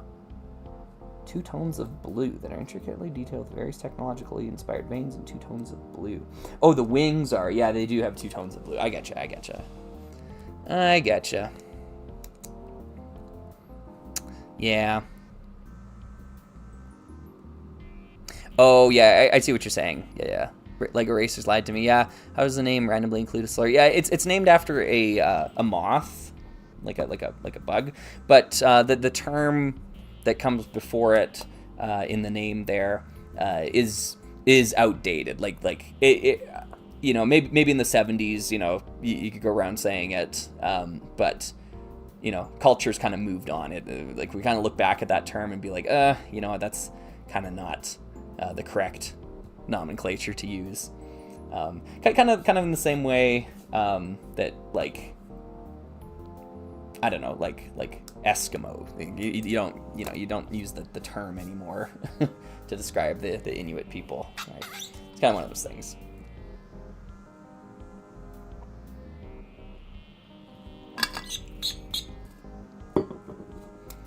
6977 Arachnoid Starbase, however, is the sub-theme's largest model and very different from the large buildings seen in other space sub-themes. It's an awesome model. Okay, we're just... right, whatever. All right, just pure opinion. All right, it's an awesome model. A fun combination of many features seen throughout the sub-theme. All right, no pretense for professionalism here. Some legs are magnetic cranes and a light-up sound brick sits in the center, while also including a nod to UFO in the use of transparent green quarter saucers for the abdomen, which houses the control room. Now, I agree it is awesome, but like I wouldn't, I don't know, so I wouldn't put that in print. I haven't really been marking opinions throughout. I don't know if there's anything. Yeah, awesome model. Yeah, Analog Zoda, I didn't know either, honestly, until someone kind of clued me in on that recently. It's just kind of like a recent development. Don't feel bad that you didn't know, by the way. Like, I'm not trying to shame anyone here by saying, like, oh, you know, if you didn't know that you're not supposed to say this word. Yeah, it's somewhat more recent. But, yeah, you know, just avoid it in the future. I guess maybe I should, I'll circle that. Avoid printing slurs. Yeah. Hey, Zico. The cat came back and he's blocking the light, too.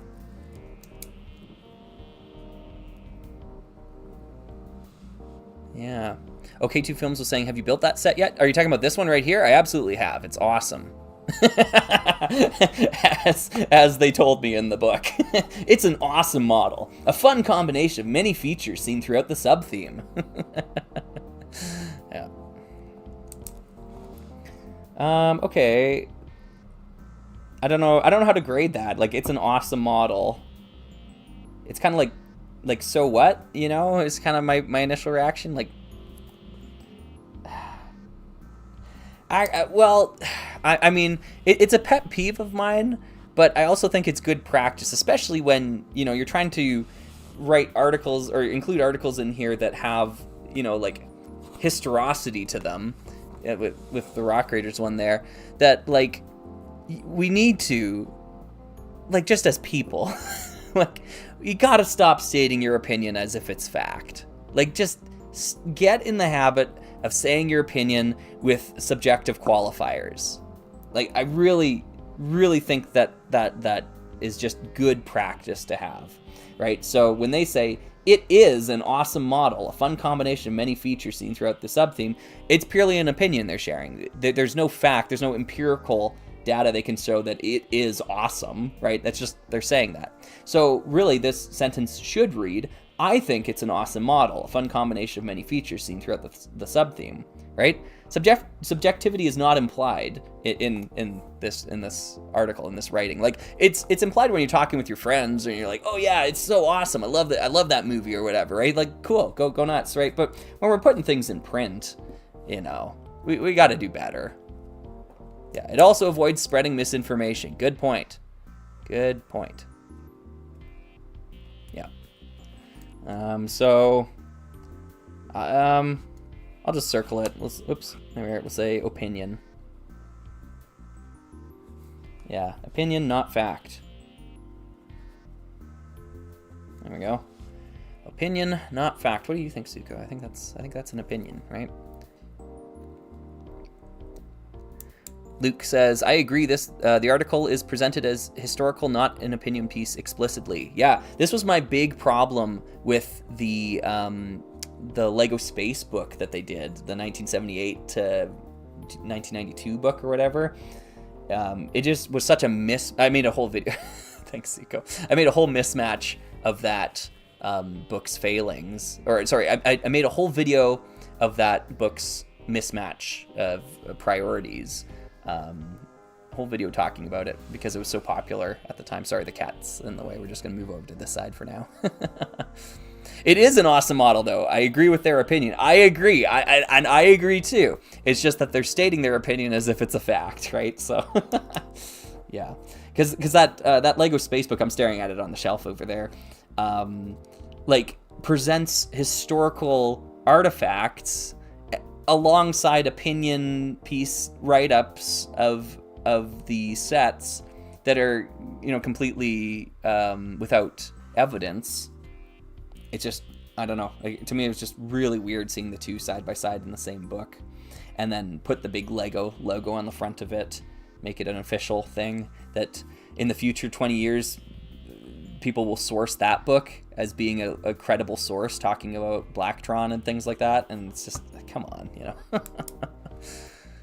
Yep. Oof, board game bricks hobbies. Oh no. In elementary school, I was once taught not to add qualifiers to my opinions because it weakens them.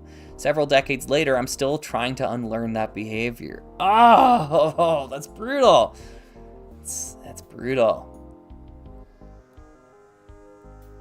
Yeah, that's rough. I remember in keyboard class early on, we were taught to double space, like not double space your lines, but double space your words, right? So you hit the space bar twice before you type another word.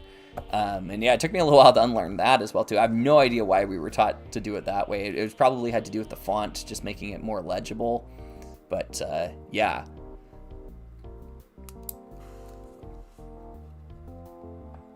Hey, Ludwig. Hello, welcome.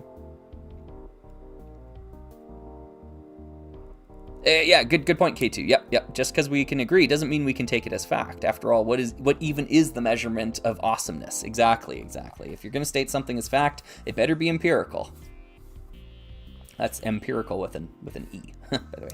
Anyways, after a decade of new human-based factions, UFO and insectoids mark a fairly substantial shift for LEGO Space, leaning into the wackier and experimental power of whatever else exists out there in the vast regions of the unknown. But it wasn't Blacktron, Spyrius, or the Zotaxians who would prove the downfall of LEGO Space Galaxy.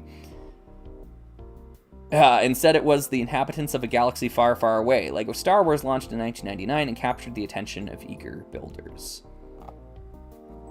Okay. So that's what they had to say about insectoids. Hey, Zuko, maybe we can move a little bit. Thank you, buddy. So they put a slur in print, and they stated an opinion as a fact.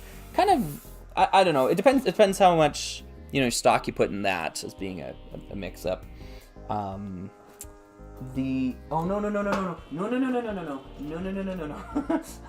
Okay, sorry, buddy. No, you can't go in there. He was trying to climb inside the tunnel transport box. Sorry.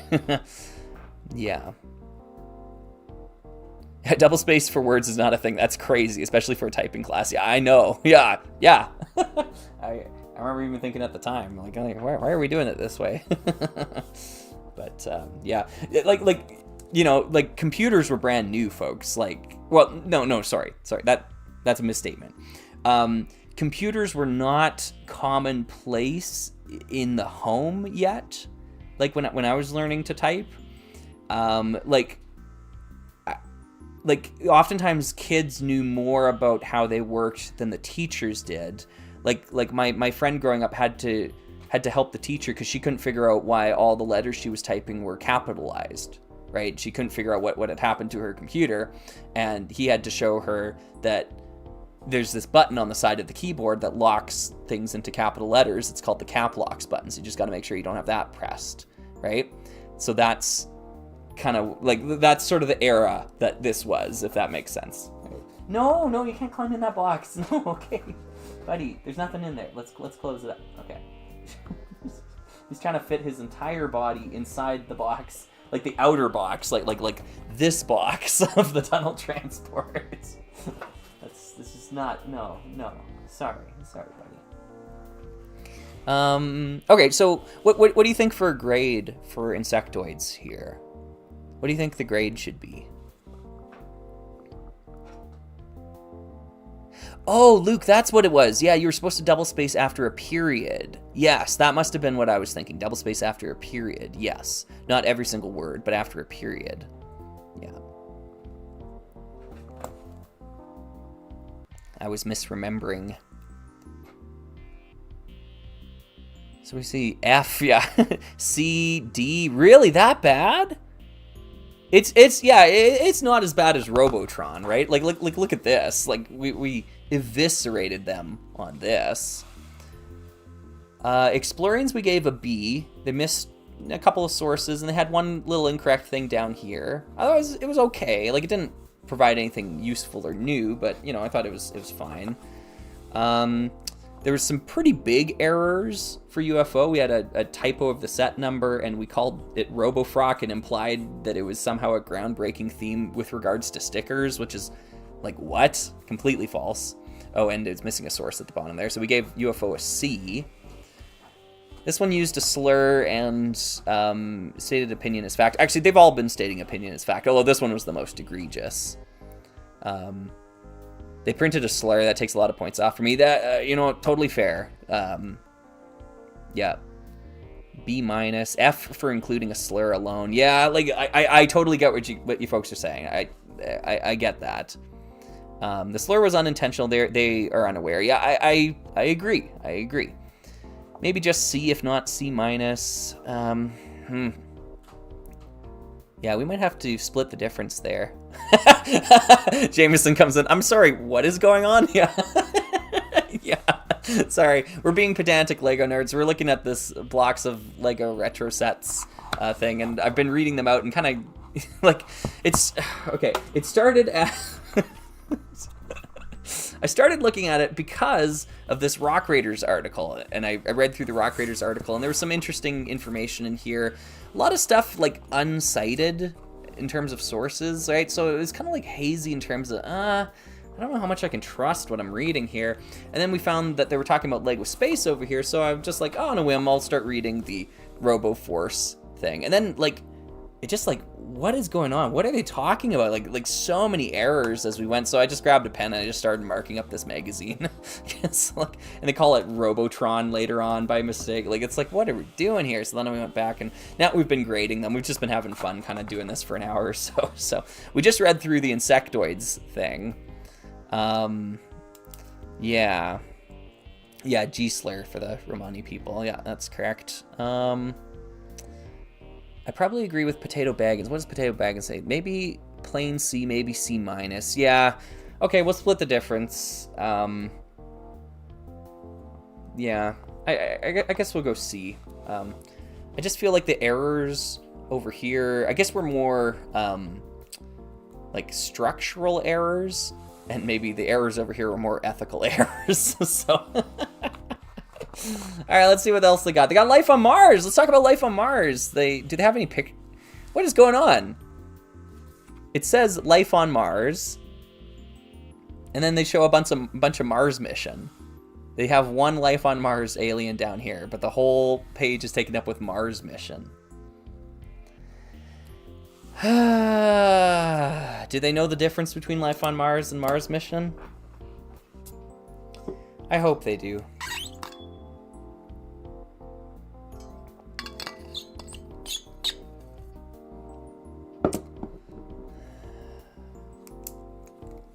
Yeah, so, okay, whatever. To ensure space did not conflict with Star Wars, the LEGO Group launched 13 Life on Mars models in 2001, which represented a gentler exploration of peaceful coexistence between humans and aliens. Removing the triad factions means that it is also closer to classic space's focus on exploration than what came after. It drew on NASA's ambitious Mars program that saw the Mars Pathfinder, Mars Global Surveyor, Mars Climate Change Orbiter, and Mars Polar Lander all being sent during the 90s to understand more about the planet that most closely resembled Earth in the solar system.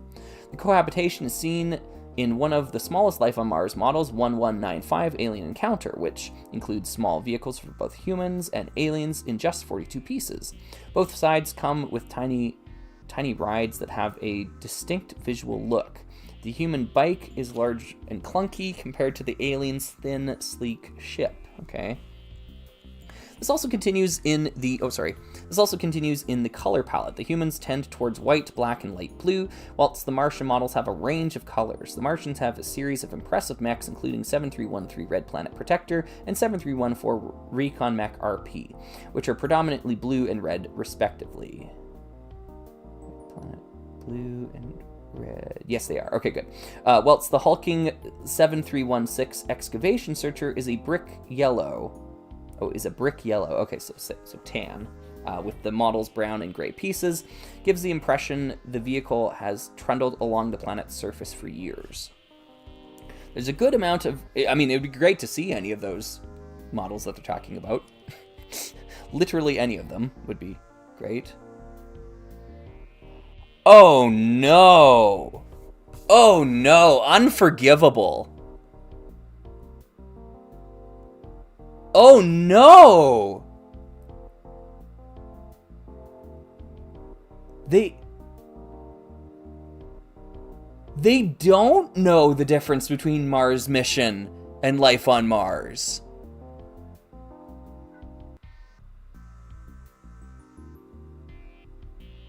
Look at this. Oh, you can't read this, but okay. So here it says above this one here, the MT-61 Crystal Reaper. Cool. Here it says MX-81 Hypersonic Operational Aircraft is to the right. Okay, that's cool. Below, Mars mission introduced a new alien figure. Mars mission introduced a new alien figure. Automatic F. Automatic F.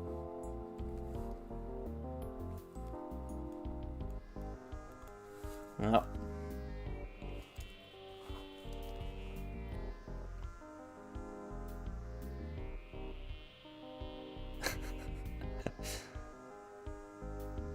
Yeah. Total facepalm moment. Yeah. Okay, we'll keep looking, but yeah. I have to stop giving the benefit of the doubt. It's not a layout issue, it's a crime.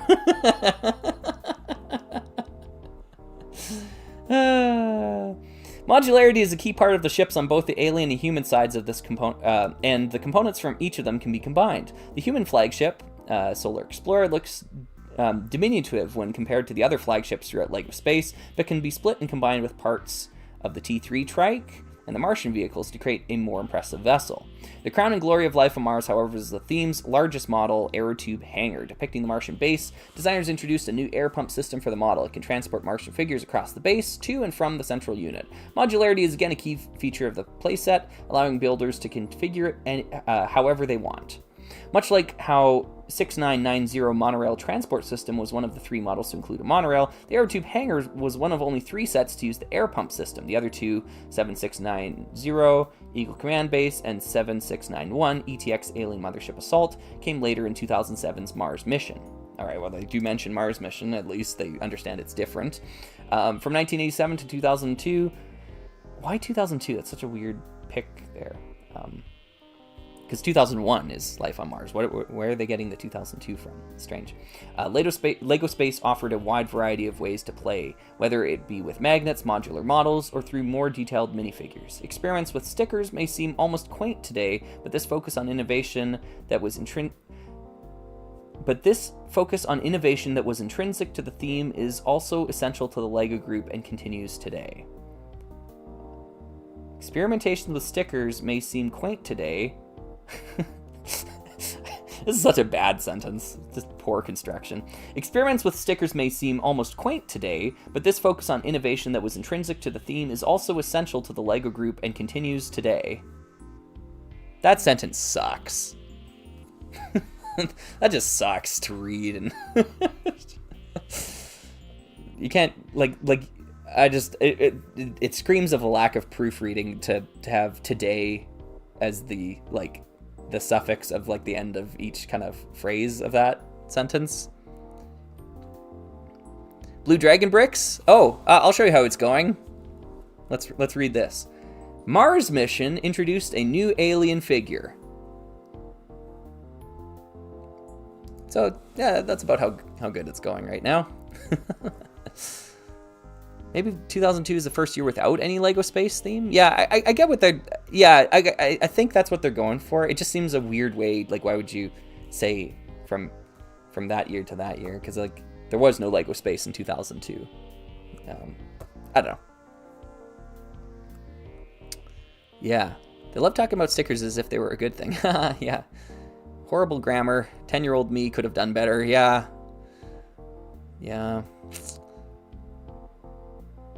Yeah, I kind of get. I'm with you, Potato Baggins. I don't want to be too quick to judge things as being that's AI, right? I really this kind of screams of human error to me a little bit more, but I don't know. I could be fooled. It's tough to judge in print. Yeah. So no sources, terrible grammar, poor research. Yeah, these are all things. So, anyways, I'm just gonna circle that. This sucks. Yeah, just a bad sentence, bad phrasing altogether. Now the bigger problem here. Sorry, my camera cable fell down again, as it does. I need to get a clip for that. The bigger problem is we have one mention of 2007's Mars mission, right here, and all this Mars mission down here, and they even think this is Mars mission, yeah, and this is all about life on Mars. So where's the life on Mars? Where is it? Irrelevant, right? Irrelevant. Doesn't have any bearing on what's going on up here. So, yeah, automatic F. Automatic F. So, yep.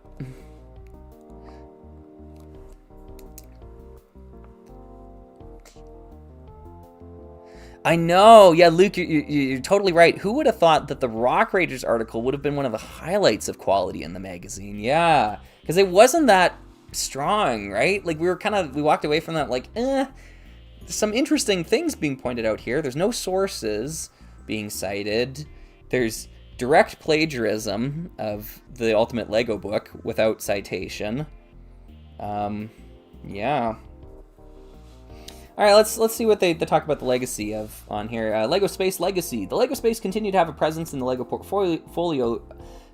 In the Lego portfolio later in the 2000s and into the 2010s with themes like Mars Mission, Space Police 3, Alien Conquest, and Galaxy Squad. Okay, all right, I'm gonna stop just for a second here. All right, we glossed over it earlier when they talked about Blacktron or Space Police 2, I think, or maybe they didn't mention those by name, but Space Police 3. This is a fan name of that theme. The theme was called Space Police. It was not called Space Police 3.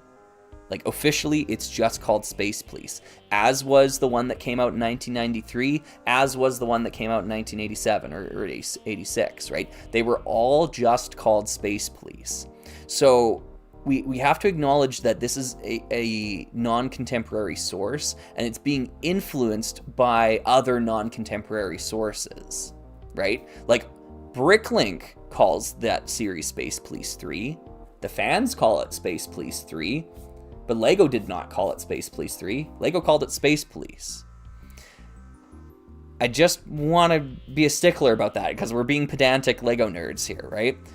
You have to recognize when you want to cite things from a non-contemporary source. This source is obviously non-contemporary. It's also not very good. So don't use this as a citation for future works, right? But yeah. The pen click of judgment, yeah. Yeah. Hopefully no one on the publishing team stumbles across this video. Poor folks just wanted to ramble about Lego Space. They had no idea. I know. I do feel bad, kind of ripping on these people. I didn't name drop the author this time, at least, but yeah. Lego Space Legacy. Oh, yeah.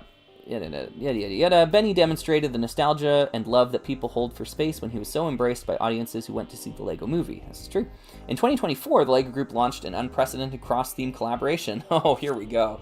That brought together Friends, City, and Technic. Oh, Friends, City, Technic, Art, and other themes. Aspects of the wave of space models feel as if they are paying homage to the past. The City minifigures, for example, are reminiscent of the early Futuron minifigures, as each one has a white top and different colored sleeves depending on their role in the space station.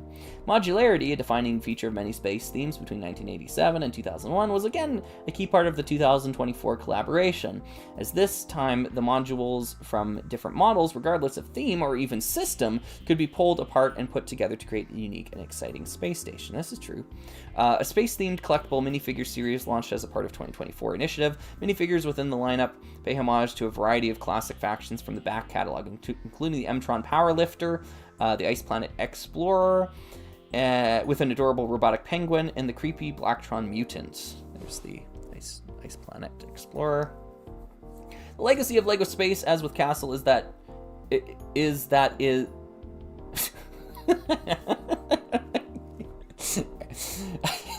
all right. The legacy of Lego Space, as is... Oh, no, sorry. Let me start again. The legacy of Lego Space, as with Castle, continues to crop up in the modern Lego portfolio. Why we have Lego portfolio twice in the same... And I did not misspeak. I read it correctly. Continues to... Okay. Lego portfolio, like, that seems weird to use it twice there. Use grammar. It goes beyond homages. Designers continue to present the Lego Classic Space minifigure in new colors. It goes beyond homages. Designers continue to present the Classic Space minifigure in new colors. Is that not a homage?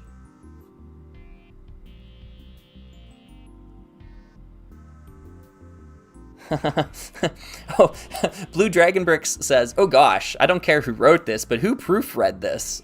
We are the proofreaders." We are the only ones who have done this. It goes beyond homages. Designers continue to present the Classic Space minifigure in new colors. I would argue that's a homage to Classic Space when they do that. All right. Let's keep going. These figures, each decorated with the Classic Space logo, continue to be highly sought after, introducing new builders to an essential part of the LEGO Group's history, while also appeasing those who went on intergalactic journeys with the characters all those years ago. There are clearly more adventures to be had in LEGO Space yet. Okay. I disagree with introducing new builders to an essential part of the LEGO Group's history. I think like the investment culture that is behind those LEGO Space minifigures is just, I don't know, kind of sours the legacy there a little bit, but yep. Is this magazine? Yes. Mm-hmm. Yeah.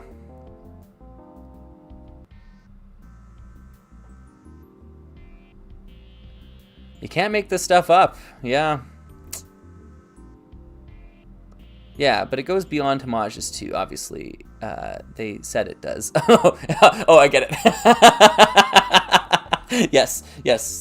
You're right. They do say it does. Yes, that is the source.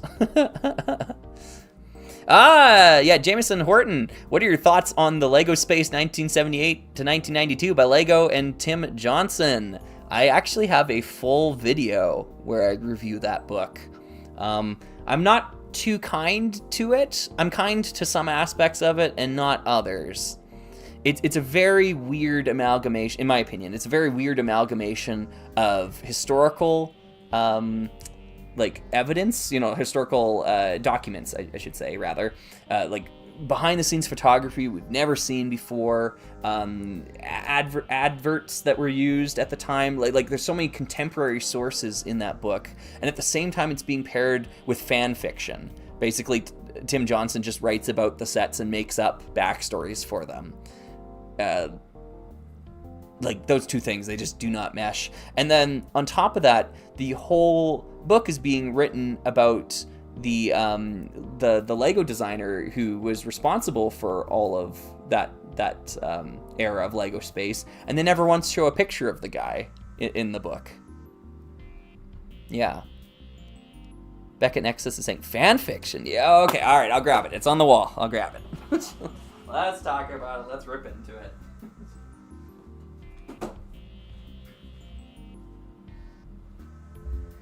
And I feel really bad ripping on this book because Tim Johnson does so much good work with New Elementary. Like he's a really respectable Lego writer, It's just that I think this book's kind of bad.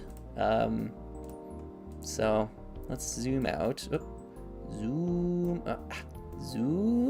out. There we go. We'll zoom back in that much. Yeah, so we get some more of the book. Okay, we'll get a Lego Space magazine out of the way. All right. Yeah, so this is... No, is it time to grade the book? No, I don't want to write pen in the book. Yeah. So here's a great example. The Cosmic Fleet Voyager. So up here, it shows like when it was released, the total number of elements in it, distinct elements. That's a cool metric to have. So the types of pieces, how many types of pieces are in there, and then the number of minifigures is 4 minifigures, right? So it's got all that sort of stuff, and then he talks about the set, and he writes about it. Well, this commandeering set contains slightly fewer elements than 1983's 6980 Galaxy Commander. More of them go into the craft itself. It is more than 12 bricks high and over 50 modules long. Like this is good. Like good meaty information about the set, and it talks about some of the new molds and all that. And then down here, it just goes into fan fiction mode. It's like the crew stared through the windows in excitement as they entered the Milky Way and powered down to light speed. The captain smiled as a barrage of messages arrived on the ship's server. The backlog from their 7-year mission to the Messier 54 cluster. The system flagged several important messages, some about the shocking disappearance of Sort Electronica, as well as another message with strange encoding, which asked the computer to decipher. And like you start reading these things, sorry, Kyle's here and he's blocking the light. You start reading these things and initially you're like, whoa, I didn't know about this. Like where's that from? Like the Messier 54 cluster. Like what is that in reference to? Like where's the source for this information? And it's nothing. we made it up. Yeah. Oh, the page layout. The production on this is way better. But then at the same time, you're being presented with like this is an authentic contemporary source. Like this advertisement here. Hey Kyle, sorry buddy. Goodbye. Contemporary source, and it's just being presented side by side with fan fiction, and they're both like meant to be taken as seriously as each other. I don't know. I get really weird vibes from this book, and like there's great elements down here where they talk about like the parts and they talk about the design and the element and when it was introduced, and like so much good mixed with so much like I don't know garbage. But like the photography in this book is just incredible. And so you see it and you're like, wow, this is just the best thing ever. But instead of like sticking to, being an authentic historical source, they just throw in fan fiction about every single set. Tim Johnson just made it up. The sources, I made it up. Now he does say it somewhere at the front here, and I get that wrong in my video about the thing. I say that there's no indication anywhere in it, but where does he say it? It's not here. Did I already miss it? Oh, page 17, if I recall. No, here it is. All right, yeah, this little blurb right down here. You blink and you miss it. He says, in this book, the short adventures that accompany each set are from the author's imagination, inspired by the original LEGO Space products and their photography and advertising. So if you miss that blurb, you're in a world of hurt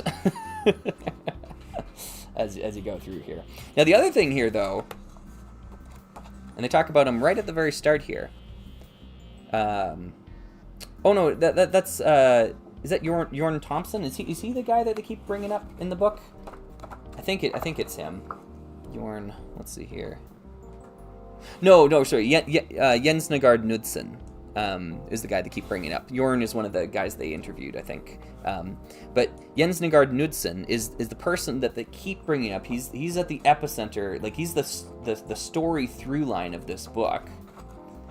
And there is not a single picture of him anywhere in this book. Sorry, Cal, get out of the way. Thank you. Bye-bye. And his first introduction is like right here. Yeah, here it is. Many of the small Legoland cars were designed by a new recruit who began in 1968, Jens Nagard Knudsen. And blah, blah, blah, blah, blah. It's just, in a random paragraph, your main character is introduced. Just offhand. This is not a picture of him. There's no pictures of him over here. He's not on the next page. And you start getting into this book. Let's get to the first interview. Yeah, here we are. With Niels Milan Pedersen. And, they talk about, okay, did you play with bricks as a child? This is not the guy, by the way. This is not the guy. And then, boom, here we are. Second question. What was Jens Nagard Knudsen like to work with? And, he answers the question. But, as you're reading this book, you're like, who's this guy they keep bringing up? Like they ask about him in every interview. And he's talked about constantly throughout the book, and they never even show you a picture of him. I had to go to the internet to figure out who this guy was. Like why do they keep talking about this? Did Knudsen still do a lot of the design work? Well, he's mentioned all over this book. And so, if you don't already know who he is, this book is not going to tell you who he is.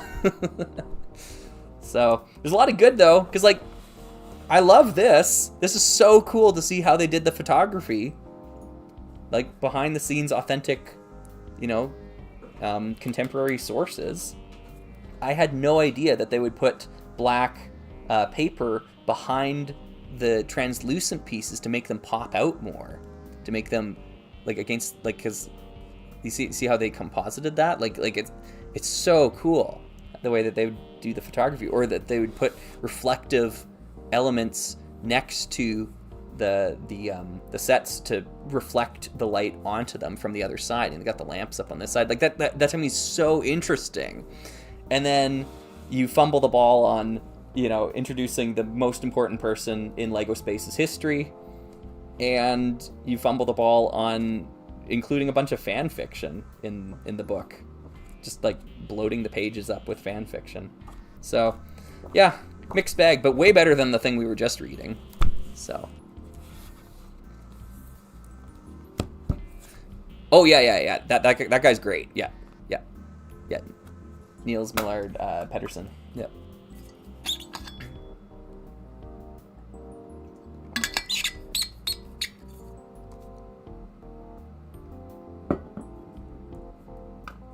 I get the intention. K2 Films, I get what you mean. Like, I think that was what they intended. I just don't think it works in execution. I think it's just a bad idea executed poorly. So, yeah, that's my opinion at least. Okay, cool. So we ripped apart this book, this book of retro LEGO sets. I guess we could take another peek if there was anything else that we missed there.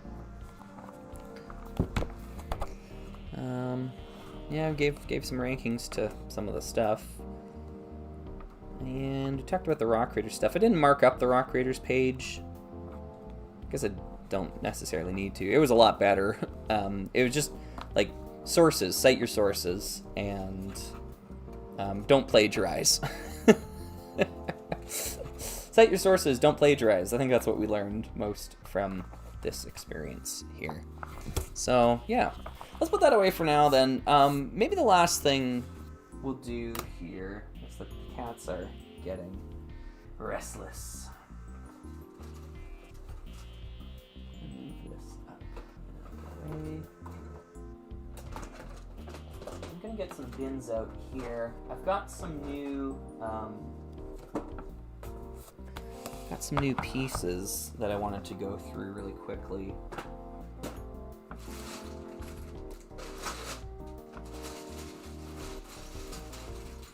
I bought a bunch of, oh, sorry, way out of focus. Wah! Will it focus? Will it focus? Nice, there we go. I bought a bunch of pieces recently from my local used LEGO store. Tons of old dark gray, tons of old gray, and tons of teal as well, doing some blue in here too. Yeah, I spent some time a couple days ago just picking through, pulling pieces out. There's some printed pieces in here that I want to kind of fish out. Maybe show off some of the pieces I got. I think I bought all of this for about $100 Canadian, I think. Oh, and I got some minifigures too, so that was pretty good too. Yeah, which is great. Like, I mean, for me, that's a bargain. That's totally a great deal. It's not like they're making any more of this stuff, right? You know, it's kind of what it is. So yeah, let's go through here.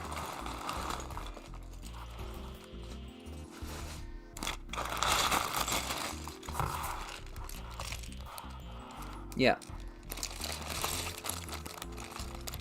Oh, Spacer Nate was saying, I thought the fan fiction was a fun addition, very early sci-fi vibe. Yeah, like I've definitely heard other folks agree with that opinion as well too.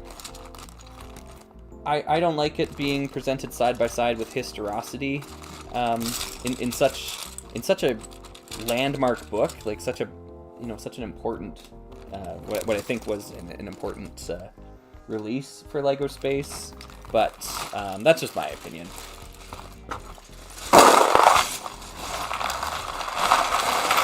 Let's open that up.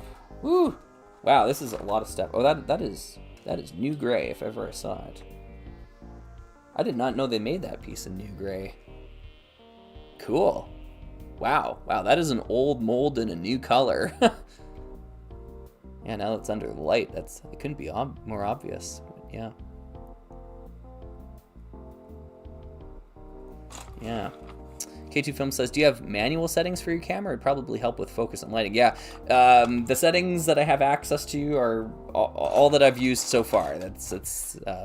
There's no more additional settings. I can uncheck the focus and make it manual focus, but I find it doesn't really help when like things are moving closer to the camera, further away. I like keeping the autofocus on it for this one. It's just a webcam, so it's not like the most advanced thing out there.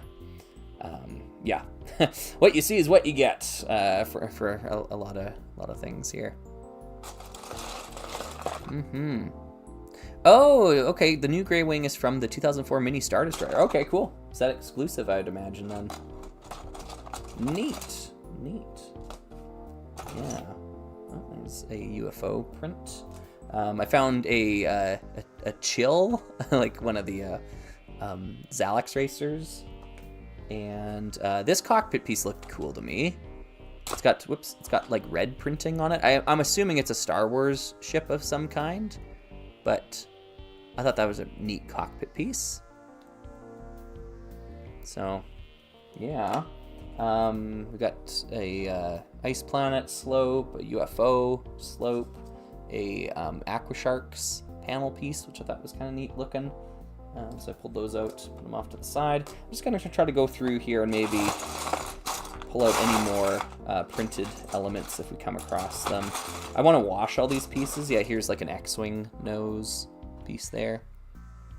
Oh, Jedi Starfighter cockpit. Oh, maybe. Yeah.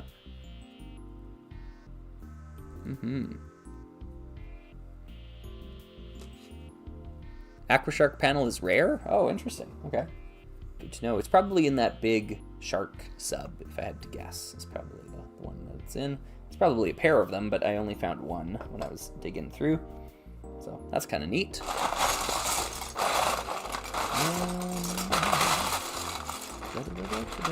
Yeah, V8 power. V8 power. Found one of those. I have one. I don't have two. Now I have two, so that's kind of cool. K2 was saying, are you much of a mockist? If so, what's your biggest mock and your favorite mock? I'm not really much of a mockist, if I'm honest. Biggest mock is probably not too sizable. Probably pretty small. Favorite mock?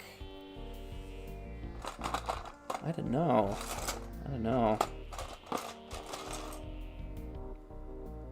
Oh, there's only one on the Aquashark's Crystal Cave. Oh, wow. Okay, it is pretty rare then. Wow.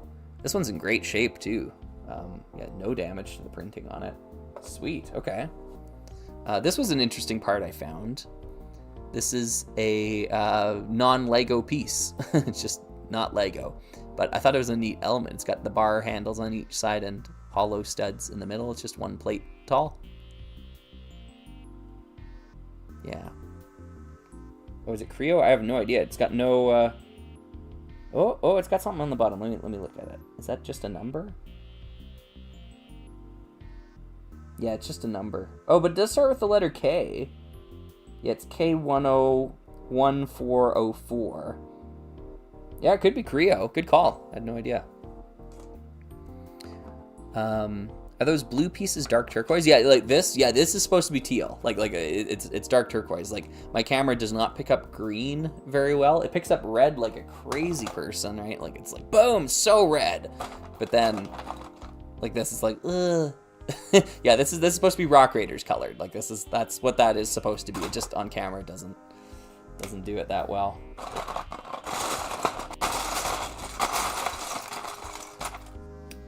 That's good. Get one of those hinge pieces. Do I want that washed? Probably not. I'll just take it out.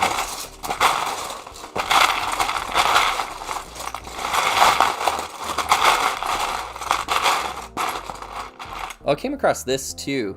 This might be interesting to use.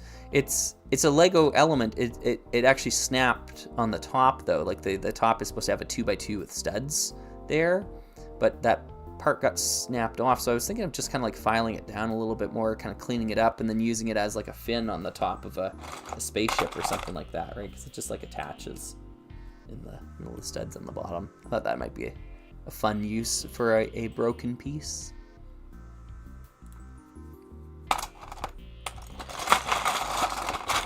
I'm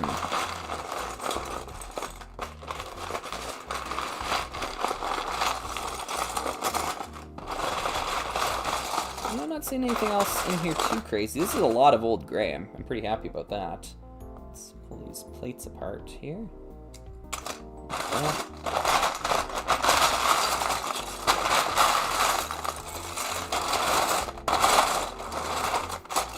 Lots of teal too. Like my cup runneth over with the amount of Rock Raiders pieces that I was able to get out of that. Just doing some picking, right? Like these 2x6s. I think these are all brand new, but those used to be Chrome Crusher and Granite Grinder pieces. Yep. 2x4s in teal. Lots of teal plates. Or sorry, I should say tiles. Yep. Just gonna check the underside. Oh, I see a printed Rock Raiders slope. Here, let's get that out. I usually don't like to wash prints if I can help it, just to keep the quality up on them. So I like to separate those before I wash the rest of them. The rest of this can all get washed, so this will be fine. Yeah. All right, so that's bin number 1. Let's do another one here. Sorry, the camera's gonna lose its focus again. Try to put that back in front, and it'll hopefully autofocus again. Let's just put that there. Sweet.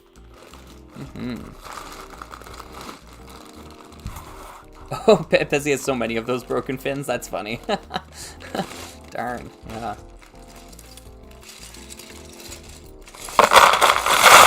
All right. Sorry.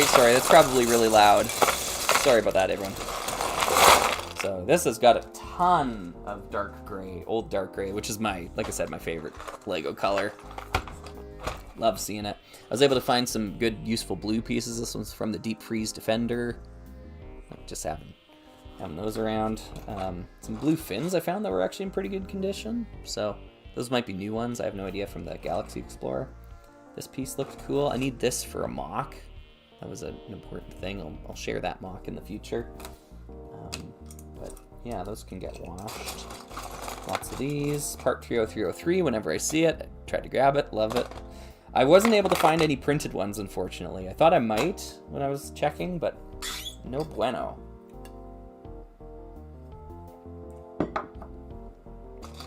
Did find one of these big Rock Raider pieces.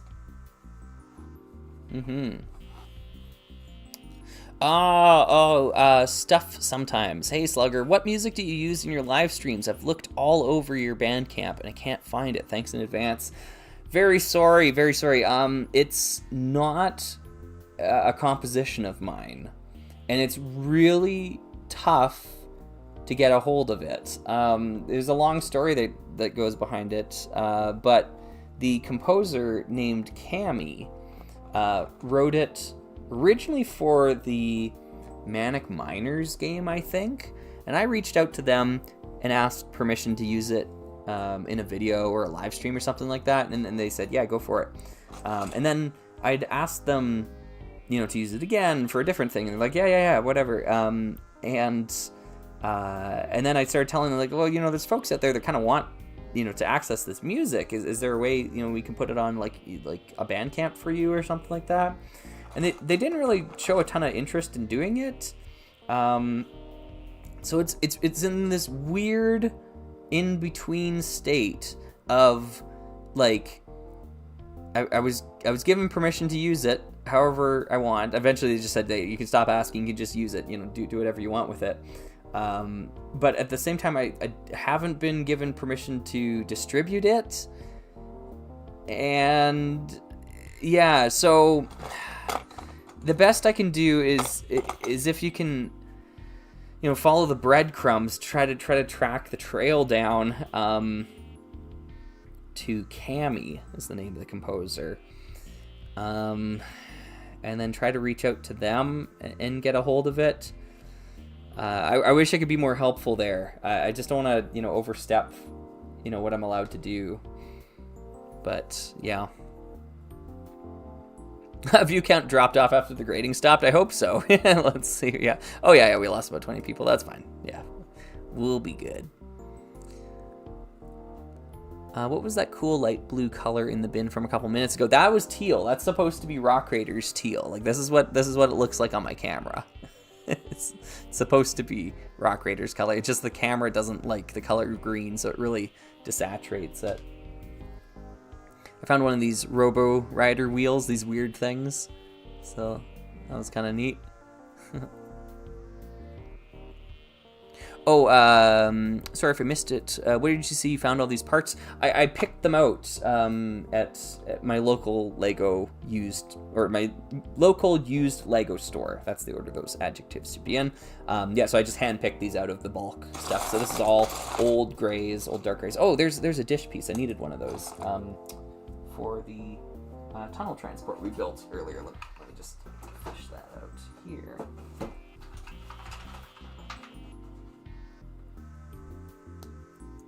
There we go. Put the little lamp together. Oh, it's the wrong colored. Frick. Do they have any trans-neon green ones? There we go. Yep. Trans-neon green. All right. And then we grab the tunnel transport. We pull out the little ship in the back. And we put on the lamp. And there we go. There we go. I was hoping to pull out another one of these, the printed 30303s. I wasn't able to find one, though, which is kind of disappointing. Those are expensive and rare, but yeah. So right now I'm just kind of digging through, see if I can pull out any of the printed elements. Like, yeah, here's a insectoids printed slope, because I don't like to wash printed pieces if I can help it. There's a Rock Raiders one. Nice. So I was happy to find that. Found a bunch of dark gray samurai armor. That was kind of cool. I think there's a third one in here too. I should probably fish those out because they're made of soft plastic. There it is. Yep. There we go.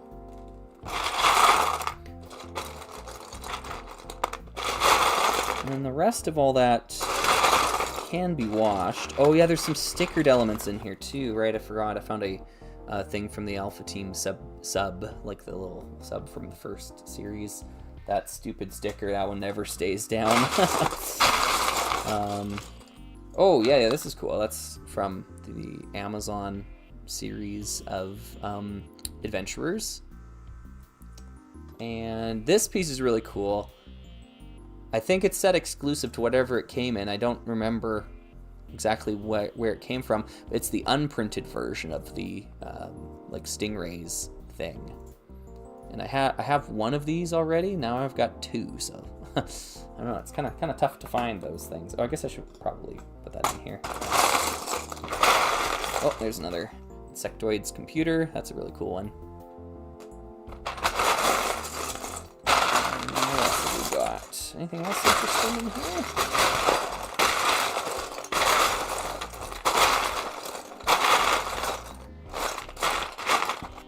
Not seeing anything else. I'll just check on the underside here. I don't see. I thought there was another thing that had an Alpha Team sticker on it. I think there's another piece in here that had Alpha Team on it. Although that sticker's probably going to get destroyed. Oh, another insectoids computer. Ooh, Lego A-Wing computer, and it's from the original A-Wing because it's in old dark gray. So this is set exclusive to the set it came out in, even though they reused that printing later on. There's a magnet holder for the tunnel transport. And there's other tunnel transport pieces in here, and I was able to find them in the bins. Like here, I was talking about this at the start of the stream, right? This piece is exclusive to the tunnel transport. And so I was getting hopeful when I was digging through, and I was like, oh, there's a 303. Is it the printed one? No, it's not. Darn. Like, right? Because you'd think you're finding evidence of a tunnel transport that's been disassembled, but wasn't able to find the final piece to put it all together.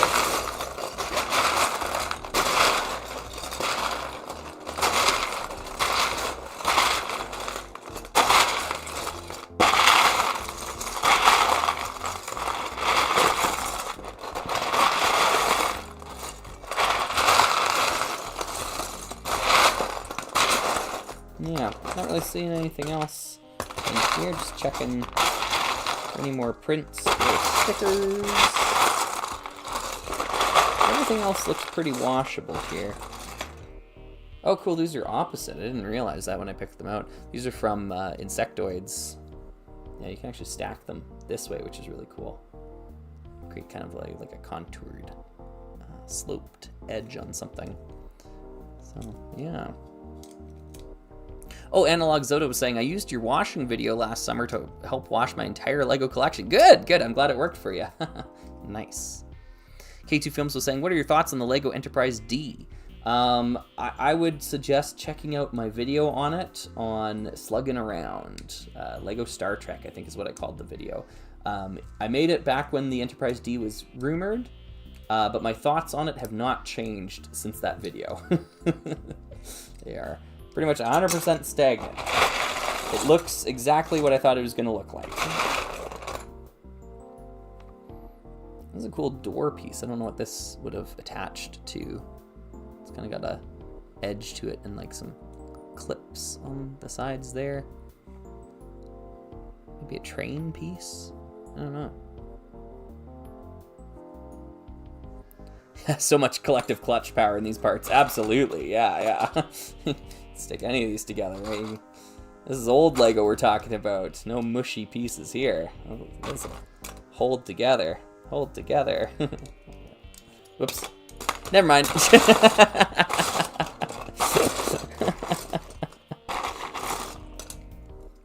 These dark gray things, I think, are all from TIE Fighter wings. I think that's what they're from in old dark gray. I don't think they were included in anything else. So got a bunch of them. They're pretty cool underside pieces, but yeah.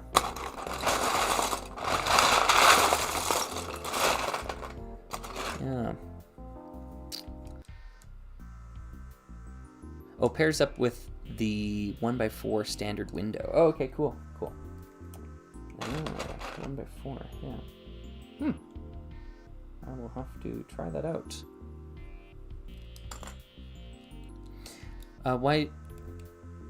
Why do new pieces have less clutch power? I think is what the question is there. Difference in manufacturing process. Yeah. Quality standards, those sorts of things, yeah. Just older ABS pellets, just more dense, I think. Made the plastic more dense, like that. Yeah, this is good. Like, yeah, that's some solid clutch power. New sets these days need Technic frames in them to kind of hold them together. Old sets never did. There's not a Technic frame anywhere in this, right? It's just held together by bricks, clutch power here and here, right? It's fine. It's beefy. It's good. Yeah. If this was a modern set, absolutely. These would be Technic beams going across here, and they'd have the pins, and they'd be interlocking on multiple sides to make sure that this thing could not be disassembled, right? But you didn't need to do that back then.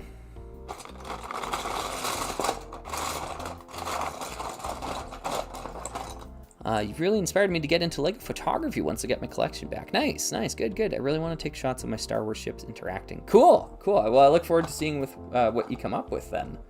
That sounds like a good use of time and material. Yeah.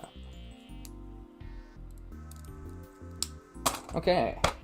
I think that's all for that one. I've got one more bag here. I think it's just full of black bricks, though, so that's not going to be as visually exciting, but still necessary to stock up on.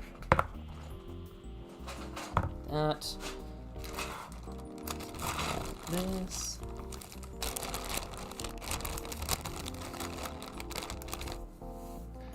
You'd think the lack of modern clutch power would have created some overblown scandal. Yeah, I think it's not something that like happened overnight. It wasn't like a light switch sort of flip. Just, plastic production has changed over the years. I don't necessarily think there's anything nefarious behind it either. I just, it is what it is. I think, these are cool pieces. Look at those. Yeah, nice. Those are useful to have. I think I sorted this out. I picked this lot a long time ago. I don't actually remember what's in here, but there are some cool Jack Stone looking pieces at Life on Mars. Yeah. Big plates. That's cool. Nice black satellite dish pieces. Black fence piece. That's cool. I think that's from Adventurers.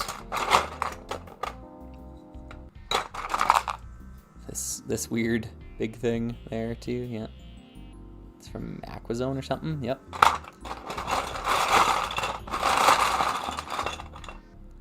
Oh, got your first paper bags and the record player set. That's cool. Yeah. I don't know if I've gotten any paper bags yet either. Yeah. Oh yeah, here's some giant specialized pieces. Yeah, this boat hull element and the plate that goes with it. Right. So like those two pieces go together like this. That's the only way that they go together. Oh yeah, I found one of these guys, one of these little spider thingies, the Vizirac, right, from Bionicle. I think they jump. Yeah, that's cool. It's a soft plastic sort of thing. Propeller housings, yeah. Oh, this one's got printing on it. Nice. One of those Aqua Shark boat hull pieces. Any printing on the other ones? No, doesn't look like it. Cool. I love this piece. Oh, sorry. I love this piece so much. This underside hull thing. I use it all the time. I just love it. So, whoops. Didn't mean to throw it across the room there, but you know. I think it's such a cool, useful piece. And nowadays this would be like 30 pieces all put together to make this shape, but it's just so useful. Love this piece.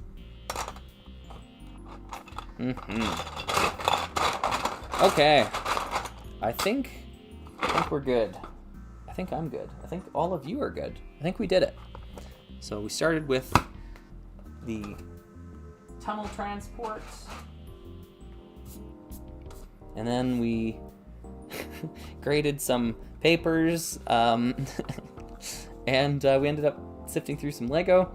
But yeah, my voice is pretty tired. I still have to sing later this evening too, so I should probably get to that. Probably should eat some food, feed the cats, all those good things. But yeah, thank you very much to everyone who stuck around and watched this whole time. Yeah. How long were we up for? How long did we do this? 5 hours?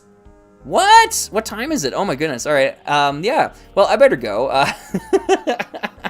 Obviously, I was not watching the clock at all, but yeah.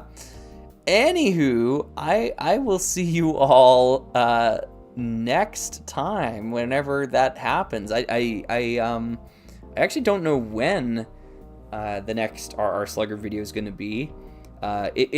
It's probably going to be the Emperor's Ship video for Orient Expedition. The scripting is mostly done there. The photography is not done. And I'm actually kind of busy with a secret Rock Raiders project. I can't divulge anything else about it at the moment. But it is taking up a lot of my time, and we won't see it for another few months. But I think you will really enjoy it when you do see it. So yeah, that's about all I can say. But yeah, a secret Rock Raiders project that I think is really cool. So thematic, if you will. Anywho, I will see you all next time. Thank you very much for tuning in, and I hope you have a great rest of your weekend if you have any weekend left. And I hope you have a great week coming up as well too. Thanks everyone.